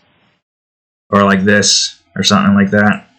And then you just hear like, that weird noise in Five Nights at Freddy's, like, or something like that. But it's not actually that. And these guys move insanely fast. Like, here's a forest clearing, like, right here, and like a little house right here. And then here's that neutron. And it's just like... And they move like robotic, kind of. At the speed of faster than hell itself. And what they do is they find a living being and then they give them head. Not them head. They force the person to give them head. And when you give them head, then your head will explode. And that's what happens in this instance. Mario goes into the frickin' facility, finds the hues, and if you are not careful, it's a one-hit kill. Like, they grab Mario, and it just looks like a Hue's face, like, moving a bit, looking weird as it cuts to Mario's face as Hue goes close to his face, and then, you know what happens, you know the rest. And then Mario's head explodes. It's a bloody mess behind Hue Neutron. And that's a major threat you gotta worry about in that instance. Then, of course, there is the, what do you call it? The keys. The key door. Once you get all the key doors, you'll be able to get to a certain room. I think this will give you the ability to gain access to the center of the facility. I think it gives you a suit that you can kind of fly in a little bit. So it protects you from most attacks so you can get to the area quicker. But the neutrons can still like one-hit kill you with their little force head move or whatever. I gotta switch over to fog real quick. Which is not good. Not good at all, obviously. So, of course, you get the suit, and you can like get out, but there's no like a flight yet. You're immune to fall damage, I think. Now you gotta get to the center of the map where there's a shrine that you found that was locked. Now the shrine is openable, and you are able to gain access to the gear in it. This gear, of course, being the flight suit. Now you can fly. Because if you try to escape over the edge, there are these giant mechanical beings waiting to screw you up. Just destroy Mario. It literally just obliterates him. It's not even going to be like a push down and then dies. It's literally going to be a red mist with chunks of flesh flying all over the place. And the only way you can surpass these guys is through flight. Once you get that, you get like a little mini boss fight where you now have to like fly away from these monstrosities, these mechanical monstrosities, to try to get the safety. And of course, once you do, you get to the edge of the world. Or not the world, the edge of this dome that you didn't know you were in. It's a dome! And it leads into... Whoop, no, I don't want to switch out of fog. And it leads into the survival on Dome Island, which also makes sense that that thing, the duplicator would get the idea to utilize that to make Dimmadome. is. Yeah, I think that's kind of what we want. Oh, wait, no, hold on. I think this might be a double fog instance here. Oh, no, no, no, no, no, no, no, no, no. 100. Go to 100, you fool. And I'm assuming you're going to be that regardless. I'm going to fix that up. Alright, I want this to be a dark cover here, like so. Alright, good. I'm going to make a separate type of fog here covering the Beastmaster. No, God, no. Not that. Also, did I accidentally make that? No, okay, did I? That's going to be brighter in the back. Don't you worry. Don't you worry about a thing. That will be brighter.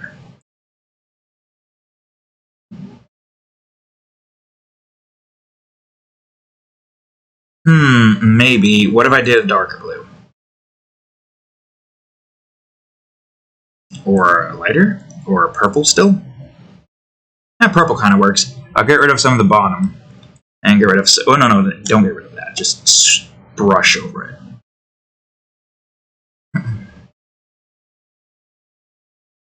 And I'm going to go over to... Where was that again? Here, right? This one? Yeah, I think. Yep, these things. Fog 1C, which is going to be 25. Maybe, like, more like this.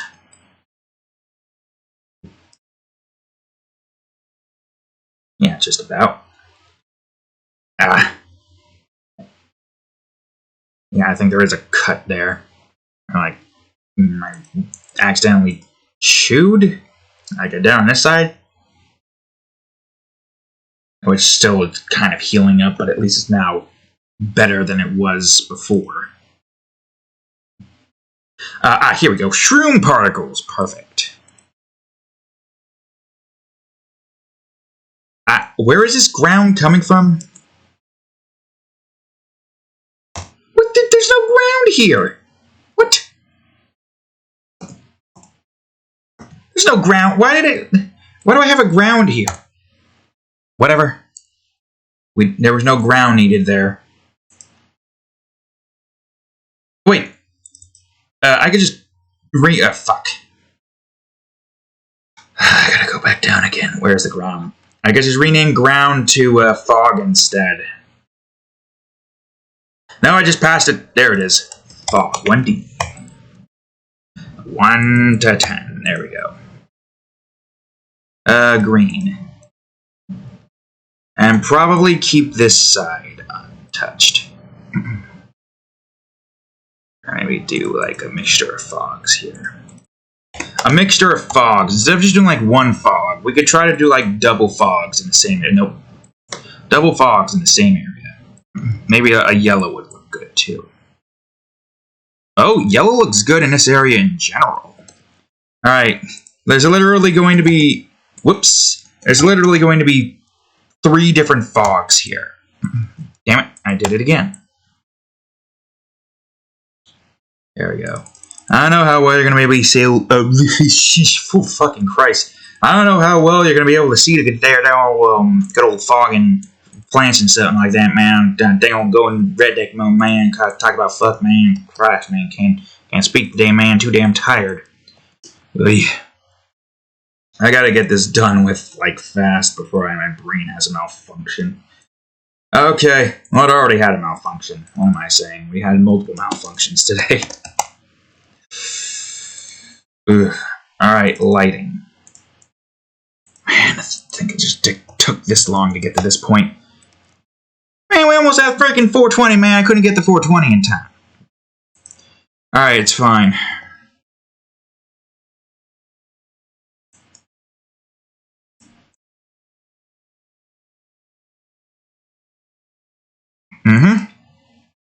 Yep. Tired. Extremely. Warrior needs sleep badly. No sunlight. This is not sun, although. But I also want to get stuff done. Fuck. Nah. I could have gotten so much more fucking shit done with if I was just allowed to do him. instead of doing work. I could have left at 2. Could have. I had the opportunity. Since when would I ever get an opportunity to just go home and get a 2-day freaking week? I hate money. I hate money so damn much. I hate this economy. I hate everything about money.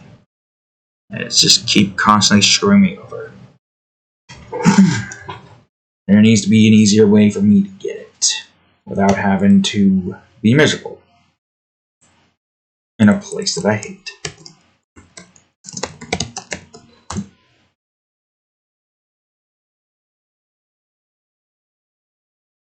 Alright, let's see. Oh, shadow rays, eh? I have no clue how well this is going to work, since a lot of this is already kind of being covered by stuff. But we'll see. We'll see. You're mostly behind everything here, so there's not a lot of shadow rays there, obviously.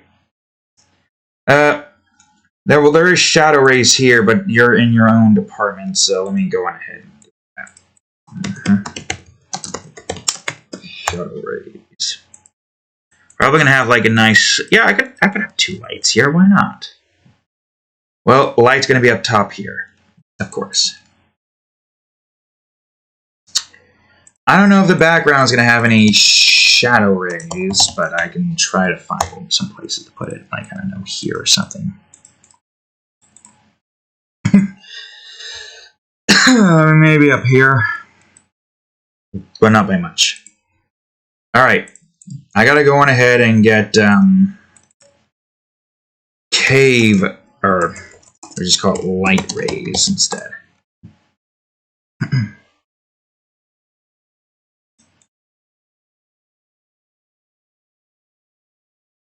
Yeah, look at that, light rays going over his body. I gotta be careful with how I do this because I don't want to accidentally go too far out of the boundary box. Nor do I want to restrict it that much. So if we restrict it, it's going to have hard lines, and we don't really want hard lines now, do we? I'm not sure if we're going to be able to have light particles here. There's already so many particles. Flares, definitely. Light particles, uncertain. If I get some of that in, delete some of that here. Oops, light flares. Despite my tiredness, I'm still trucking along.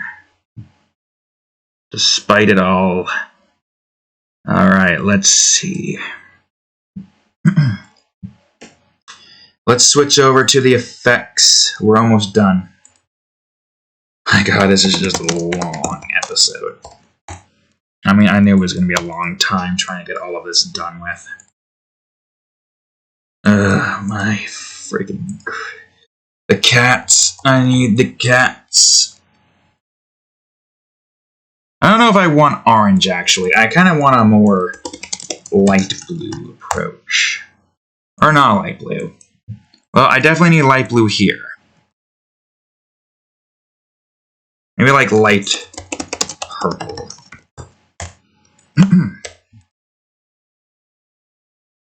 Yeah, like this thing here.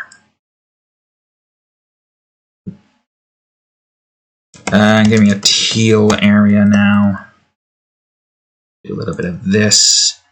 A little bit of that instead. Don't know. How about this one?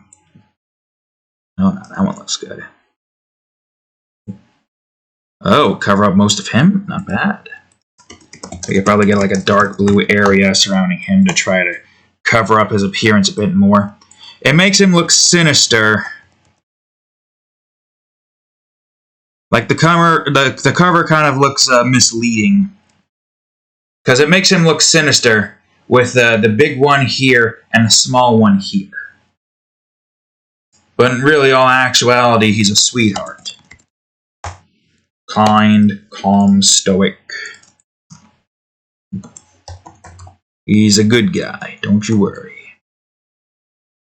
We already got all the bad guys that we need. That's light purple. I want pink. We already got the bad guys that we need currently. We don't really need any more. I get a yellow area in here. Oh yeah, definitely some yellow over in this side. And some yellow over here to try to make it a bit more brighter. Or maybe not like that much. Like, because these guys coming over in most of these areas here to kind of like do a little shadow bit in that department. Yeah. And just have like some of this coming off the edge here, delete some of that coming off the edge here, delete some of that coming off the edge here. Good.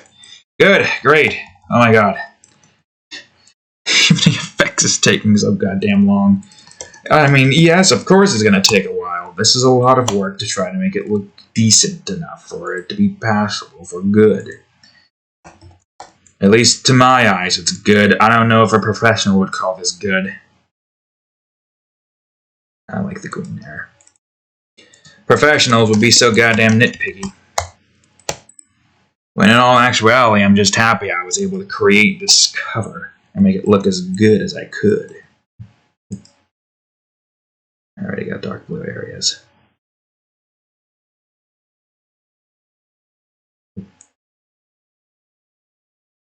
Yeah. Also, let's delete some of the sides here. Oh, we got another dark blue area, but you know what? That's fine. I don't know if there's anything else here that I need to add.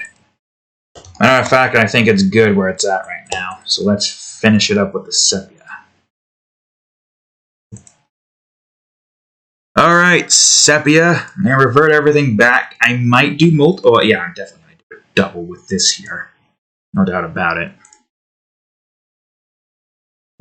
I'm not sure about that one. How about some blue? Not that blue. Again, not that blue. Again, not that blue. Where's the lighter blue?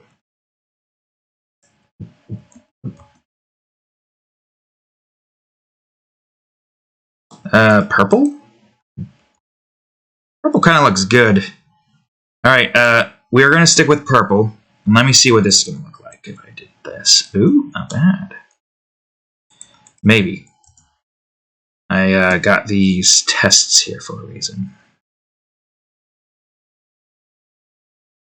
I'm going to switch around and see which one we want. Okay, that's the one we're on currently. How about this one? Okay, how about this one? No. This one? This one makes him look darker than he needs to.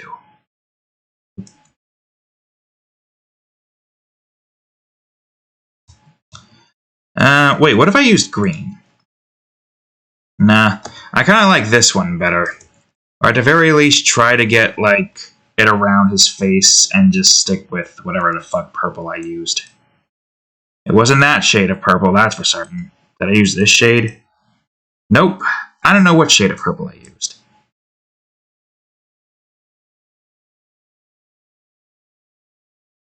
Well, it definitely wasn't that one, but I do like this over the beast's head, so I'll stick with that. Was it this shade? No, but I could just go on ahead and use that for him. Maybe. And maybe I can do some green over on this side. I gotta figure out what kind of green we're going with. No. How about this? Yeah, how about this one? I don't know, this one kind of looks good, as is. Oh, hold on. If I'm doing that, let me try to get this a bit more open, and let me try to get some of the sky here.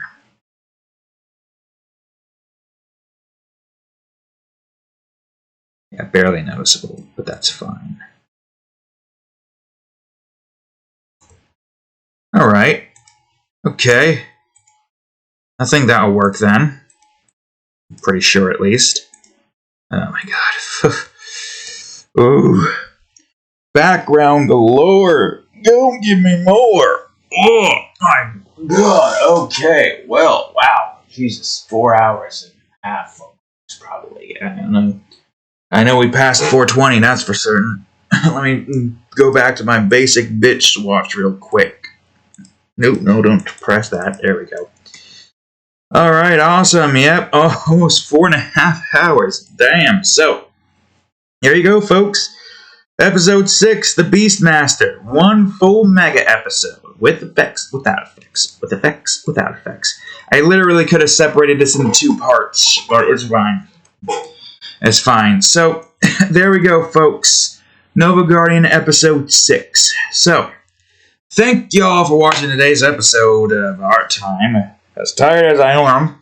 If you enjoyed it, please leave a like, subscribe for more, check out that other playlist. And of course, previous episode of Art Time right over here. And the most recent episode of Sonic Adventures 2, where Cat goes Goku mode. Anyways, thank you all for watching, and I'll see you all in the next episode. Later.